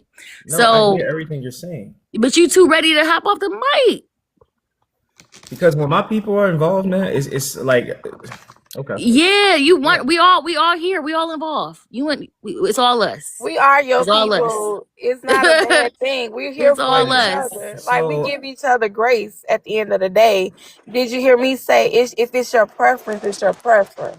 Right? But no, but I don't get that. But I don't don't get that be past no so more. loud and bold with it to make it look like it's the whole entire community. I said that. Didn't I say that? Right. No, you did say that, but what I'm trying to tell y'all is that these people, first of all, you can't get to the NBA unless you make a deal with you know who, right? This is spiritual warfare, right? So when you in that realm, if they give you any type of money, and I know because I was offered $100 million, my own TV show, to go against Black Americans and sell my SOUL. True story, right? So any type of our people with any influence and status in this world, particularly with the NBA, they are controlled, right? So again, the statistics show that the majority of Black players in the NBA are with Black women, but what white tees do, they'll highlight that 1% reprobated and create this false narrative that that's the whole NBA and people just run with it, right? We cannot control everything that people do. So that's why I'm saying, like, yo, F them. F those Black guys who go that way, right? I'm gonna land my plane. F them. They don't represent us. And that's the issue that I have, right? Is that the world tried to control our narrative, right? And make it seem like that's how we are, right? With our men and our women. And it's just I don't buy it. I really don't. So buy you know it. what? You all don't do each other any favors when you just skip over opportunities for correction and you just say it's not us. And if it's whatever, you have someone is supporting you, like especially like the people who they call themselves. Please do. If you want to focus in on 1%, go ahead. No, it's not. They're not They call them It's not 1%. national. This is your. Okay. This is your representation. This is your representation. Right. This is your representation. They have a national platform. There's a bunch of them running across the field. The National Biracial Association. This is now your legacy, and you're saying it's the 1%. You can't just keep ignoring that, talking about it's the 1%. They're forcing them to lay down in the bed with these women and make more biracial so that they can prop them up. They're forcing them. You can't, I mean, you could, but if you were a person or any people that actually do a deep dive into history, they'll begin to understand that this is actually how the overthrows happen. They had the mulattoes and the biracials and all these people. They would come in and say, I'm part of this and I'm part of that. Well, today I'm black. Well, today I'm half and half. I can speak for the blacks. I can speak for the half and halves today. I can sign that paper. I can pass that because I'm a part of this group. And then they do it. And then they gain leverage. And then they gain more and more and more. And then that leads to your erasure. And then it becomes a new thing over and over and over again. And it's happened from in the past. But if you won't even like set the ego aside to understand, or even actually to go back and read, forget me. You can think I'm the rudest woman in the world. You have someone in the name Butthole rooting for you. So you have buttholes, literal buttholes rooting for you. Oh, so if that's I what told him to come on the panel. Oh my yeah. God. I just so if that's your, you know, if you want to, we can go with that, fine. But if you just just go back in history and we. Right. So my thing is, right, if you have the is this what we have to work? Look, I have so much faith in my group, my people. I know we're better than this. Us as women, I know we as women are, and as the men as well. I know that He they're said better you than pronounced this. it wrong. I don't even whatever. It's booty hole. That's Asian butthole. Oh, so my Asian radar is if y'all scroll up in the comments, I literally call him an Asian. Man, forget all that. Did you hear? Did you look? Who cares about that? An Asian in the comment because my Asian radar is serious. Who cares about that? Did you hear what we said though? You use that as a way to try to make because that speaks to how no, it's because these Asians know what they're doing. Excuse me, that speaks to how flawed your argument is because nobody there's no validity there. We've heard it 10,000 times. They talked about this hundreds of years ago. Are you sure you're us? You're not getting it because you're. Are you sure? Can I say something to you, King? Please. I'm speaking positive. I'm speaking positive. That's the thing about it. We're not saying you're not speaking positive. What we're saying is that you can't. I want to explain this to you. First of all, what a lot of people got to realize is that when you come up with these statistics, you have to understand it's a controlled group. So if there's two people in this group and one say I am and one say I'm not, it's now half and half. Right? So if the whole entire Black American race is not going into these little studies, they can now you can tweak the statistics based off of how many is there, right? So we can say that this is because a lot of us are saying what you're saying might be true, but it's false on our behalf because we're living this experience. We know for a fact that every Black man in America is not going into these panels or these rooms and these controlled statistic basis, being a part of these statistic panels, right? We know everybody is not. So you can't speak for them all. That's why I say you can't continue. What hurts the men in our community is that you guys want to make yourselves a monolith. You want to say all of us, but you gotta it's all about accountability. In order for us to grow in our community, we gotta allow the ones that are the bad ones who take accountability. Bro, we can't control the one. You got to let them take accountability. Hold on, and then you have to quit taking it personal. I do take it personal. You have to quit taking it personal because I love my people. We love our people men too, and women. We love our people too, but it's about accountability. And one thing about what I've learned about FBAs is that we're going to hold us in our communities accountable when we're right and when we're wrong. Yeah, King. So let's not play delusional. Let's not play delusional with these things are happening. Like I said, the man just came up here and you're telling us don't believe statistics. They're more than likely agents. Hold on, time out. You telling us not to believe it when these people are coming in these groups. And despite of what Veronica is saying, right? About FBA. Let's cast the FBA out. I'm sorry, the NBA out. Let's set the NBA to the side and let's talk about the fact of the matter that everybody has been given a panel to speak on within these past few years on TikTok, right? On social media. It's a lot of black men that's out here being watched saying negative things about black women. And that's where accountability come in. These are not even rich men. It's not the right? majority. These are, but it's not, I never said all. I said it's a lot. It's some. They're It's not some, us. right? They're We not gonna agree. us. We can agree that it's some, right? So for First the of all, some that's doing it, you know what my daddy say, one bad apple can spoil a whole entire bunch. no, but sis, One within bad our apple, right. hold on. The fact of the matter is that if you put one bad apple in a bag full of good apples, it's gonna rub off on them. It's gonna, so in order to make that bad apple not spoil the bunch, let's put them to the side and say that apple is bad. Let's not say because, I'm good, that apple can be good too if you just pick, the bad parts out. It's a bad apple. A bad apple is a bad apple.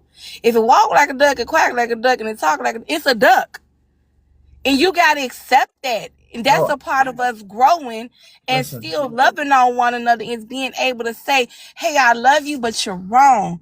Don't tell the woman that she don't see what she's seeing as playing Houdini. And that is hold on, time's out. That's a sense of kind of like playing a witchcraft thing, saying, even though you're saying it's happening, don't believe it's happening. That's a gaslight once again. What?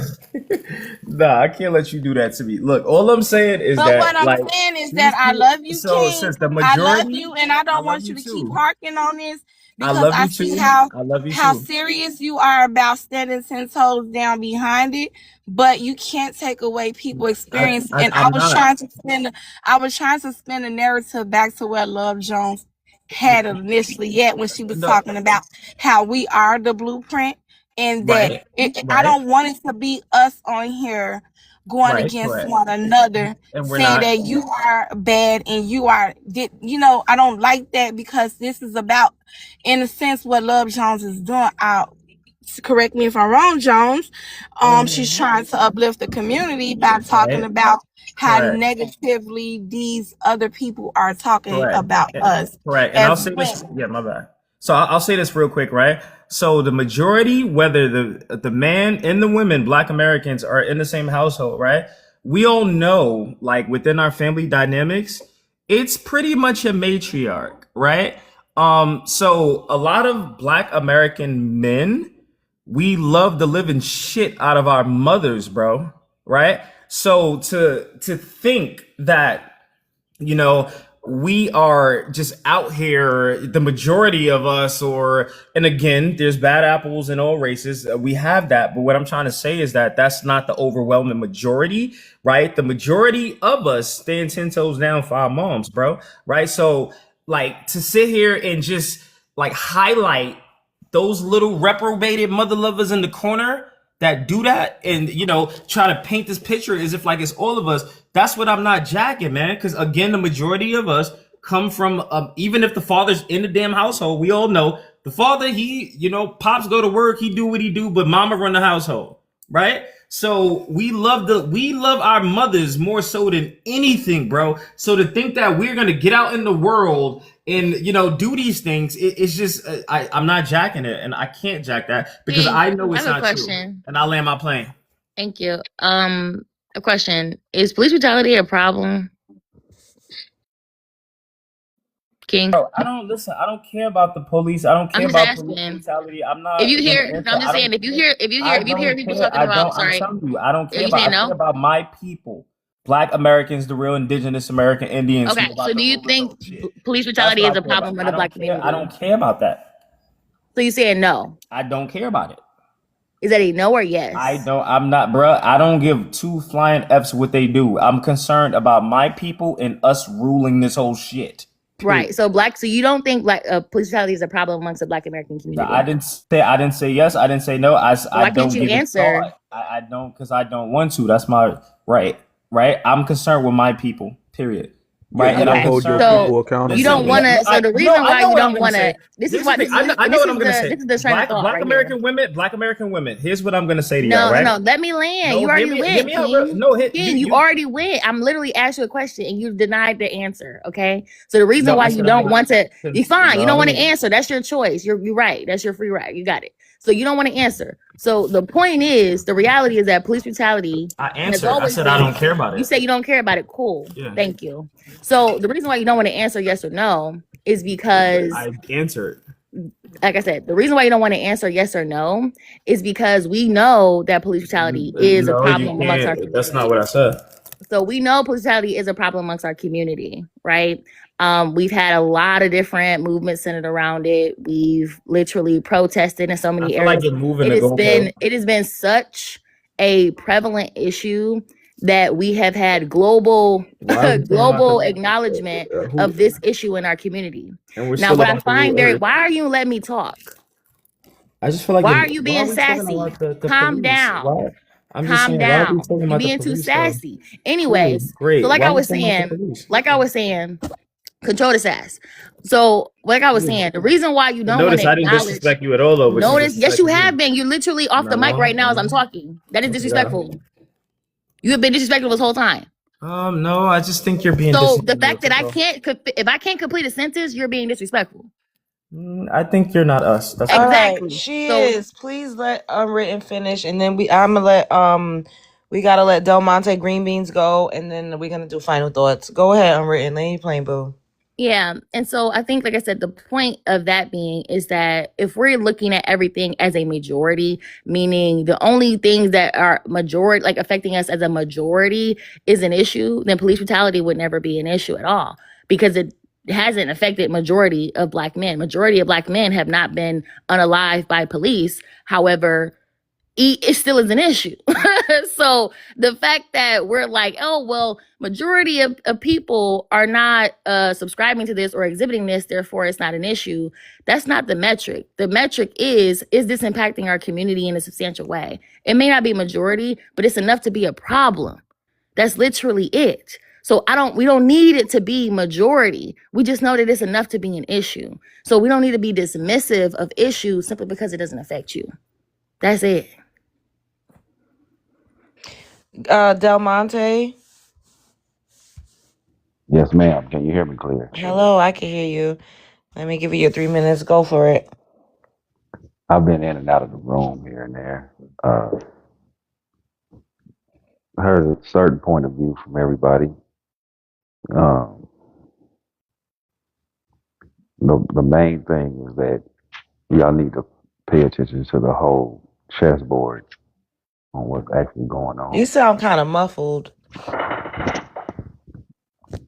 Can you hear me clear? No, yeah, you sound like you talking to a fan. Yeah, you still kind Sound of muffled. underwater. You have headphones in? Yeah, I turned my mics up. Maybe that's the headphones because it sounds like muffled a little bit. Yeah, in order for us to improve, it's gonna take a lot of hard work. There's gonna be some pain, but in order for us to get it, we're gonna have to get along somehow. In the meantime, it's an economic situation. We'll probably have to go back down to the ground floor in farming just to build a real rotational economy. I have a different point of view from the situation. I've seen this whole thing play out since the early 2000s.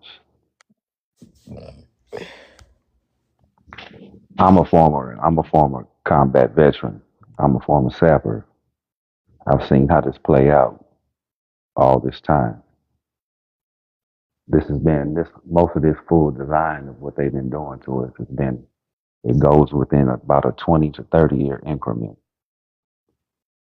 But right now it's a kind of we've thrown a wrench within the plan. So everything is starting to play out funny.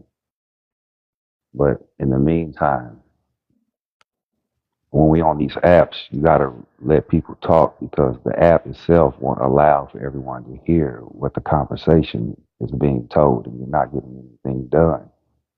without it. I just observe from a distance, from all the different points of views, from our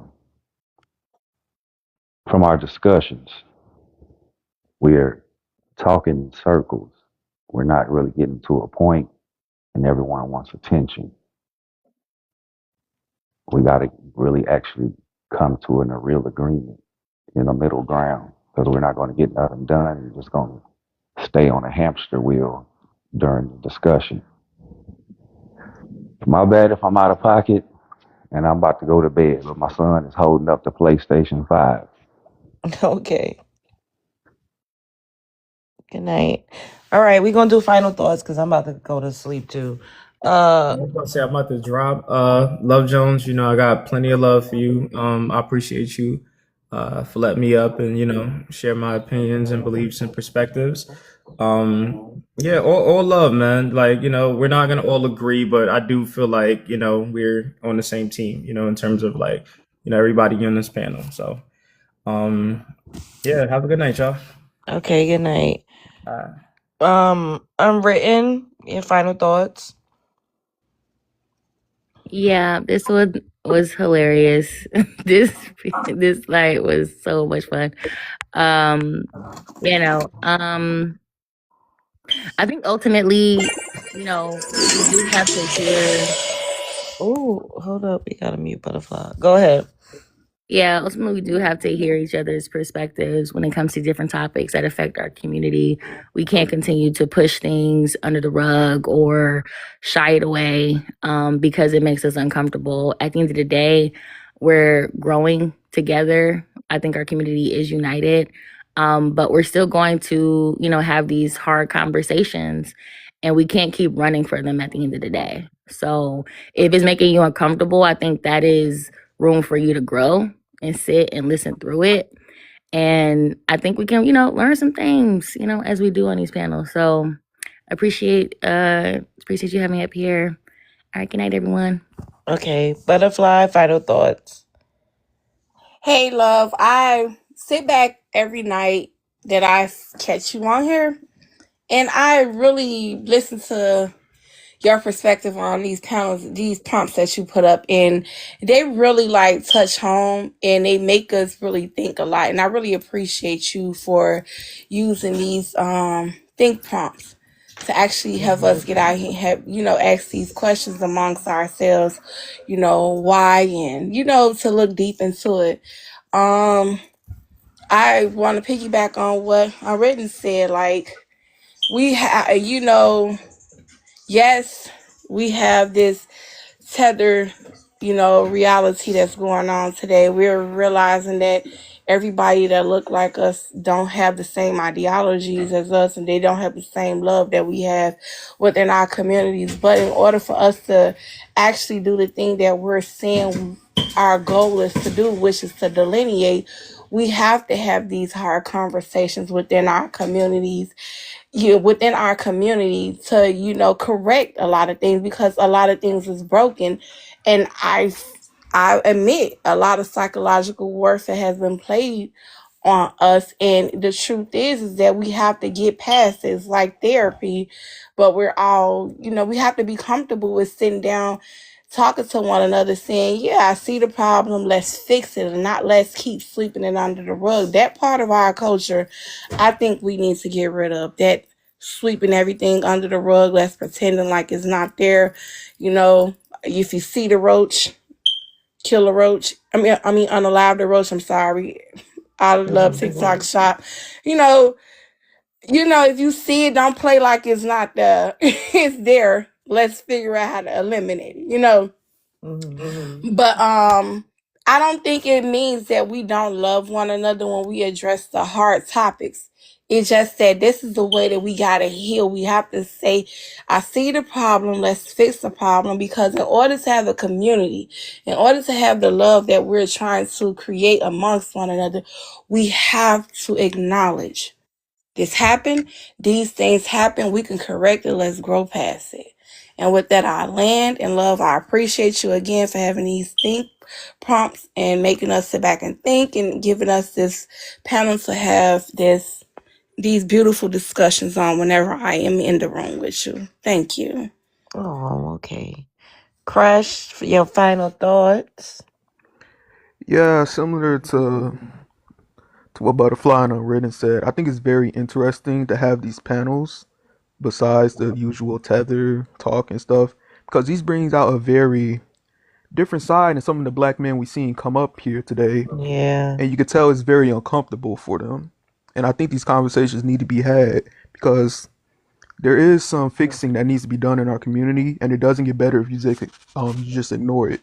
If you put duct tape over a tire with a hole in it, the duct tape ain't gonna fix the hole. It's still a hole in the tire. You got to get a new tire and replace it. And for the men who do come up here and have these thoughts of, not these thoughts, these feelings of, it sounds like a lot of rejection and anger. Look inside yourself and wonder why you feel that before lashing out. You need some self healing that you got to do. And I'll land there. Okay. Veronica? Veronica, are you still there? Yeah, I'm still here. I just wanted to, and I really thank you, Ms. Love Jones, for the opportunity again to speak. It really makes me think about how a lot of this kind of comes full circle on different levels, because as we're in this renaissance as an ethnic group of people, not only on this level, but it's gender wise, like there are no quote unquote WARs, but there is definitely an awareness, because when we interact with these people, there was a time where I wasn't able to talk, but I was still able to observe. And it seemed like the men who would come up and answer questions, who would be asked questions, they were practically as resistant and as avoidant as what they call tethers. And I hate to equate them to that, but that was practically what it was. Like, you are acting like that because you just don't want to ask questions and face the truth and what it is, or to just really just set your ego aside. Let's get to the root of the matter. They don't want to do that, and it's really like kind of lonely at the top, because it's like, okay, who's with us? This group of people of color not with us.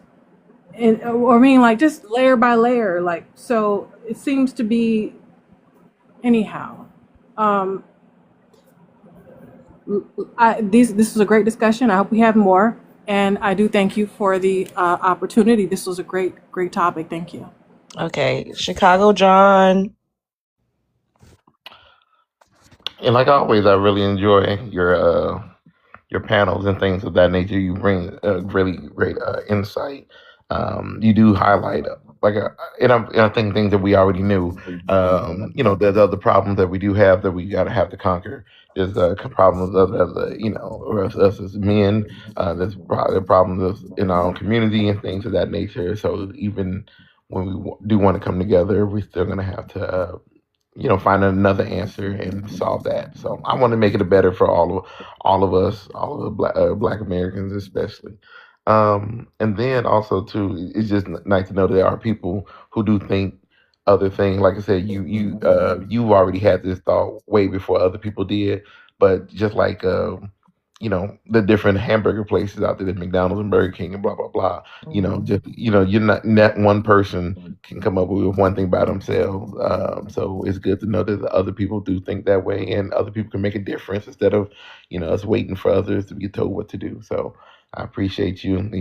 Here for you and whatever you need me to work with you for, and get your message out there, because you can still get your message without fighting, or without. There's other ways to skin a cat. So if this is your way, you found a new technology way. So thank you for having me always. Thank you. I thank you everybody for joining me tonight. I honestly am so confused as to why this prompt really triggered Black American men. Like, I really don't, like, what the hell? Like, it literally was not specific to them, but like everyone's saying, like, a hit dog a holler. Like, I was having conversations like this and talking about black men and all of that on my tube, but you know, we have bigger fish to fry, so I kind of like moved away from having wars back and forth with, like, you know, red pill guys and stuff like that, because they used to be talking to me crazy, so I was talking crazy. It was just a lot going on. But now I'm like, okay, so we still are in a place where anybody's taking accountability. We still are in a place where it's safe for us to even have these conversations amongst each other without being gaslit or without people being so defensive, you know? And it's kind of like, damn, if you are not personally thinking that black American women are the least desirable, why are you so offended? Like, that part really just, it's above me now. It's a lot of people trying to come here. I'm not doing it. I'm tired. But it's like, I'm so confused by that. But, yeah, you know, if people want to say we're argumentative or we have bad attitudes, who gives a fuck? We don't care as much as they think, and I think that makes not I'm talking about the ones that say things like that. We don't care as much as they think we should or as much as they would want us to, and I think that makes them angrier, because the control and the stronghold that was held over black women's heads, to have to have the, you know, the man, the this, like, we don't, it's not, life doesn't give that anymore. And that's what I told someone the other day. Like, just because you're a man, it doesn't matter what race, creed, ethnicity, women in general, you have to be likable, you have to be entertaining, you have to have a personality, you have to be knowledgeable about different topics, you have to be able to teach people things. There's way more than just being a man with a job and in a house and just basic adulting. And I think that goes over men's head too. So it's like, if you think we're all terrible, and I'm talking about the ones that say these things that came in here tonight and was saying that, then who cares? Like, once again, my 500-pound life, those women are literally can't even move, and they found somebody to love them. Don't ever let a man tell you that you're too difficult to love or you have an attitude, so that's why they're going to go and fuck off with a torta that's going to cuss them out and beat their ass in the street anyways. It's bullshit. Because to get up here and make it seem like other races of women are not assertive, are not domineering, are not aggressive, that's a blatant lie. We've all seen Karen videos. We've seen 1,000 Karen videos of Karens calling the police, yelling, cursing, fighting in the street, but they don't get the blanket statement of all of them being that way. For whatever reason, we don't get grace. We get held to this impossible standard that's inhumane. We're human. Sometimes we're frustrated. Sometimes we're happy. Sometimes we're sad. Sometimes we're passionate. Sometimes, you know, we're tired, fatigued, exhausted, exuberant. Like, there's so many different emotions that it seems we're not able to have. The default is, oh, you're just angry. No, black women always frustrated. That's not true. You're a liar. If you dealing with black women that's always frustrated, then you've never given a woman an orgasm. You've never been around a woman that has been in a euphoric state. You are not seductive. There's nothing about you that's sensual.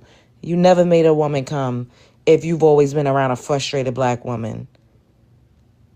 And that's something that you need to deal with. You don't have the motion in the ocean. Nobody said that it's always sexual, but take you. Let me block you. Let me see, who are you? You ugly and stupid, and I'm sure your penis is small. Get out of here. Don't ever come back over here. Don't ever come back over here. Like I said, if you always dealing with a frustrated woman, you've never taken her to ecstasy, point blank, period. Because when women are happy, when women are, when women feel good, when women, are relaxed, when women has been able to release, then ain't no frustrated woman around no man that got a strong back, if y'all picking up what I'm putting down. Okay? That's half the battle. That is half the battle. And then if you got a good personality, you're funny, like you're not just boring and expecting a woman to entertain you all day, then you'll be fine. And I really think it's men like that little dweeb that said women are frustrated. No, you guys are not happy and you're taking it out on everybody. At the end of the day, a lot of men that say these things to us are not men that we would ever entertain or be interested in. Like, no one cares. To get up here and call me old, bitch.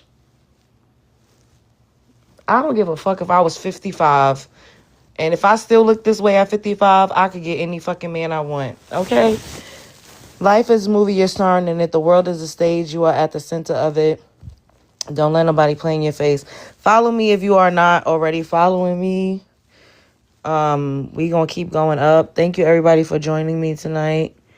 And I will see you guys later. Spread love is the Brooklyn way.